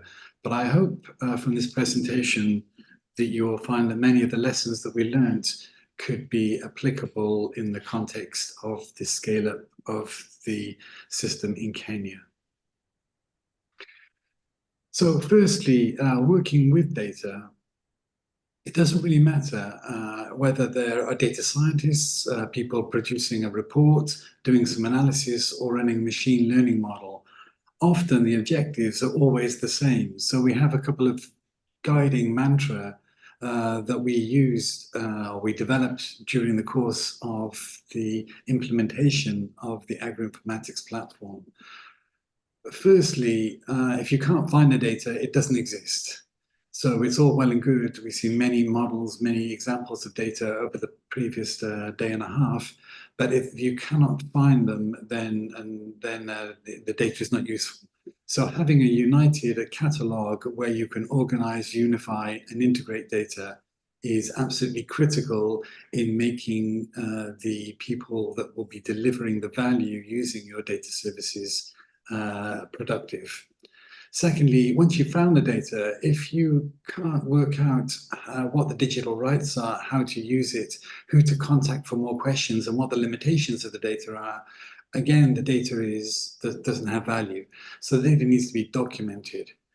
The next item that we have is the harmonization. So there are many partners that you will need to bring to assemble in order to deliver this project in Kenya. And likely everyone is using different models, different environments, different software, different machine learning models. But if you can't standardize them and make them interoperable, then that means that a lot of people are doing wasted work in converting formats and leading to inconsistencies. And finally, ensuring that the right people have the access to up-to-date and convenient data. So that's with robust services that ensure the privacy or the anonymity of the users in the data. Okay, so when we talk about data, we talk about three broad types of data. So we have tabular data, object data, that is typically in a relational database or some kind of a JSON schema, something like that. Then we have a pure geographic data. So that's raster, the imagery, the Earth observation data, some of the models you've heard about today, and vector data. And then we have models, and models are typically doing one of two things, are either summarizing the data, generating some kind of report, or they're generating new data, specifically geospatial data, so some kind of analysis. And then the other thing that we need to take into account is whether the data is a flat data item with a list of attributes. So it could be a soil sample, or it has some multi-dimensional aspect to it. So there are many different aspects to the same data set. So the irrigation scheme, the fertilizer application levels, but it's the same underlying data. And finally, to keep all the data flowing, we have to consider whether the data is static. It's a one-off piece of work. This analysis is published. It's streamed and automated, so there's a constant stream of updating data. And then lastly, whether we can just federate the data and leave it where it is, which if you're dealing with very large weather data sets or some of these other data sets that we've heard talked about today, it doesn't make sense to copy them and replicate them. You need to be able to reference them in the point of rest, where they've been generated, where they're up to date. But on sometimes you just need to have no option but to re-ingest and republish the data in a more convenient or robust format. So firstly, the catalog. So internally, what we've done for the catalog is we've using CCAN, which is an open source tool. And this allows us to have a very straightforward and easy way to manage, publish, discover, and access data sets. So this is an example of how we're documenting a data set. In this case, it's a geospatial data set. And we are following the ISO geographic metadata standard.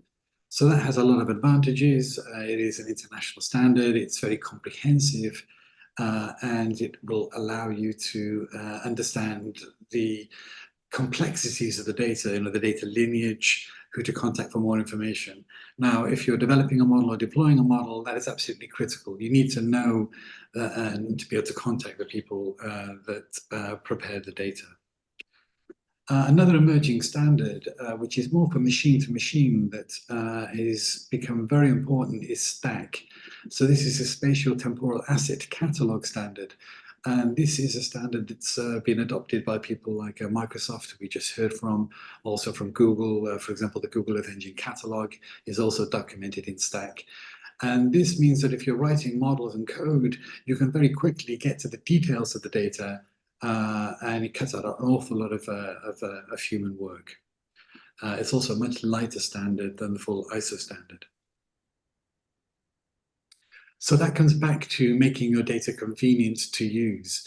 So overall, our philosophy has been to use standards that already exist, which I hope you've already heard from my slides up until now. So in this particular case, we are showing an example where all of the data is made available on cloud storage buckets. And the cloud storage buckets have cloud optimized GeoTIFF files. that accompanied by style and a metadata description that can be accessed from your favorite programming language, be that Python, R, pure JavaScript, or some of the online tools that we'll see a little bit later.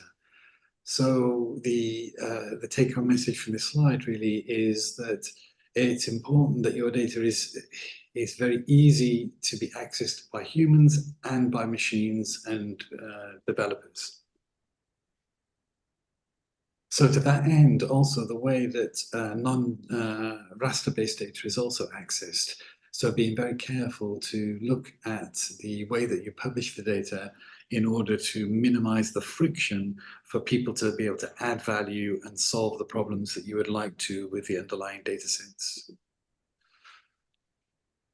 So one of the things that we have developed in-house is an analysis model. It's basically a native set of fast processing Python libraries, and they provide fine-grained horizontal and vertical scrolling. So they're using cloud-native technologies.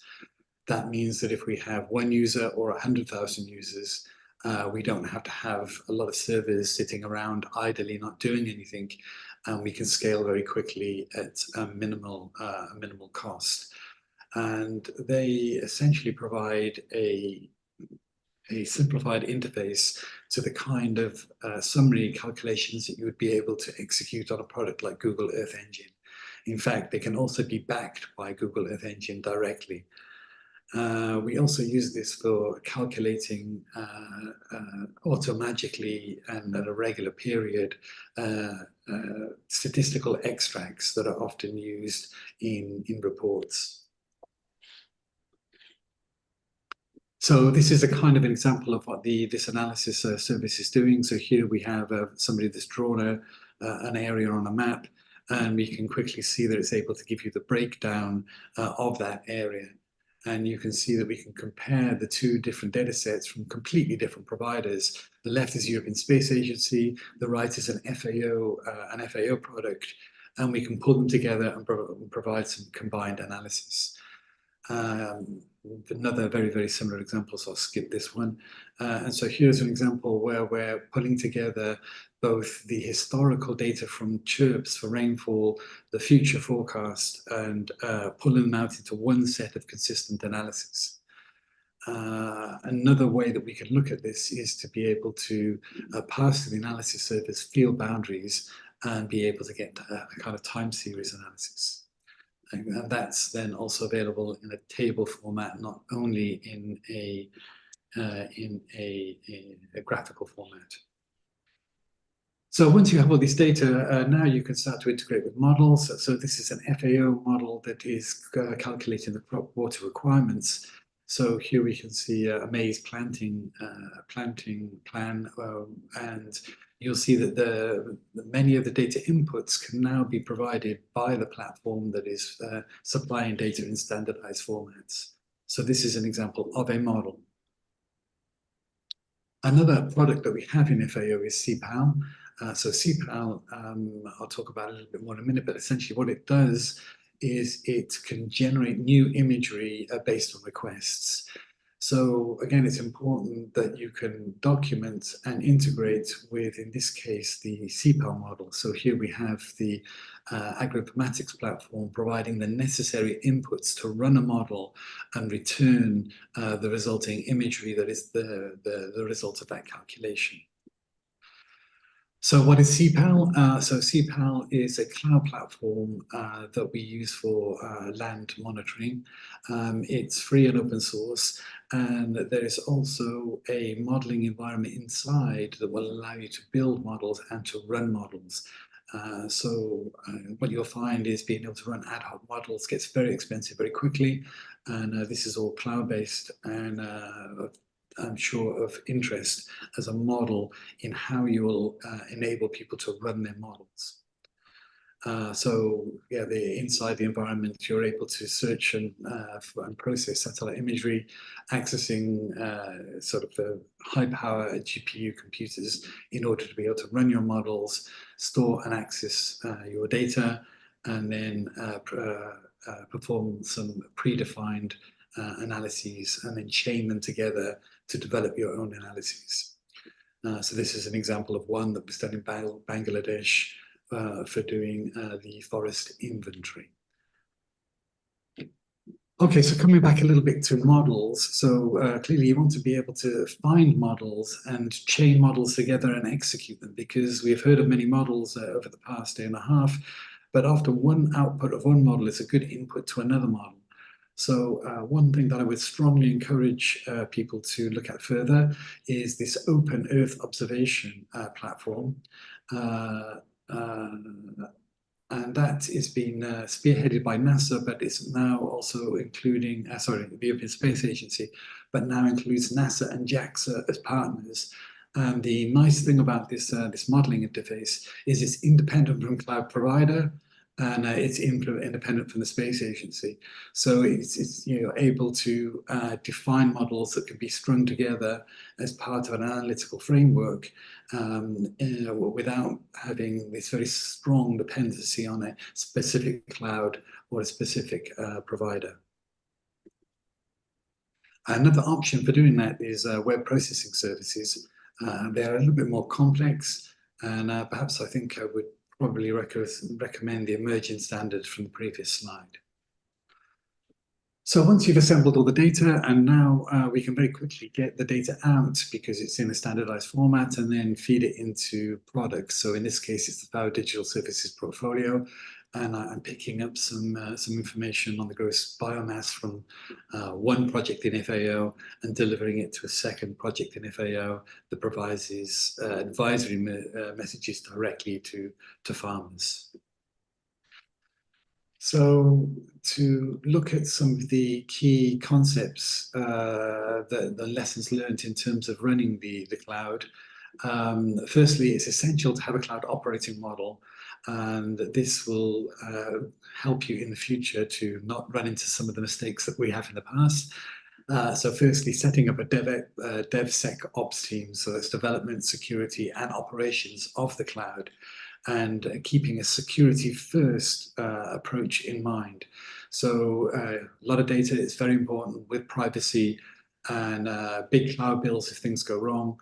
So locking down the security from the very beginning is absolutely key. Making sure that you've got good change management and communication is essentially, especially if you're stringing together many different models or there are data sets that are frequently changing. Another one is to go up the stack and use cloud native technologies. So if we use traditional servers, then what we find is that we waste a lot of money, they're overspecified or they're underperformant when we have many users. So using cloud native, light and agile technologies allow it to move much faster. So leaving the data where it is and federating and integrating is a big cost and time saver. Sharing, reusing, and collaborating. So you'll find the majority of the software we used is open source, and we actively contribute back. Another one is important is to have telemetry and monitoring. And this is particularly important because the cost of running some of the models that we've seen can be quite high. So if all of a sudden you have every farmer running a model to get some local advice on their right fertilizer application, the cost can escalate very, very rapidly. So having detailed telemetry on and having a regular cost surgery to be able to optimize the cost of running those models is very important. Then knowing what is running on your platform, so being able to have the whole infrastructure defined in code and have a continuous integration and continued development platform is critical to having confidence that at any moment you know what is running and you can redeploy and ensure that you have high performance. So the very last one down here is this drink your own champagne. So it's all well and good in terms of providing all these services, but if you yourselves are not using the services to deliver your work, then it's difficult to expect other people to be using them too. They're likely not performant, they're not optimized. So I would strongly advise that as we build out the service, as you build out the services for this project, that you actually use them yourselves for example, all of the APIs and the services that you're creating. The other thing that we found extremely useful is to have hackathons along the data services. And that helps to ensure that your data services really are convenient. They really are easy to use, because the feedback that's coming back from hackathons is extremely valuable. So a little bit about how we set things up. We're actually using the Google Cloud Platform for the majority of our services. So this is this bottom line along the bottom. We are orchestrating all of our data integration services using Apache Airflow and Apache Spark, which are open source.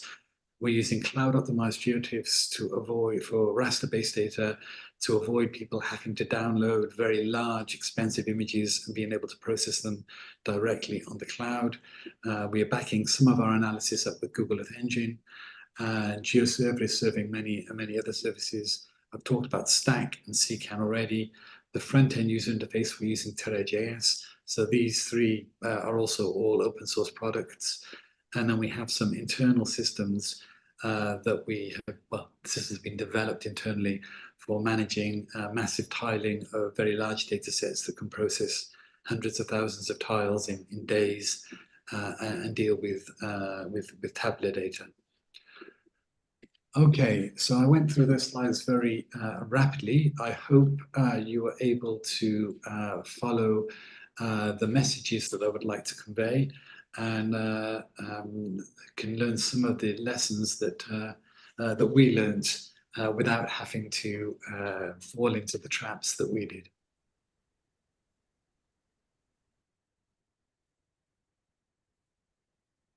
Thank you so much, Carl. I think knowing what is already out there, especially in the open domain, and then what aspects of it can be reused is actually quite important, so that we don't make the same mistakes, or we don't reinvent the wheel. So thanks for the presentation, Carl. Questions? My apologies, I don't hear the room. Sorry?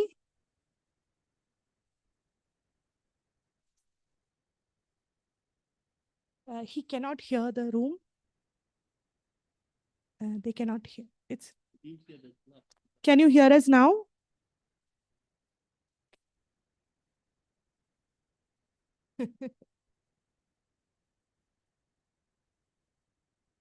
Can you hear us?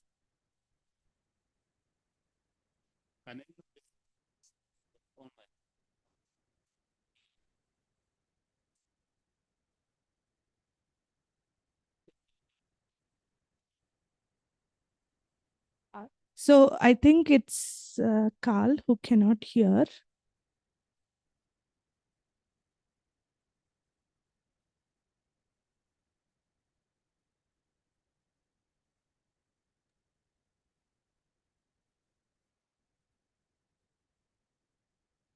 Yeah, so I think, Ani, go ahead.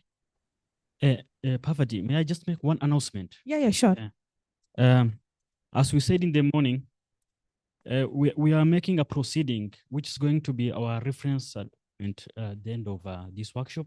So I want to request our colleagues who presented online, if you share with us your presentations, and the email you will use will be provided in the chat box shortly. Those who presented yesterday and those who presented this morning, please send your presentation to the email address that will be provided in the chat box shortly. Thank you. Thanks. Over to you, Ani. Carl, can you hear me? Yes, I can. My apologies. I had some internal problem with my setup here. Okay. So I have a quick question about Sepal. So last time when I checked Sepal, I saw that it is, mostly building on the Google Earth engine. So I wanted to better understand, if custom solution, for which the routines or recipes are not there in Sepal, what kind of flexibility are there to run those solutions within Sepal? So I will defer to my colleagues in CPAL for a more comprehensive answer, but CPAL runs not only models on Google Earth Engine, but also has a capacity to run it directly on the cloud itself. So CPAL has a set of cloud credits and an environment in which you can run the models leveraging the cloud provider. So they're using AWS and now also GCP. As well as Google Earth Engine. So it's not restricted only to Google Earth Engine. More questions for Carl?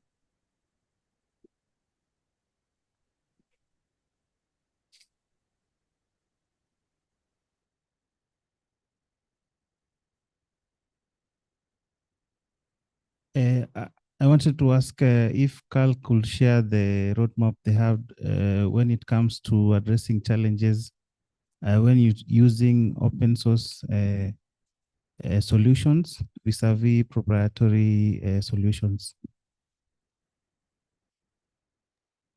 and how they manage to strike the balance.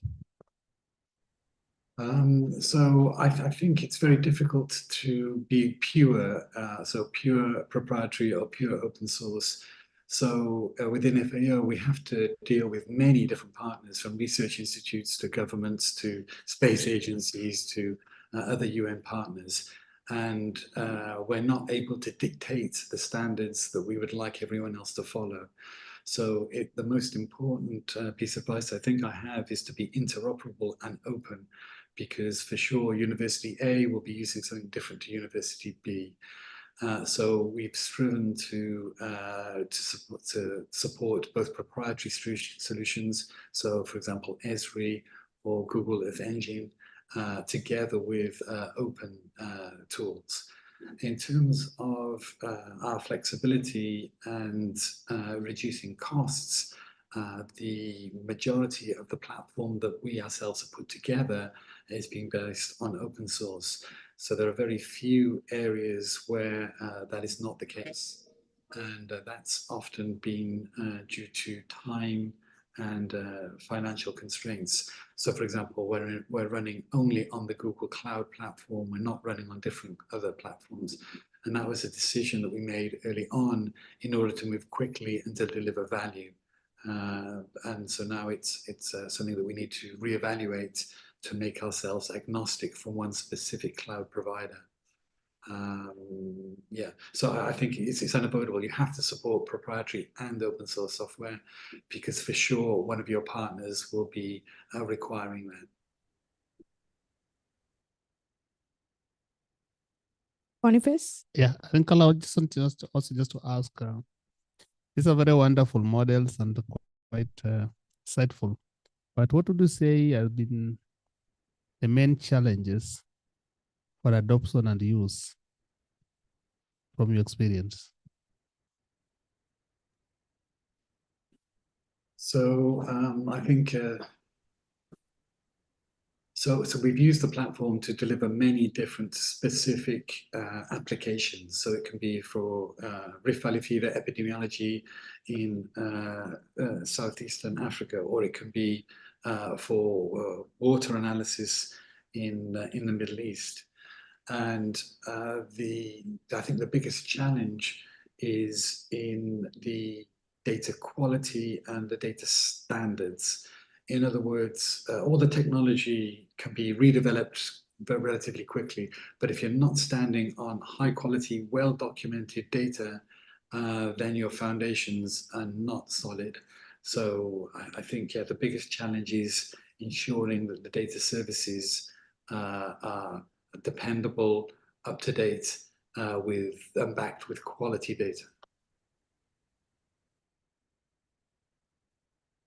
Thanks. I think that's all the questions for you, Carl. Thanks again for joining and for making the time. Really appreciate it.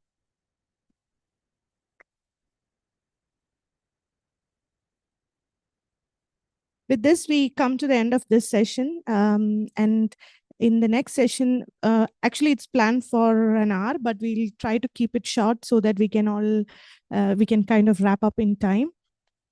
So the next session is more on mobilizing innovators to showcase what can be done with the available data and analytics. So we see that there is already a lot of things available in terms of data, in terms of models, in terms of platforms, but how can we leverage innovations to kind of bring all of this together? So yesterday I was speaking with someone and there was a joke that we should just lock everybody in a room, throw the key away until they all come out with a fertilizer optimization platform. It's not my words. So I was speaking with someone else and it was their idea. And I felt, yeah, that's pretty good. Why not? It probably will end up with a better motivation to develop something in the short span. So as a background for the hackathon and why this idea originated in the first place, I'll hand over to Mary Agnes to say a few words. Thanks, everyone.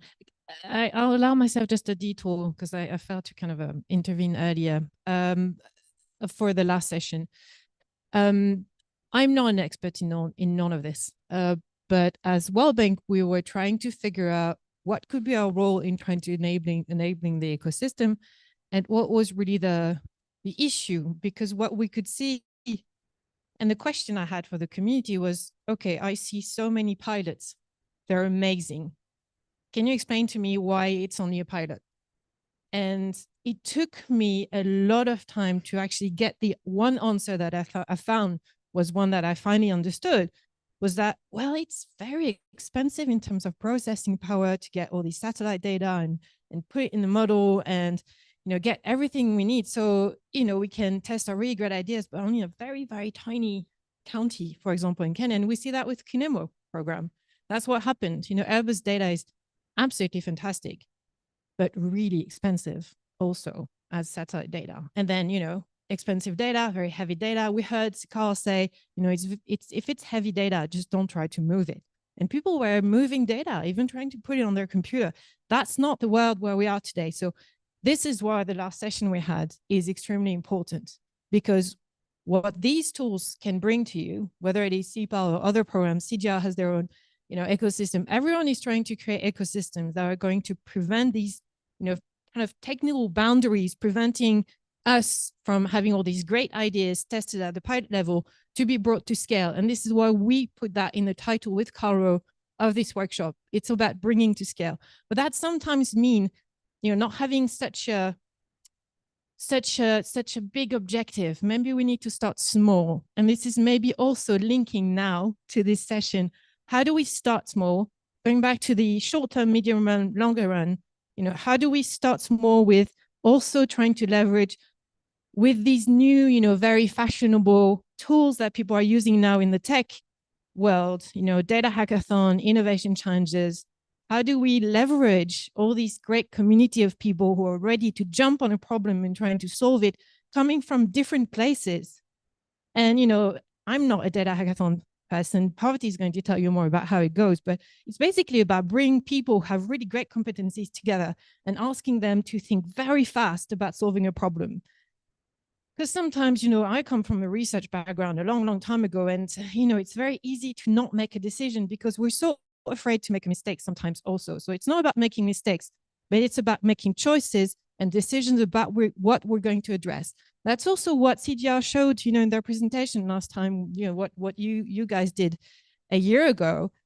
The more you get into the details of a model, it's about asking the right questions. And, you know, there were so many questions and so many ways we could ask this question. And this is how and where we're going to go with this discussion on Data Hackathon.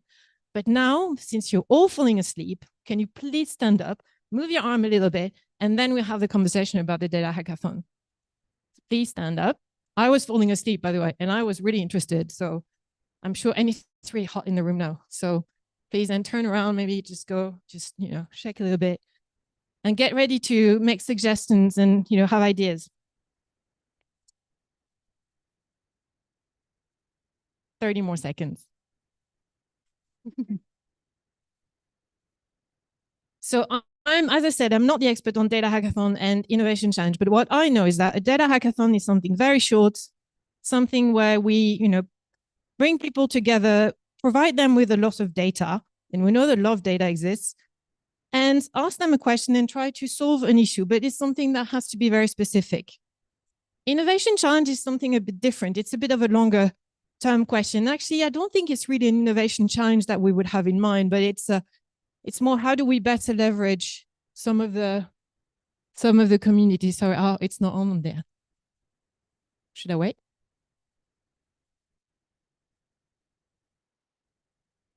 You tell me when I'm on.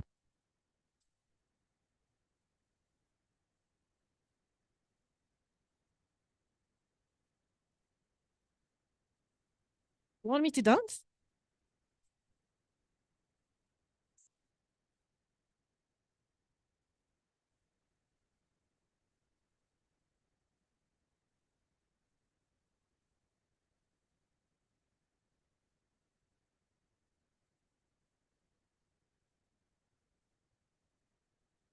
You show us.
Are we, no?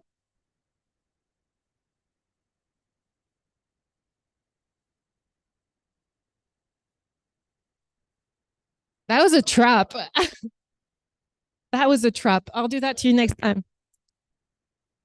Well, actually, I think I'm done, but it's, you know, what we really want to try, and we had some great startups in the room earlier, you know, in the longer term, how can we think about leveraging the great ideas that they have? And, you know, we had this startup that had this great idea that would solve the soil acidity issue in the country that at the same time would help capture carbon, right? So greenhouse gas emission, carbon credits, access to credits for farmers, these new policy designs we can think about.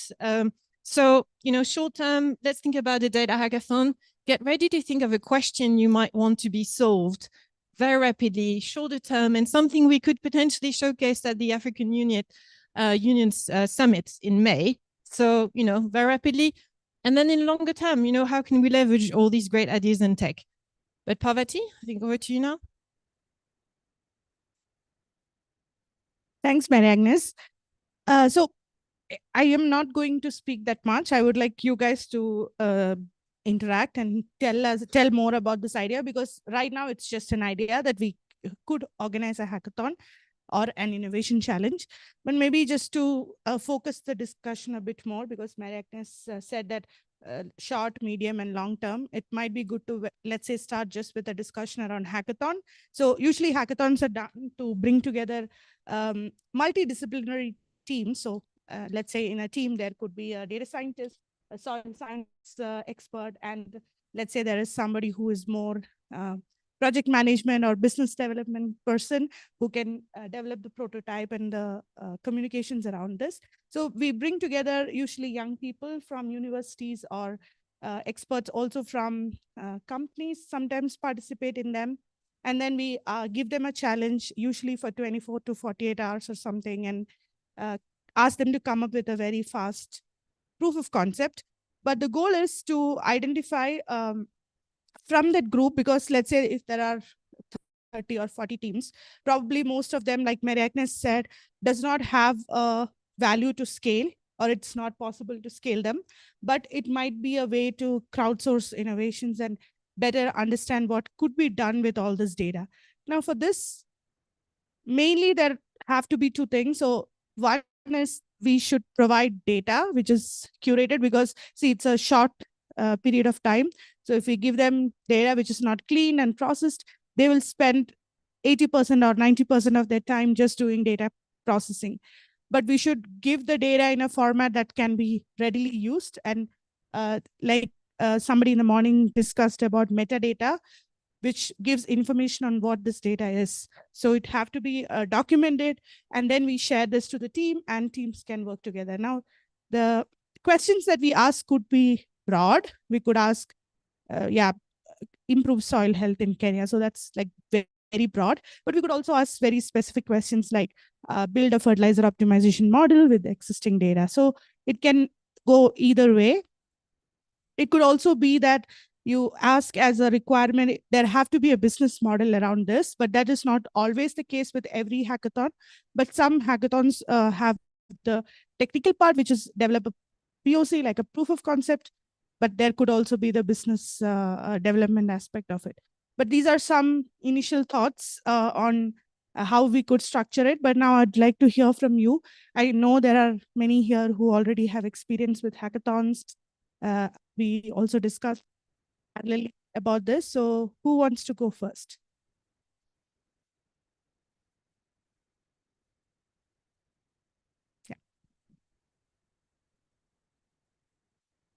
Thank you. This is Simone from Varda, and I think that a hackathon can really be something useful at many levels.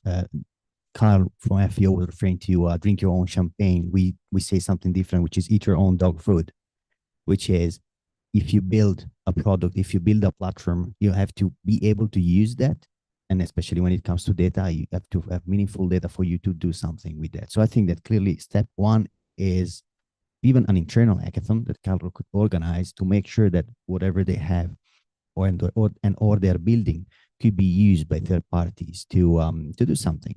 We did one in the case of Soil Hive. We made it available to Yara internally, so they had a team across all geographies to look into that and see how they could have integrated, develop new services, products. So this is a great way because you get great feedback when it comes to how is your data useful and available and accessible to the communities you're trying to serve. That's one thing that's more the internal. And the other is what you were referring to, which is just bring a community of organizations, of people, of experts to make them closer to the work Canro does. And I think you can get two main feedback out of those. One is the data that Canro has now accessible? How could we improve that? Because, that's one element that should be in the puzzle. And the other is clearly curate a specific data set, tackle one of the existing issues, which may relate, as you say, to fertilizer optimization, to detecting or predicting soil acidity issues and so forth. But in any case, I think it's a great way to actually both engage internally, the community of an organization, and externally. So, thanks. That's actually a great point. So internal hackathon could also be structured in a way, maybe like you said, but with external mentoring, right?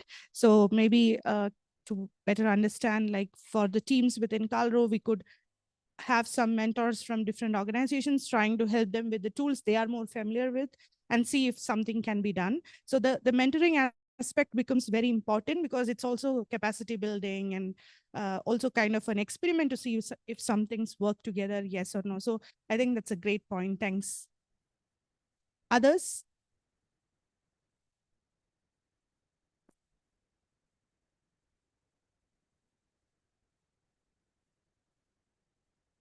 Thank you.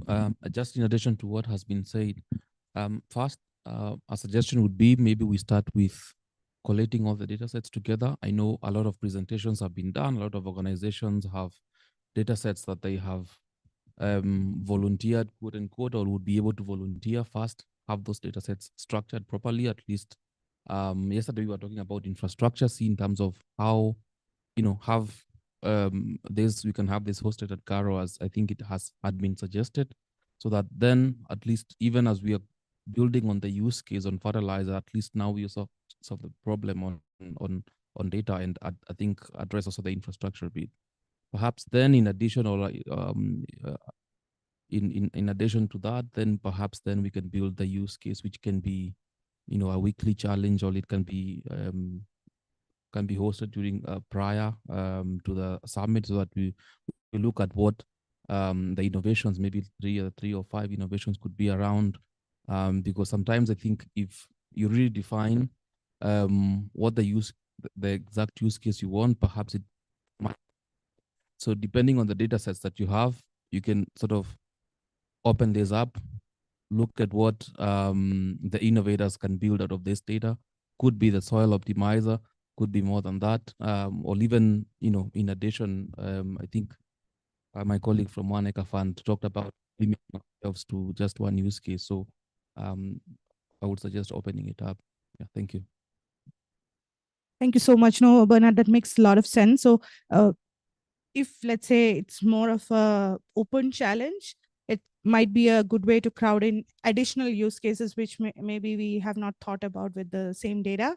But I totally agree with you. Like, we have to convene even the people in this room just to be able to share it. So maybe hackathon could be a way to facilitate that, and we can start with a subset of the data, but then see that there is value, yes or no, and if there is value, we could scale it up. So yeah, that's a great point. Thanks.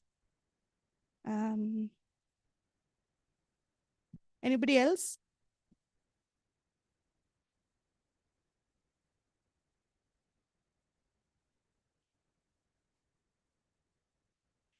We also can think of the user interface itself, right? So of course we can have in the team data scientists and soil science experts, but we could also have people who are more trained in user testing, like conducting interviews to get feedback on the design, how a product should look like. Maybe for Carlo had presented in the morning, like different stakeholders. So for each of those stakeholders, like what kind of designs will work, what kind of questions they want to answer. So maybe that is also an angle that we could look at. When we bring all these multidisciplinary teams together, we could also give importance to design and user experience as well.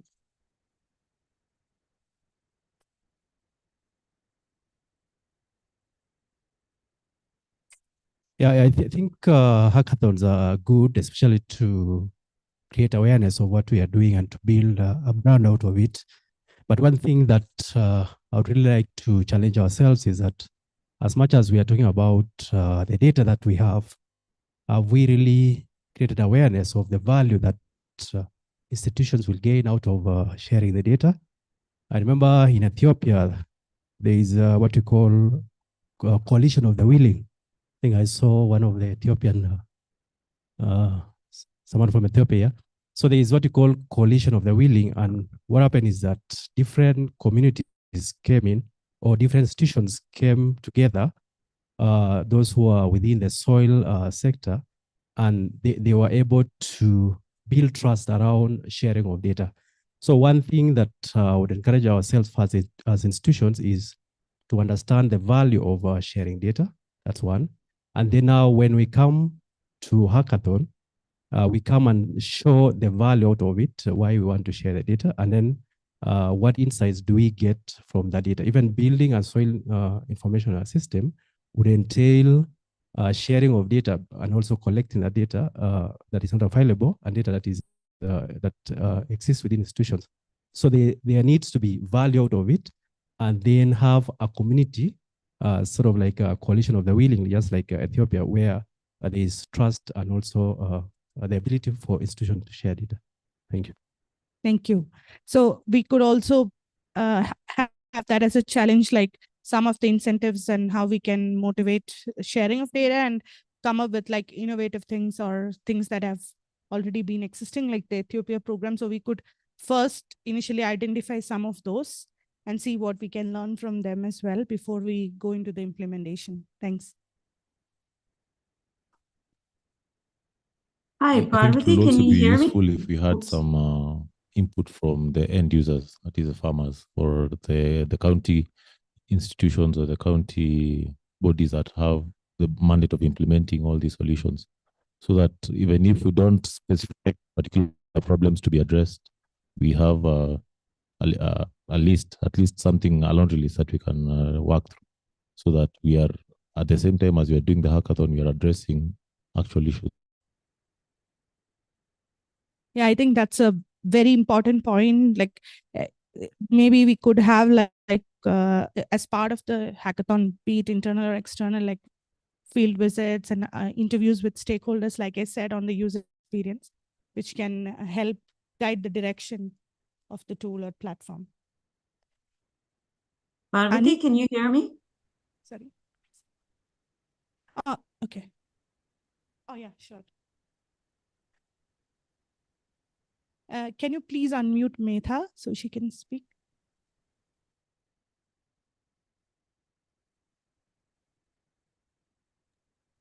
Can you hear me?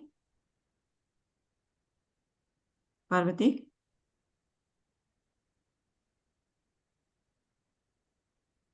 Metha, we cannot hear you yet. I'm trying to speak. Okay, we can hear you now. Yeah? Okay, good. Thanks. No, this is on behalf of a number of us, Jordan, Ani, Meklet, and myself. We've sort of discussed a little bit online. Several of us are online. And two thoughts here, both sort of two sides perhaps of the same coin. But the ideas that were thrown out were, one is dealing with I think we all recognize that there are a number of efforts that are happening in parallel. This is a crowded space in terms of even the decision support, the recommendation world. So the question is, could we imagine an exercise? I don't know if it would be a hackathon in this case. That might be too short. I'm not sure, but an exercise where we're actually looking at these different recommendation frameworks, trying to understand the strengths and basically how they operate under the hood. What are the strengths? What are the weaknesses? And try to converge a bit more. So that's one thought. The other flip side to that is these recommendation frameworks are all pumping out outputs. How do they compare? Are they vastly different? Are they slightly different? What does it all mean? I mean, I think there's a lot of value to trying to do that kind of assessment. And that may be I don't know which one of these might be more possible in the framework of a hackathon, but those are, I think, things that probably could add a lot of value to what we're talking about here. Yeah, I think that's a valid point, because see, when you have so many different models and so many different types of data, in many cases for the model you need XYZ data, but then for model Y you might be using a totally different set of data, and then you see that the results don't match, but actually the backend and the mechanism by which the coding is done, the data that is used is so different. But in an ideal situation, the fertilizer recommendation that we give should be the same, because that's what is needed for, if let's say the objective function is the same. So if you are maximizing yield, then this should be the recommendation from a list. So that's a really good point, Medha. And I think it kind of ties to your point about an internal hackathon. So for our internal event within Calro, so that Calro can work together with all these different partners to have not just discussions, but really work together with hands-on practitioners to implement, use the data sets that exist, and then bring all of this together to see what the model output is and see how that can be built into a UI UX. So I think, yeah, it kind of ties to your point. I know the hackathon, the word maybe don't fit this exercise, but yeah, something more internal would be a good fit.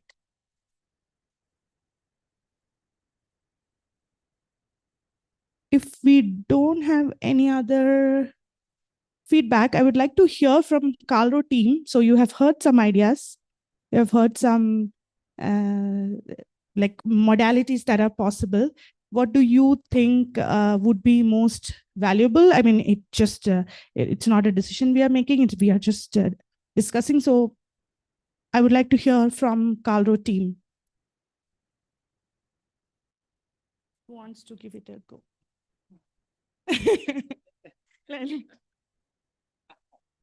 Thank you. For some of us, I was trying to look at what a hackathon is. But I can see what it is. And yes, I think it's good. I know we have quite some data. There's data which, and I'll give an example.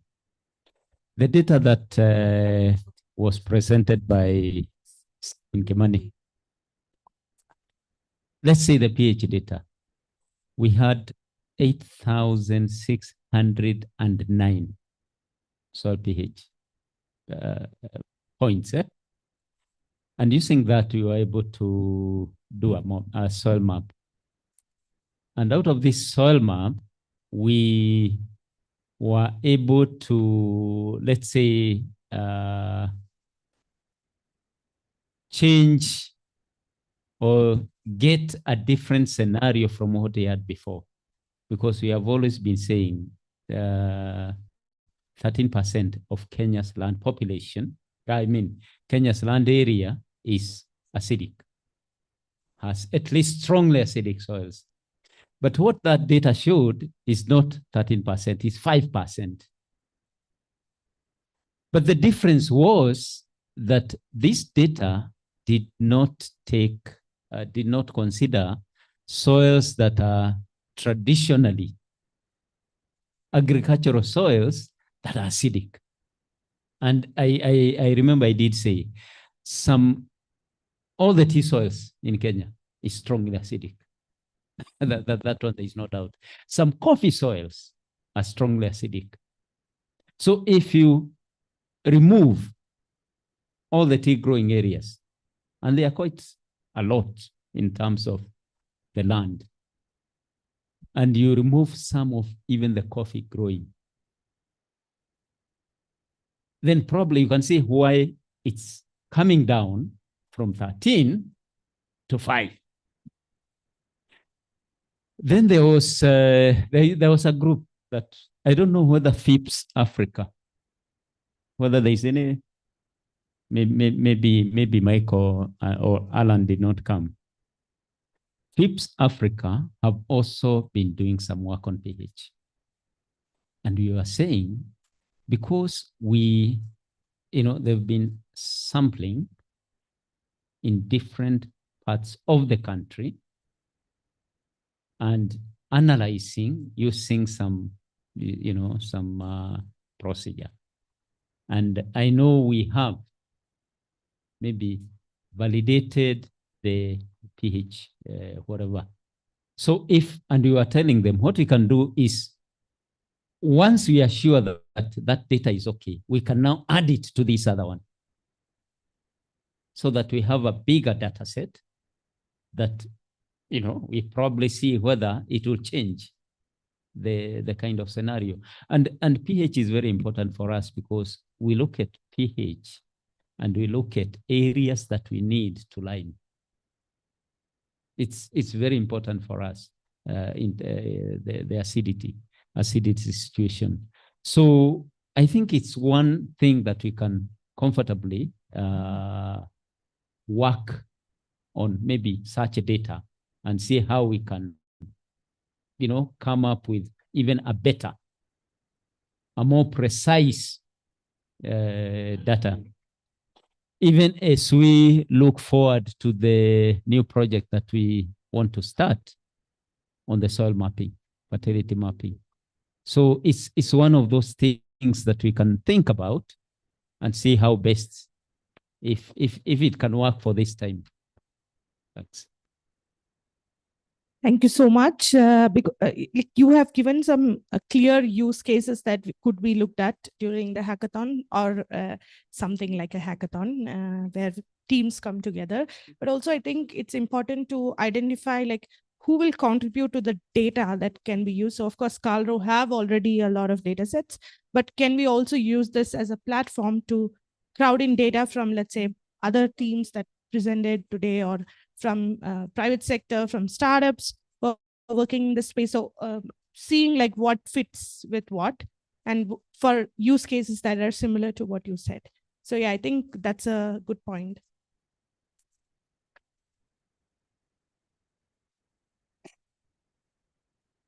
Yes, good evening. I think we have been discussing quite a number of things, ranging from data itself presented by Karlro, moving to the type of data collection that is now soil data collection, and profiling using the different method. We have seen all that coming to the technological part, talking about the different models that have been adopted, then moving all the way to the user interface. I think this is how we're going to do it. Let's start at every stage. We have talked about the data. And what Dr. Kamau has just said is that we have some data that we can start with, even though it has some gaps.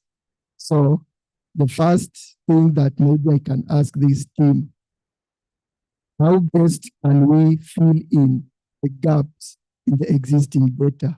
Or how can we make the legacy data useful for this use case? Yes, Dr. Isilaba. Okay. Maybe a microphone.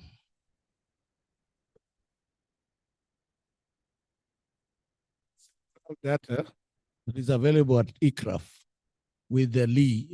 She's Lee, I call it Lee Winowiki. She has quite a lot of data she'll provide. Within Caro, the paper presented in Moshi has 600 data sets from all the KSEP CRAL sites. So there are small bits of data sets that are so recent. When you get them together, you'll be able to get more comprehensive. Thanks. Thank you. I hope the rapporteur is noting that. We'll use that one. Okay, my name is Elizabeth Okosa. I'm a soil scientist at Calro. I didn't come in early, sorry for that, but I'm here now. My comment to this is that one, Calro has some legacy data, yes. We have partners here. I think from yesterday's presentation, we saw there are quite a number of people who are doing quite some meaningful work out there, and they're holding data sets. I think the first thing we need to do is provide a framework under which they can share that data. Because I don't think anybody is going to throw data at you until you have our data. We have ProSoil who came, and I think they have over, is it 10,000, 6,000? Yeah, 6,000 data points in Western Kenya, and that is massive. But under what framework are they going to share this data? So I think we need to be thinking of how are we going to organize this whole work in a manner that the stakeholders' interests are taken care of. There's a governance structure, there's a clear data sharing arrangement that allows them to give data, and what do they get out of it? Then we can now move this discussion further. Otherwise, I think everybody has data. They'll tell you, they'll bring you data. And I think anybody who is here is a soil scientist, be it in government or outside, you know that people don't share data easily. So we should not lie to each other when we are here if we don't have a framework of sharing that data. Thank you. Thank you so much, Daktari. There's a hand here.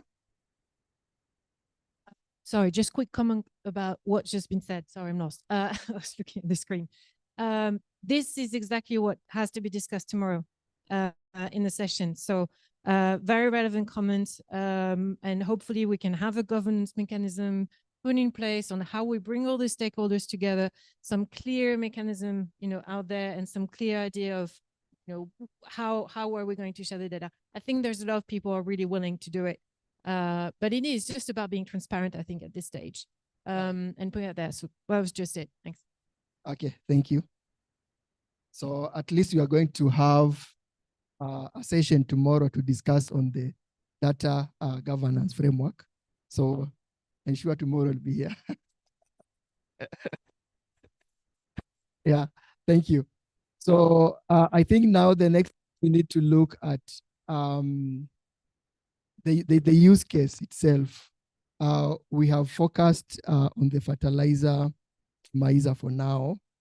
So I think what we need to ask ourselves before I hand over the microphone, I'm more interested on the user interface for the different stakeholder. What do we want to see for the farmer as a stakeholder? What should the farmer be seeing when he's accessing this platform? We'd like to hear some suggestions, if you may.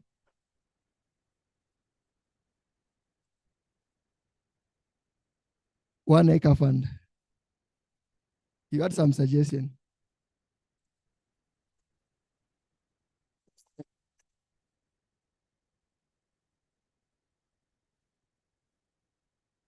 for the farmer-facing side, the user interface. Okay, what yeah. would you expect the platform to be looking like to serve the farmer? Yeah, so for one acre fund, it might be actually a bit different from what we want to go directly to the farmer, because for us, we like more of accessing the raw data itself.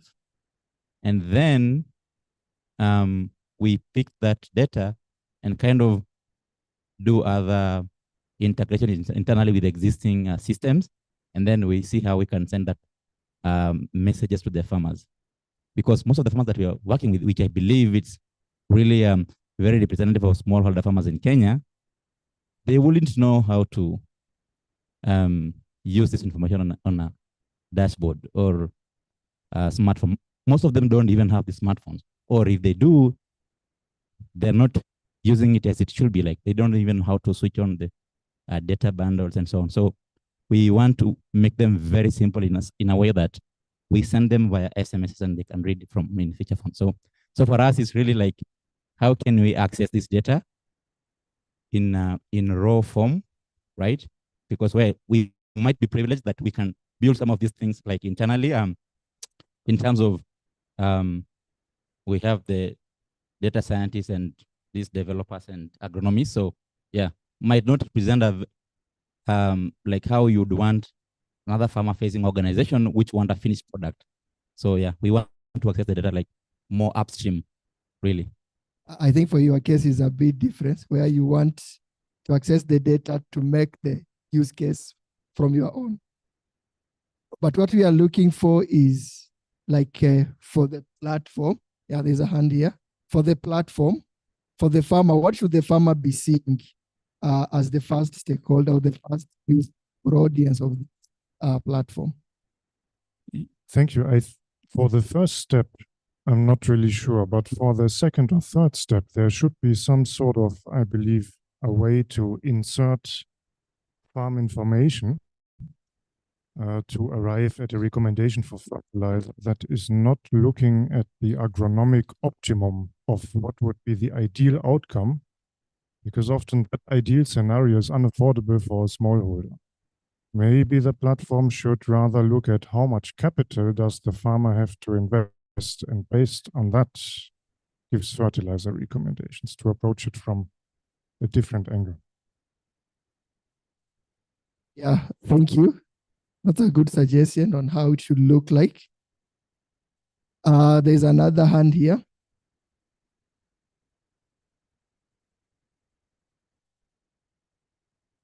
So good afternoon. My name is George Miner from Shamba Records. From our own experience, we have different interfaces that farmer use to be able now to maybe fetch and as well as be able to maybe feed us data and as well as be able to fetch more information from us. And I think one of the most simple interfaces, I think it can be two offline kind of modes. Can be now the USSD, whereby it can be two-way communication, whereby they can be able to query something, as well as when they're querying, then they are feeding some inputs, some data as well. So both of you now, as the farmer is getting some info, as well as the farmer is also giving you much more details. So for those farmers who may not be able to query a USSD, then there's what we call a two-way SMS. A two-way, once maybe they respond to something, then Cairo can be able to have those automated SMSs. And those automated SMSs, then the system at the back end, you have these models that will be running. That's once the farmer sends a query, they can automatically maybe receive a response that's very simplified, and then they can be able to understand in different maybe localization of the languages. Okay, thank you. I think from the field, I feel that there is a need to have different channels to serve the same farmer. So we can have maybe in form of like an application, we can have in form of the USSD code as a channel for disseminating now the advisories to the farmers. Most important is what we have said, if we can have an offline version of the same. And I think all this will be some of the considerations when now we are designing the UX for this platform. Yes. I want to follow up with what he's saying and agree with it. And normally I know that when small scale farmers, when they hear that one is a soil scientist, the first thing they say, oh, so you mean you can tell me what to grow? So I would like also to suggest even that interface to have, let's say if a farmer wants to grow whatever crop, then it can suggest how much maybe fertilizer needs that they need to use. Thank you. Thank you for that.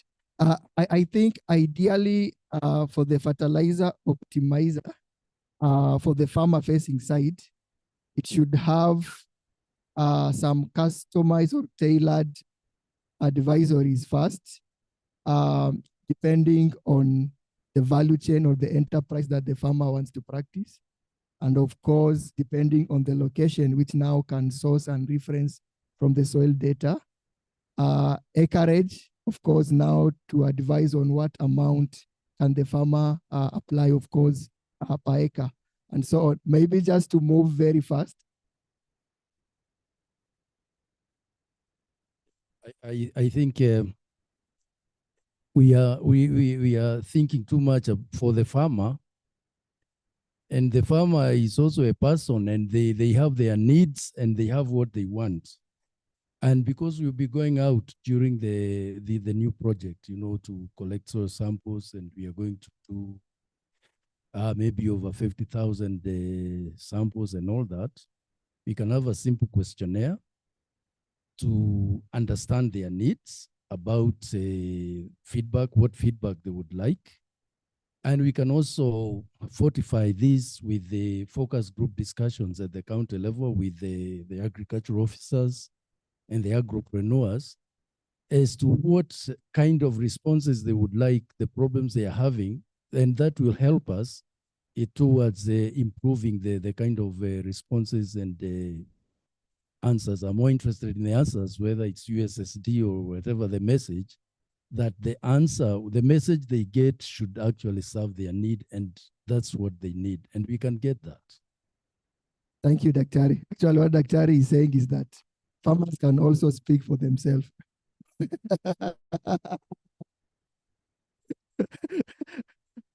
Thank you. So now let's look at this second audience of this platform, the policymakers. The policymakers here, we are looking at the national government, at the county government. In your own views, I know maybe mostly the team from Calro have been engaged to this discussion, could have already brainstormed something, but we'd also like to hear from you. How do you think this interface should be looking like for the policymakers? Here we are talking about now the policymakers are more so on fertilizer. Like now, we are just at the verge of just implementing the second phase of fertilizer subsidy program. What should be now the Office of the President, the Office of the Cabinet Secretary, Agriculture should be seeing from this platform? Yes, there's a hand here. Yeah, thanks. My name is Boaz Waswa. I'm a soil scientist at Alliance of Biodiversity International in SIAT. Just commenting on that, I know currently the county governments have been prioritizing their value chains. And these are areas where they are focusing their investment. And instead of maybe creating a platform that is everything and everything, will also be good to tailor probably the summary that this county can extract to be relevant to the value chains that they have identified in their geographical area. And with that, then you can have information about the area occupied by that particular value chain, which is a very basic,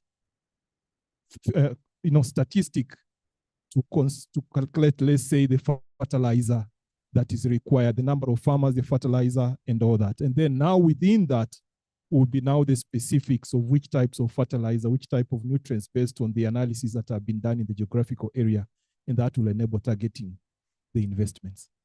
Thanks. Is this more of like suitability Yeah, The I de- think Yes. more and more because of the farming that we are looking at. Yes, there is the food security component, but more and more we are looking at farming as a business. And so the counties have made the deliberate decision to identify which areas or which crops they have comparative advantage of.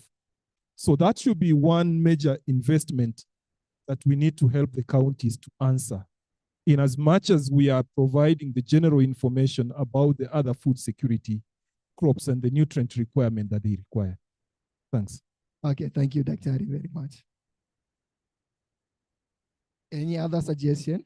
I understand I have 2 minutes. There are some online. Maybe you can mention them. I can read the question. I didn't see any. Oh. Siflin, can you unmute and ask your question? Okay, maybe I may not want to ask a question, but maybe to comment. I think when we go to do the collection of the soil samples, which will culminate in the formation of the soil map, it will do a great deal to the county government, because in the issue of the fertilizer subsidy, it hasn't been so specific which fertilizer, depending on the rates of the nutrients within the fertilizer, could be given or encouraged to use. So I think the work that the project that will do, it will be very good, because it will be directly helping the county government and also the fertilizer blending companies, so that we can be able to achieve the objective that we are looking for. I also thought that there should be capacity building for the extension workers in the county government, for them to understand the information, especially the technology that we are coming up with, just before we reach the farmer, because they are also the information carriers. So they will need to understand what is ongoing in terms of the new technology. Then they can be able to give the correct and interpret the information for the farmer to be able to understand.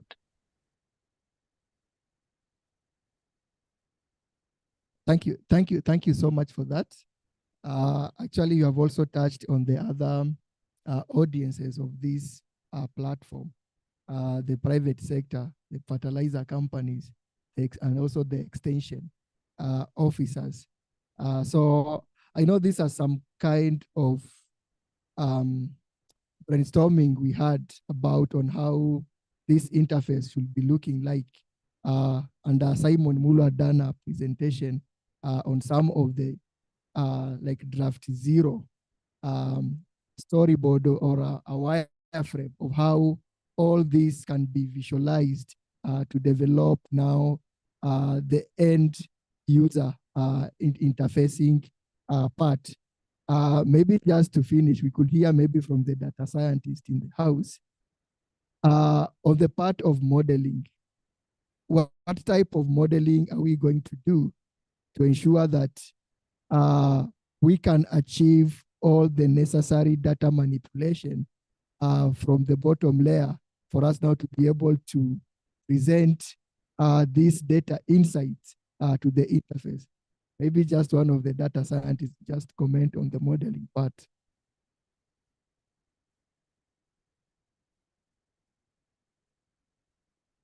Yeah.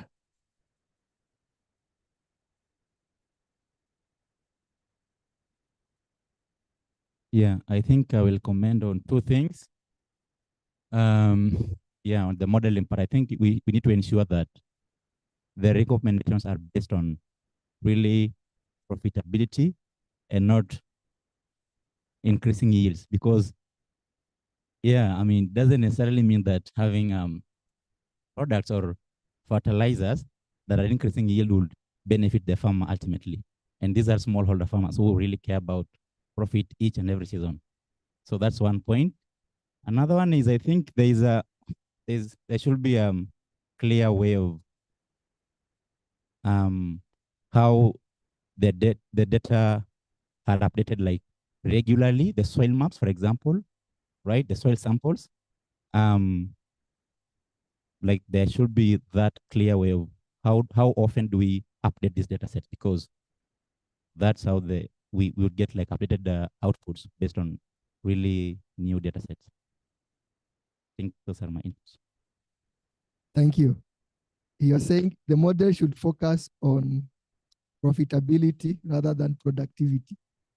Yes, or yeah, more of profitability rather than increasing yield. Not like we shouldn't be maximizing yield, but rather maximizing profit or return on investment. Doctor, you want to comment? I think two drivers. So let me clarify. Maybe what can help us there is that to take that into consideration, I think there are two things that need to be updated: is the price of the fertilizers, right, and the grain price. Really, for me, those are the key inputs that are driving profitability. Okay, Bernard, want to say something just next to you? Yeah, thank you. You know, when I hope I'm audible.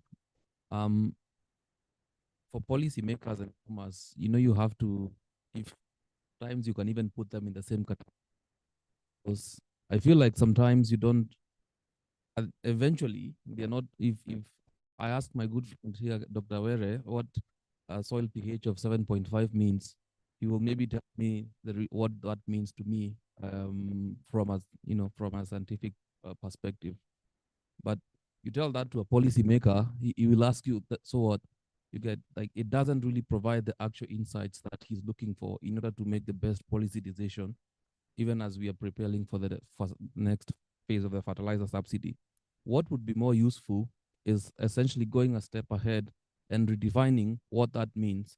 So if it's at a county level, if we find, from the soil testing and all the other processes, providing actual insights, knowing that perhaps the best type of fertilizer that is needed is CAN and DAP based on the crops and based on, the fertility of the land. That way, as a policymaker, I know during the next fertilizer subsidy program, I will prioritize this type of fertilizer in this county and perhaps prioritize this different fertilizer in this other county, providing actual insights, because they have no time to perhaps, get into the nitty-gritties.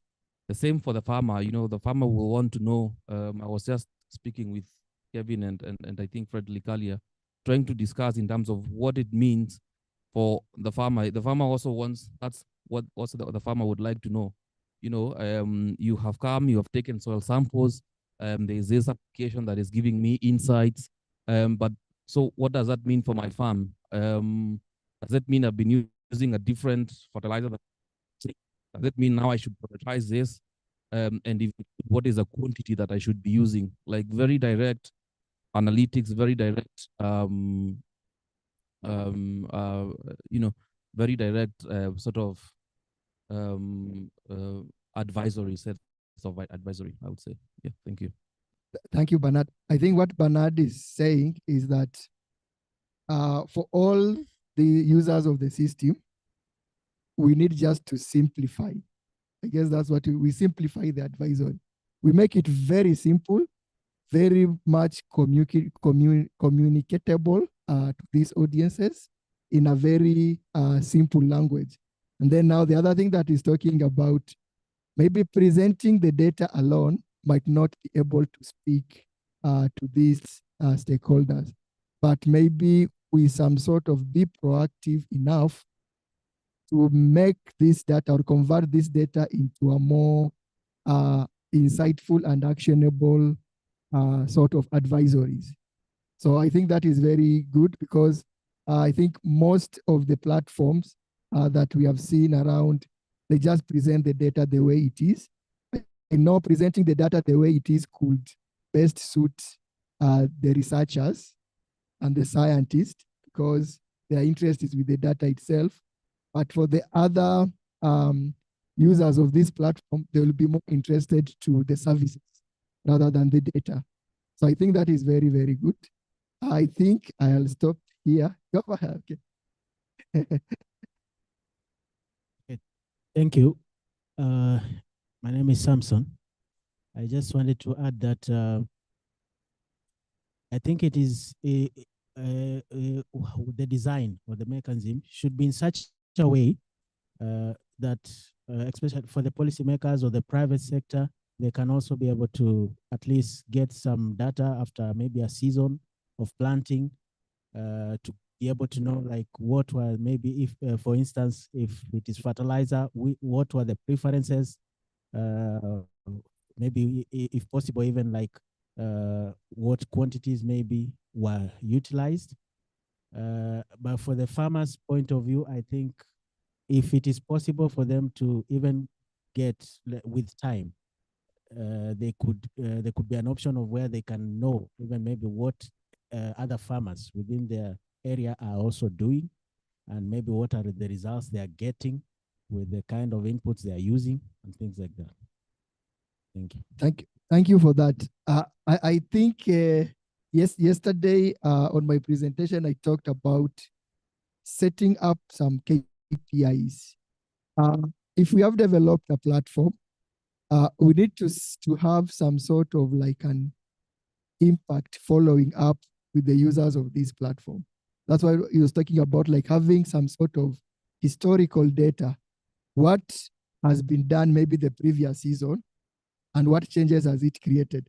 Because as the implementers of this platform, we will be excited to see that there are some transformative change and impact to, let's say, the livelihood of the farmers by now following the recommendations from this platform. So, and we need to clearly track that.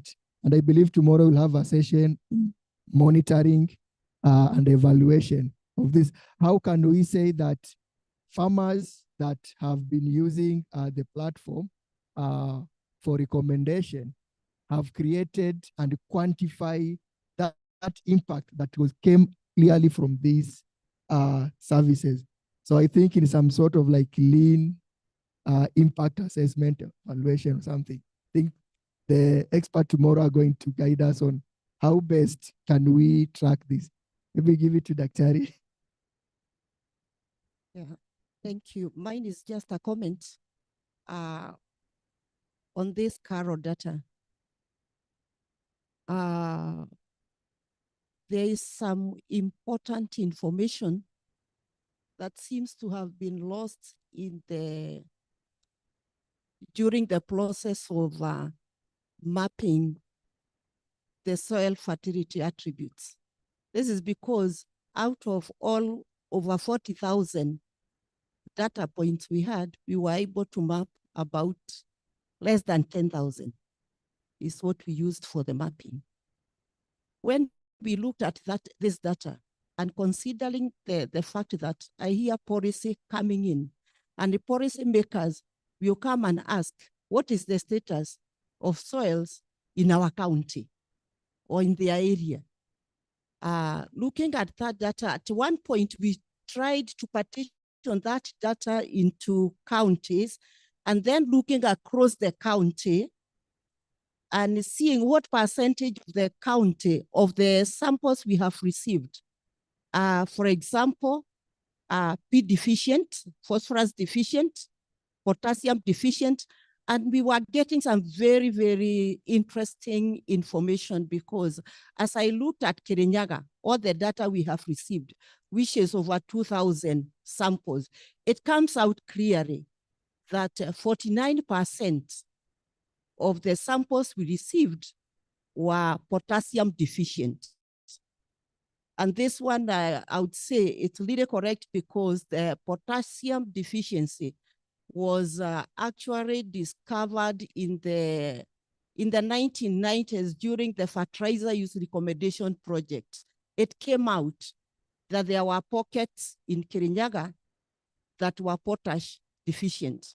After that, I've also carried out some work in Mwea irrigation scheme, which is in Kirinyaga, and about 100% of the rice growing area in Mwea is 100% potash deficient because of the removal of the stover, which carries more than 90% of the potash. Another thing that came out from the same data, in Kirinyaga, 62% of the samples we received indicated zinc deficiency. When we looked at Uasin-Gishu, we realized that over 50% of the sites had a pH below 5.5. So looking at the data, at partitioning that data into counties, although the data is not georeferenced, is giving some additional information that is very specific to the counties. So I have been wondering, how can we package this information to be able to complement the maps, the soil attribute maps, because that information is really important. And the policy makers, when you mention these things, because when I was doing my feedback workshop in some of the counties, I was presenting this kind of information. You find that they are very interested because even the fertilizer blenders, manufacturers can use this kind of information to know where to target for which fertilizer blends. Thank you. Thank you, Daktari. Actually, you have raised a very important part for the stakeholders' interest. They would like to see the current status of their soil. And this applies at the county level. And now that we are going for ward-based, so now we need to go more granular and try to come up with the status of the different soils now at the ward level. Then now from there, we should be able now come up with a recommendation on what needs to be added now to make that soil productive or give a productive response to different crop value chains. So I think I'll stop here. Pavate can take it back to you. Thank you so much. So we heard a lot of perspective from what farmers should see, what stakeholders should see, and what kind of data should be integrated. So that's a great input, I think, to designing the hackathons, specifically the use cases, probably. So maybe as some clear next steps, what we could do is, and before I forget, I want to completely say that I agree with what you said. We should directly talk to the stakeholders who are going to use the platform and have like a structured discussion with them on what they would like to see and why they want to see it. Like, what decisions are you going to make based on that, so that we can then decide the data and the models that have to be there. So be it a hackathon or any platform development happening, I think that should be a key first step. So directly speaking with the stakeholders and getting their feedback in a structured format. So I think as some clear next steps for the hackathon or innovation challenge, or however we want to see. Once we are back to work next week, we will, sorry, yes.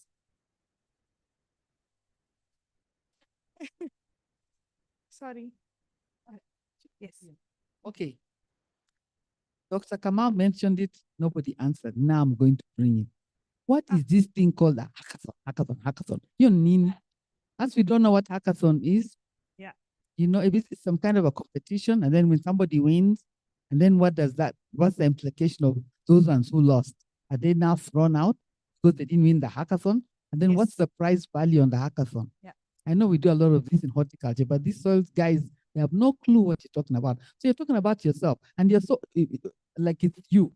You're so final, hackathon. What is that? Thank you so much. But see, the word itself, I will not try to explain right now, because what we are trying to come up with is a format by which we can bring different stakeholders together.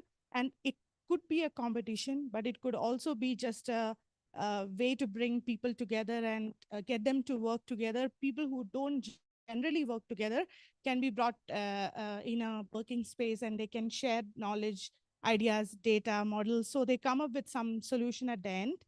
And hackathon itself is just a word we use when technical teams come together to solve a problem. So the word itself actually does not matter that much, but the format in which people can be brought together is what matters. But it's a fair point. So next time we have these kind of brainstormings, we would try to add in the beginning kind of an explanation of what this is, not assuming that we are all familiar with the word. But thanks for that feedback. So yeah, like the clear next steps is that we will send around an expression of interest to see if which teams or which organizations will be interested to be part of the discussion on how we can organize it.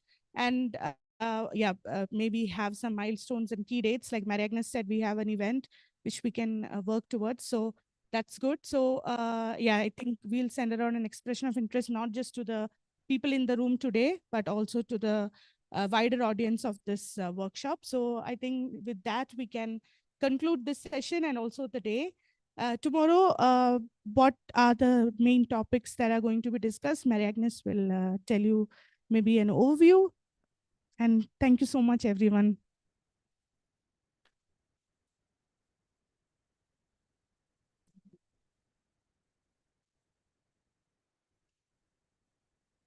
I won't be long. I don't think my colleagues from FAO is here tomorrow. So we've suggested for FAO to organize and put together a session tomorrow where we were going to talk about what was mentioned, the governance element. So it's about how do we move from there in a very practical way?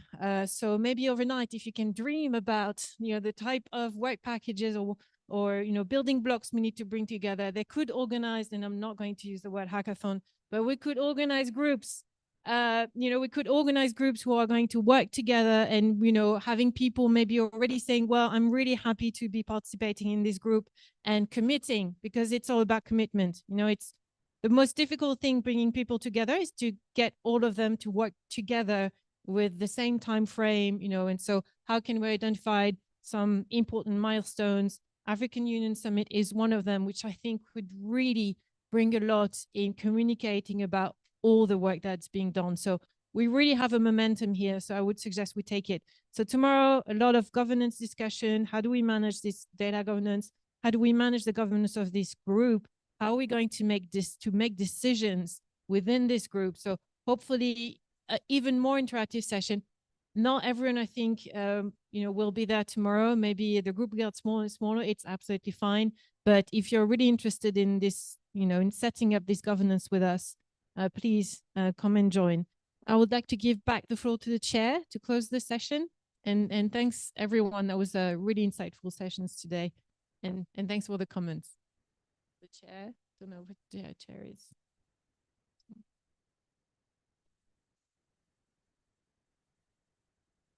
Thank you, Maria.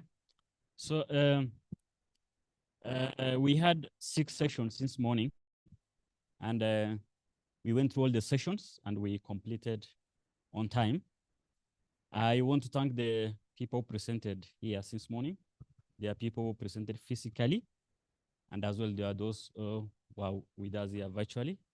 I want to as well thank those who did their virtual presentation, and all of you here for sitting back and listening to us. I want to give it back maybe to Dr. Kamau to close for the day.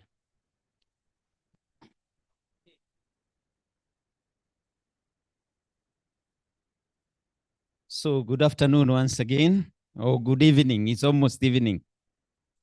Yes, I think it has been quite a good day. A lot of discussion has taken place. And although maybe there are still some question marks that are still coming in as to whether the output of today, because I'm looking at what Violet presented as objectives vis-a-vis expected outputs. I think we've really done well. For tomorrow, just like maybe Marie has said, I don't know whether Marie will start with just a short introduction tomorrow.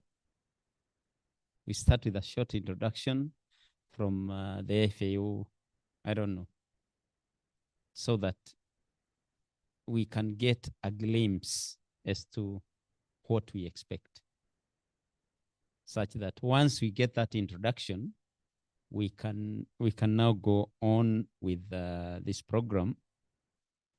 And I know I've had a discussion with quite a few, and it seems even the topics that are being covered still people have a lot of interest, which is very good for us.